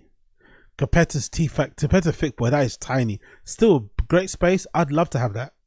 But that is a tiny space compared to what Thick Boy was. Tiny. Right. Like, I'm not even sure he's gonna park his cars in there, but how do you describe this? Is that like a balcony canopy style setting that they've got there? It's like a warehouse space, a rectangular space, quite long. Then you've got this kind of balcony space where the studio is. Which probably explains why it's so echoey. It's probably all open here, which is why it's so echoey. There's probably no soundproofing and shit, whatever. But yeah, interesting space, man. Very, very small. Very, very, very, very small, and very, low ceilings as well in the studio, at least anyway. Not a lot of natural light coming in there in the studio. Very, very, very, very different from Thick Boy Studios completely. God damn it. What a fool. Tin roof in Texas, hot as fuck. Yep. He's going to take a truck engines running next thing They're gonna make it sleepy. It's a shop, says Addy Z. Bappa didn't need the LA blow. It looks long. Shop look. He rented a mechanic shop location. What? Really? This isn't a studio. How do you know that? He rented. Really? So this is not a studio he rented. This is a mechanic shop that he's dabbling up as a podcast studio. So no wonder it's got so bad acoustics. God almighty. Yeah, dude, where are the windows? Yeah, no light coming in. Okay, this is a mechanic shop. This is a Gary. He said he's going to add. Okay, cool. Fuck. Okay, let's see how he's going to add lifts. Let's go back to the clip. Let's go back to Schaub show. By hour 12, he's like, dude. I'm like, hey, this is what you signed up for, dude. This is what you signed up for. So we made it, though, man. We made it. Doesn't feel real yet. Today it kind of felt a little real because I'm all about routine. So I went to the Powerful gym here. Bunch. Yeah, big up. Chin moved for this. Depression arc coming low. Bro. There's not a lot of space. I don't think Chin's gonna be hanging out in that studio. Oh man. Fuck that guy, his friend. Did Casey move down there too? I think Casey gone to Austin, right? I think Casey moved to Austin, or is he staying in LA? I'm not too sure. But that guy that he likes, right? The one that's in fucking Tom Segura's special stand-up thing. Chin's not gonna be spending much time in the studio as much as he was before. I'm not too sure if the drinks are gonna hit the same way. At least there's no sink for Brennan to piss in. That's maybe a good thing. Maybe that's a plus, right? There's no sink to piss in. But this doesn't look like a fun place to hang out as much as Thick Boy. Thick Boy look like a good hang, you know? After the pods are finished. All that space, big TV, comfy chairs and shit. This doesn't look like a good hang. Still trying to find my gym. I don't think I found the gym I'll be going to, but it's a gym. No pictures or videos in that gym, innit, eh? No pictures or videos in that gym. Again, compared to LA, no traffic. I mean, the gym I went to was downtown. I went there, zero traffic. I mean, it's 5 a.m., of course, but... Is that true? Why are people saying that? Perk Angle. Did Chin really take a pay cut because of labor laws? Why are everyone saying that? Someone's mentioned it in the stream chat. Is that true? Has that been confirmed? Someone said that in the Tfatk subreddit. People are saying that all over of this fucking stream chat. When I said Chin's gonna, is he gonna sue and say? People say no. He took a pay cut. I hope this is just like rumors and pontification and speculation and just gossip. Hope this isn't true, man. Hope Chin didn't move to be in a fucking garage, and I hope Chin didn't move to Texas and take a pay cut. Especially if he's doing everything. He probably set it all up. He probably was one in charge of transporting all the equipment from LA to Austin, setting it all up and shit, getting the backdrop done, LEDs, mics, video. Like, he probably did everything. Hopefully he's not taking a pay cut. Hopefully he's not. And then when I came back at 7, zero traffic. Because I was like panicking because I was on the treadmill at the end there. And I was like, oh shit, it's 7 o'clock. I'm going to hit rush hour. I'm so screwed because I'm used to LA. Nothing. Like, this is weird. It's weird, dude. Weather doesn't bother me yet. I like it hot. I do great in the humidity. I don't mind it yet. But I heard next month is when it gets toasty. I know, I hear. I don't care. I like it hot. What do you not like to sweat? Stay indoors. That's what AC's for. Hit the ground running with the kiddos. I'll be fine. Wife will be fine. Chin case, we'll all be fine. We're grown adults. I'm just worried about the kids moving. So it's not really fair to say that though, isn't it? Because will Chin and Casey actually be fine though? Like, will they actually be fine though? From all accounts, from what I read online, from you guys in the comments, everyone's saying the same thing. Austin is fun. Austin is cool, but it's not LA. Everyone's saying the same thing. Austin is fine. Austin is cool. It's not LA. And they're moving what, 3 years, 5 years after the fucking pop, right? After everybody relocated, because I'm assuming if you would have moved there straight when Rogan opened the comedy mothership, there would have been time to kind of have a bit of fun and enjoy that pop and that new vibe and everyone there. Now it's just like business is normal now because people have been there for so long. They're in their routines and shit. Where do you fit into this? You're just there alone by yourself. So you've got all these people around you that are your colleagues, used to be your peers and shit, but you can't really talk to them anymore because of all your fuck ups and the Bobby Lee shit, the Annie Lederman shit, Kalala shit. So you've got all these people around you, you're not really talking to them. You're just stuck in this garage. I don't know, man. Like, maybe check in with Chin and the other guys too. Maybe check in with them. I know they're grown adults, but I'm not sure if they're gonna be like living their day to day is gonna be a real test for those guys, you know, because they seem to really enjoy LA. They like to go to all the restaurants, or the bars, or the barbecue, you know, or the fucking Korean grills and shit, right? This ain't gonna be the same thing. Basti's young, you know, he's whatever. He'll be fine. Billy doesn't, you know, we could be in Iraq, we could be in Ukraine. She's like, what? You know, she's one. She doesn't give a shit. But T had to leave all his homies behind, the baseball behind. So he's feeling bad, isn't it? Going to Austin so you can be next to Rogan. But I think personally, now looking at it and looking at that garage, looking at this garage studio, I'm starting to think they didn't move to Austin because they went to follow Rogan. I think they moved to Austin because the money was low. They would never admit it, but I think Brendan brought up the whole Austin, Texas thing to Callen to get him to go there, and lied about him being, you know, lied about, you know, oh, you should go there for your stand-up. But really, I think he's put that thought in Callen's head so that Callen would move there so Tfatk wouldn't stop.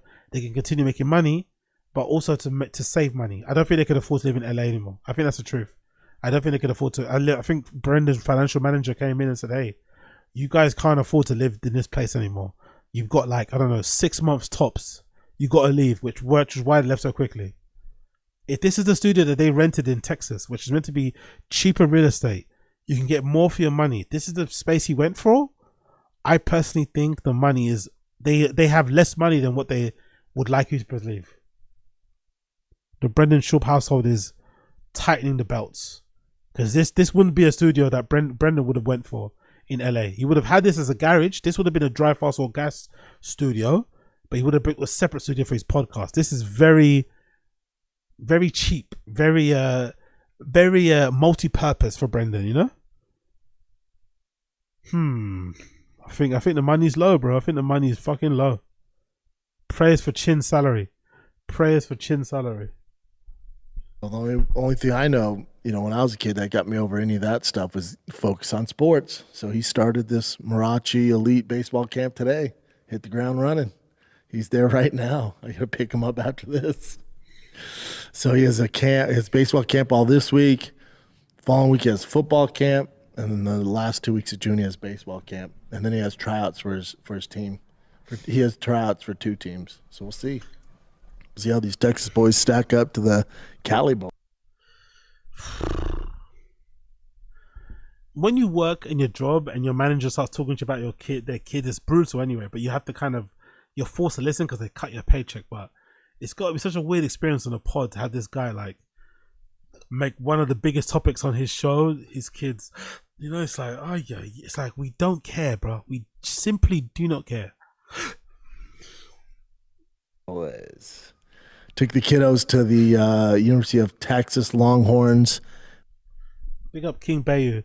Real question, how much sponsors will still be paying him because his audience was leaving and the overall economic is going down? I think the sponsor grift is, I think people misunderstand the sponsor grift. Like, from my time working in marketing, and other people in the stream chat could also maybe chime in if you've worked in marketing before or brand and stuff. Usually companies have like marketing budget allocated per quarter, whatever, right? And you're usually encouraged to spend it all. Doesn't matter on where.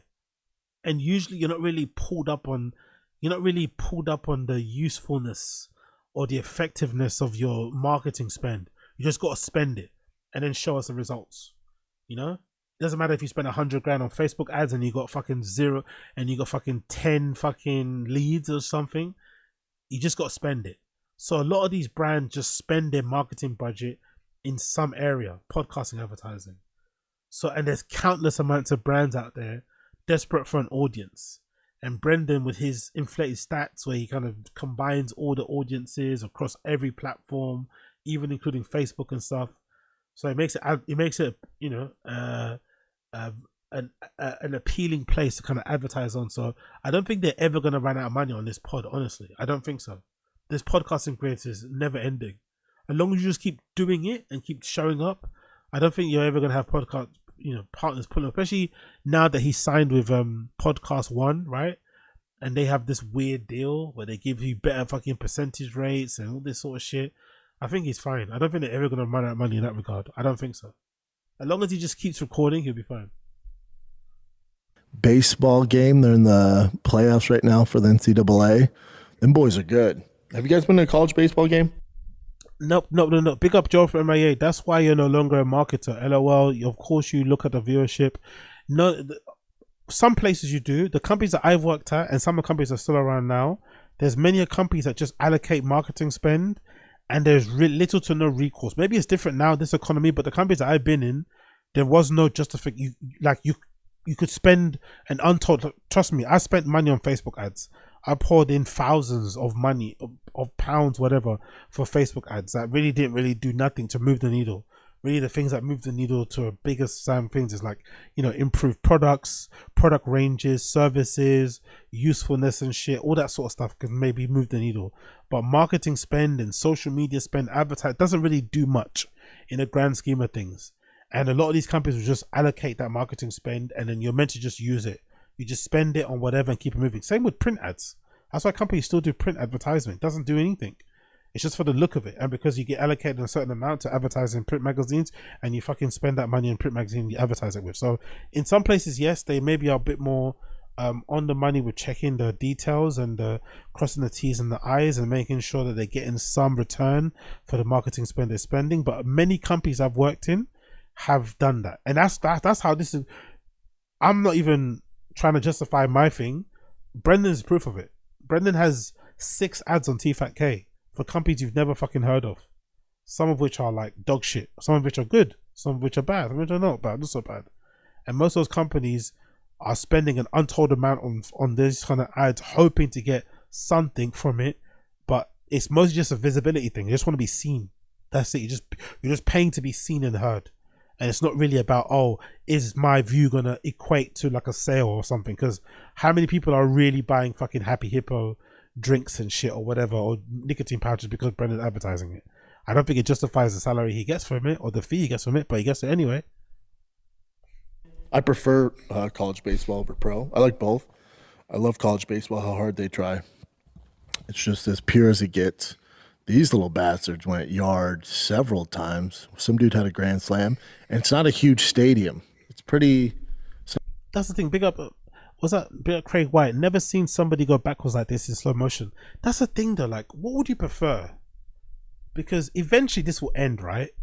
But what do you prefer, guys? Do you prefer to just fail, like start hot and just fail like quickly, or do you prefer like this, like as Tony Hinchcliffe said, death by 1,000 cuts?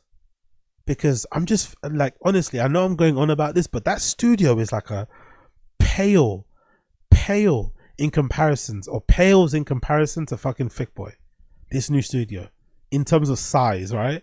Because I think that's the whole thing. That's why he did. To be fair, the Thick Boy studio was probably a little bit too much. I mean, he didn't need that studio. It was too big. It was just unnecessary. But you know Brendan. Brendan's the type of person. He gets fired from Showtime Studios, and he quote unquote buys a Ferrari to prove he's not down bad, to prove Showtime didn't hurt him. Right? He's that kind of weird dude. So he likes to show. Like he's doing well. So this studio is a real big downgrade. So eventually this will just keep getting smaller and smaller until he's recording in his house. So what do you prefer? Failing, just boom, you start good and you fail, or this type of failure where it's like long drawn out and it's going to happen in maybe another 5 years, 10 years? It's not big at all. So it's nice. So there's no bad ticket. Merch is lit. Food was super lit. Way better than like Dodger Stadium. Big up Odyssey. That's a very good point. I prefer my dad was rich and gave me a limited money like Papa. Honestly, sometimes I also wonder, having rich parents and doing this yourself is just such a waste of time and money, isn't it? Like, I don't know. Like, it's just such a waste of time and money. Having rich parents and then doing this with your time, wasting your time with doing, like, it's just like, I don't know. If you have a rich parent, I don't know, have a little thing you do on the side, but spend more time with your kids and your family. I don't know, maybe help your dad out in his, if he's got businesses or has maybe properties and he's managing, just manage those. Have you know, maybe you can add a few more zeros to your fucking trust fund, or your allowance and just live a nice life. Like, why even do this? You know, why even put yourself through this shit? Why go through the embarrassment of having low views and having no guests and the show being not funny and it's just unnecessary. Be up NK, a big studio is wasted for a podcast. Papa ain't shooting. That's the thing. In actuality, this studio is way more representative and reflective of what he has in terms of his media empire, podcasting thing, whatever. This is what he should have always had. The other one was obviously overinflated, right? But still, to go from Thick Boy and to go from Thick Boy to this is a big downgrade, no matter how you cut it. Yeah, it was fun, man. It's fun. College baseball, it's fine. Kiddos loved it. So just feeling it out, man. Feeling out this Texas life. Gotta find my gym. Be up Craig White. His next guest is Dylan Dennis. Of course it's Dylan Dennis. Of course it's going to be Dylan Dennis. Of course. And after that, it'll probably be your game, whole game as with her. Gotta find the bros. I need to find the meatheads. If you know the meathead gym, let me know. Because where I went today was not it. Not it. I went, oh. Surely you could have done this before you moved there, right? There is something wrong with this guy, isn't it? It's 2025. You couldn't Google and find out where where your local meathead gym was. You couldn't ask one of your friends who works out, to find out where the local meathead gym is. You can just Google it. Like, surely you could have found this out yourself before you moved there. Especially if you got a crib. You know where your crib is, so you can just, I don't know, find out gyms within like a 5 to 10 mile radius around there. Double check them on Google and shit, and see which vibe you like. Surely that's not hard to figure it out. Especially if you're a former athlete and stuff, you might be a bit plugged in with the fitness scene out there, or maybe you just follow, or maybe you just copy whatever some person, I don't know, one of the type of people, one of these guys is named Hunter or something, who runs and shit. One of those guys can help you out. Fuck you know. Oh, I'm gonna cause problems here. Meaning, I deadlift and bench, man. There are a lot of machines, and there's cold towels and like lemon water. I'm like, this isn't. You don't have chalk? No. All right. Why would what gyms give you chalk? Don't you bring your own chalk? You have chalk. Why don't you just bring your own? What's wrong with having lemon scented towel? And again, he went to a bougie gym on surprise. A bougie gym was a bougie gym. He probably went to a fucking Shoreditch house, Soho house branch of a gym somewhere, and was surprised it was fancy. It's like, bro, you went to a gym that has a concierge at the front. Of course it's going to be fancy. I'll figure it out. So we get it going though, man. We get it going. I'm curious how long it's take Callen to find the studio today. So Fire Kid will probably be late, even though he's up the street. So that's fantastic. That's our life. What'd you guys do? You guys got in what, Friday? Hold on. What's that about Callen? Callen to find the studio today. We get it going though, man. We get it going. I'm curious how long it's take Callen to find the studio today. So what? Callen might not come to the studio because you can't find it. What? Bryan doesn't have Waze, doesn't have Google Maps. He can't, huh? Bro, look at where Chin and Nick are sitting. Or whatever Casey. So Fire Kid will probably be late, even though he's up the street. So that's fantastic. That's our life. What'd you guys do? You guys got in what, Friday? Yeah. Oh shit.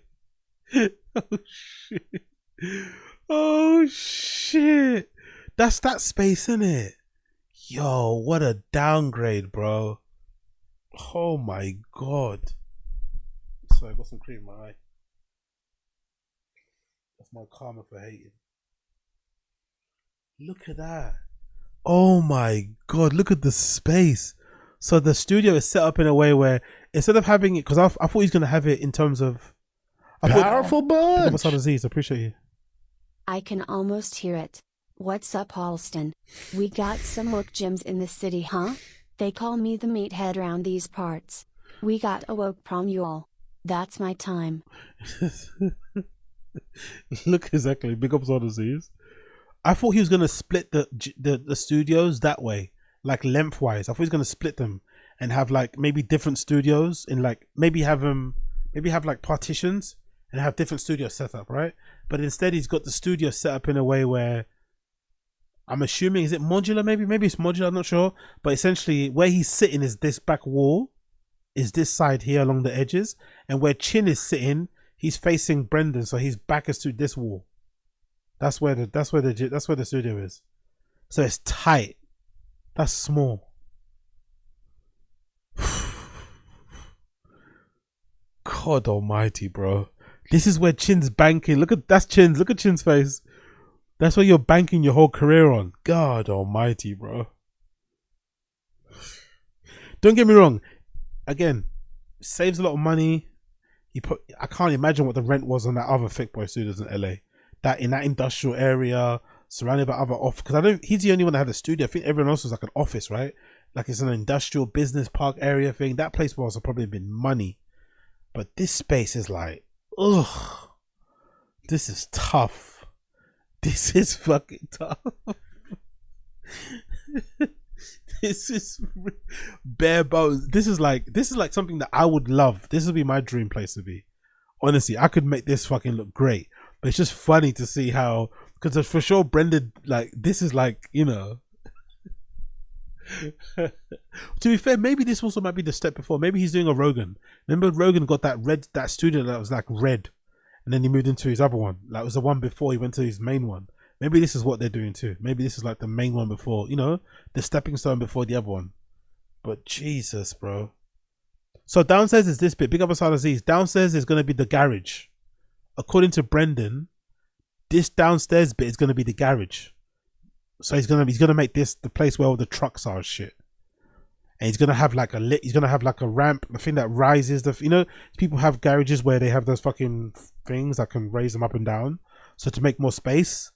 So this thing is gonna be rammed. If what he's saying is true, if he ends up going through with it, this place is gonna be fucking packed. It's gonna be full of gear, equipment, and everything else that gets sent, and also random cars and parts and shit.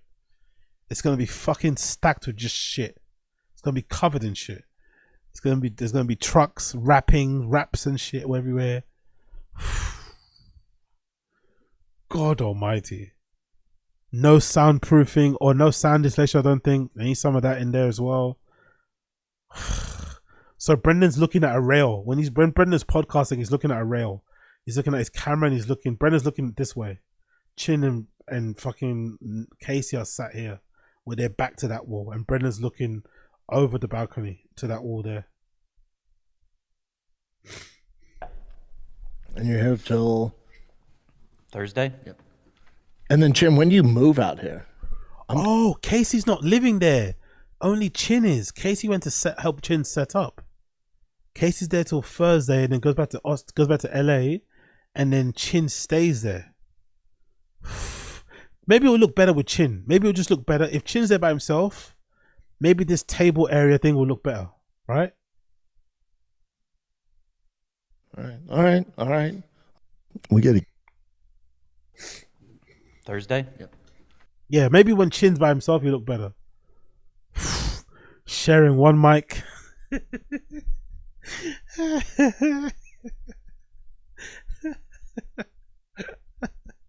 I'm sorry, this is so fucking crazy.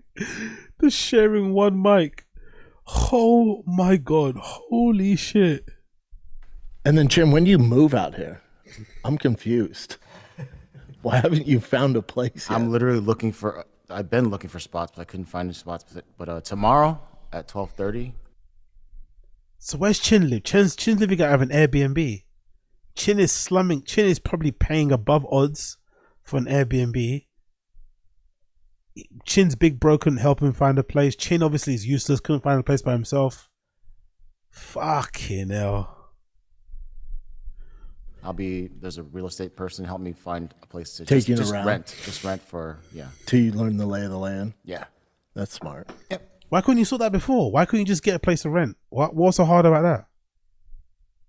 So what, is he trying to find a house to buy? He couldn't find one to buy, and now he's going to... Why couldn't you just do it in the first place? If you weren't sure. Huh? So doing that tomorrow. Yeah. So then, but until you find one, you're going to pull the Callen, fly back and forth? Yeah, exactly. Big up Asad Aziz. I don't think it's emphasized enough that this guy moved his family to Texas to do nothing different. Same pods, same truck show, same baseball dad. Exactly. But I think he needed to do it. I think Brendan was on the brink of... I'm going to put it out there. Based on this studio, I think Brendan was closer to financial ruin than we would ever know, or than we would ever have thought of. I think Brendan's finances weren't great. I think he definitely over-leveraged himself. That there was probably a crazy lease on that fucking studio. You know, everything was, and I think his business manager put in a word. Hence why he came on Tfatk and gave Bryan, that big pep talk about moving to Austin to do stand-up. I think he needs to put that idea in Bryan's head so he could move with him to Austin, because he wanted to definitely go to Austin. And if Brendan would have moved to Austin by himself, he's not doing Tfatk by himself. And Bryan would have moved there. So he needed Bryan to move. Now he got Bryan to move. He moved as well. And now he's happy. But I think Brendan was definitely in a tight spot financially. Based on this studio, I think the money isn't as flowing as it was in the past. That's all I can do. Yeah, I don't. Jesus Christ, dude. I mean, what if I can't find a spot? Like, what can you do? You could find one though. I love how Brendan's not offering to let Chin stay in one of his rooms, right? No, I know it's a bit weird because Brendan's got a whole family and shit, but he's got a mansion with there's probably at least one guest room free. I love how Brendan's not even thinking of offering him, hey, don't worry, you can stay in mine until you get your place sorted out, right? You know, for a week or something. I love how Brendan's not even offering, not even suggesting you stay in his spare room. Fuck you. Big up Ryan Ken, or Ryu Ken. It might be possible Papa Schaub. Yeah, true, I like that. It might be possible Papa Schaub said he was draining too much money and needed to make changes. Yeah, that's a good point. Papa Schaub or the financial manager, Lex, the manager, who looks after the finances. Maybe he saw some money was not coming in. Some invoices weren't getting paid. And he thought, hey, you need to make some changes, bro, because the money's not moneying, you know? Yeah, so yeah, you're right. The Maz, I swear it's like Papa and Bryan wanting to break up with Chin. They aren't helping one bit. Big up Fatal X Claw. Let's not forget Brendan got 30 million from podcasting deal that Theo got effed on. Yep, exactly. Very good point. I'm sure. Yeah, but I don't want a piece of crap spot either. You're looking for like a rental for like a year? At first, me and my brother were looking for I remember you place, said that. But it didn't work out, so I'll just look to rent a spot. Your brother's like, nah, I'm good, man. Dirty. It's always weird when you come to a new place because, you know, I have my routine. Weird. I love that, by the way. Anyway, forget your problems. Let's go back to me. You got bored quickly of Chin's issues, isn't it? You're too complaining. You sound like a bitch. Anyway, back to me. In LA, I got all my spots I go to. I do everything. And when you're starting fresh, it's weird, man. It's so weird. Like I was driving today. I'm like, is that a good coffee shop? I guess I'll go in there. And you go and you're like, how does he not know anything? Has he not done any research? Zero fucking research. Zero research. Zero. Even when you go on holidays, you have like a little idea of like the nearest coffee shop to the Airbnb you're at. You know? Or like one restaurant you want to try out. Or like a shopping area you want to go to. Like he just went there with like no idea of like anything. No idea on what gym he wants to go to. No, like the things that he enjoys, gyms and I don't know, drive-throughs, whatever he fucking likes. Zero. He's just figuring out like now that it's a big move. Oh shit, it's just hitting him now. I love the way this guy's brain. I love the way this guy's brain works. I love the way his mind works. I love everything about it. It's fucking fascinating. This ain't it. You just got to keep trying. Yeah, but then once you find that one, you're like, I got my spot. Money. You get your gym. I found a good taco place. That's about it. I just been grilling a lot. Yeah, I'll figure it out, man. It's weird. It's like you're the new kid in school. The neighbors. This is weird. Like everyone, you know, Rogan talks about this, like how pleasant everybody is here. And I wake up. Of course. Within 10 minutes, there's already a mention of Rogan. Has he seen Rogan yet, though? Really, so I was walking the neighborhood yesterday with the pup, and I see, it's not a huge area. There's like 10 homes where I'm at. So I see a guy walking, so clearly he's part of the neighborhood. And I go, morning, which is rare for rich guy talking, exactly. Regular dude, by the way, lives in a neighborhood with 10 homes in it. Gated communities, secluded communities, suburbs with 10 homes. 10 homes. Regular person, right? Blue collar guy. For me, I usually have my headphones on, just keep going. I go, morning. He goes, morning. It's going to be a great day. And I thought, oh, fuck, he got going on? You know? What do you mean? What do you got going on? What do you got going on? You want a game or something? What, did you win the lotto? What's so great about today? That's just how they are. This nigga is so devoid of normal human interactions. Look at the genuine smile and gleam in his face. So devoid of normal human interactions that he's talking about us on the pod. This is the topic. I said hi to my neighbor, and he was a bit eccentric and was like, huh? Normal human interactions, big deal. They are though, you know. And then the neighbors threw like a block party for us when we got there. My wife told me, like, what? For what? She's like, just new to the neighborhood. The neighbors threw us a block party. My wife told me. So what? You didn't go to a block party. You found out about the block party after. They threw you a block party. Really? Really? Or maybe there was something happening anyway, and you guys moved in around the same time. People were grilling and making, you know, as I'm assuming if it's a cul-de-sac with like 10 homes, maybe they do loads of little kind of community things anyway, and you happen to be there the day they were doing it. Did they throw you in specifically a fucking block party for the Schaubs? Exit out. I'm like, that's so weird, man. Everyone's super nice. Then they invite me over for drinks, and they're playing. This you would fit in better. They had drinks. They were drinking whiskey, and they were playing. What's the golf game where you slide the Golden Tee? Golden Tee. He's like, whiskey, Golden Tee. All the boys are over. What? I put, nah, man. It's 9 o'clock, dog.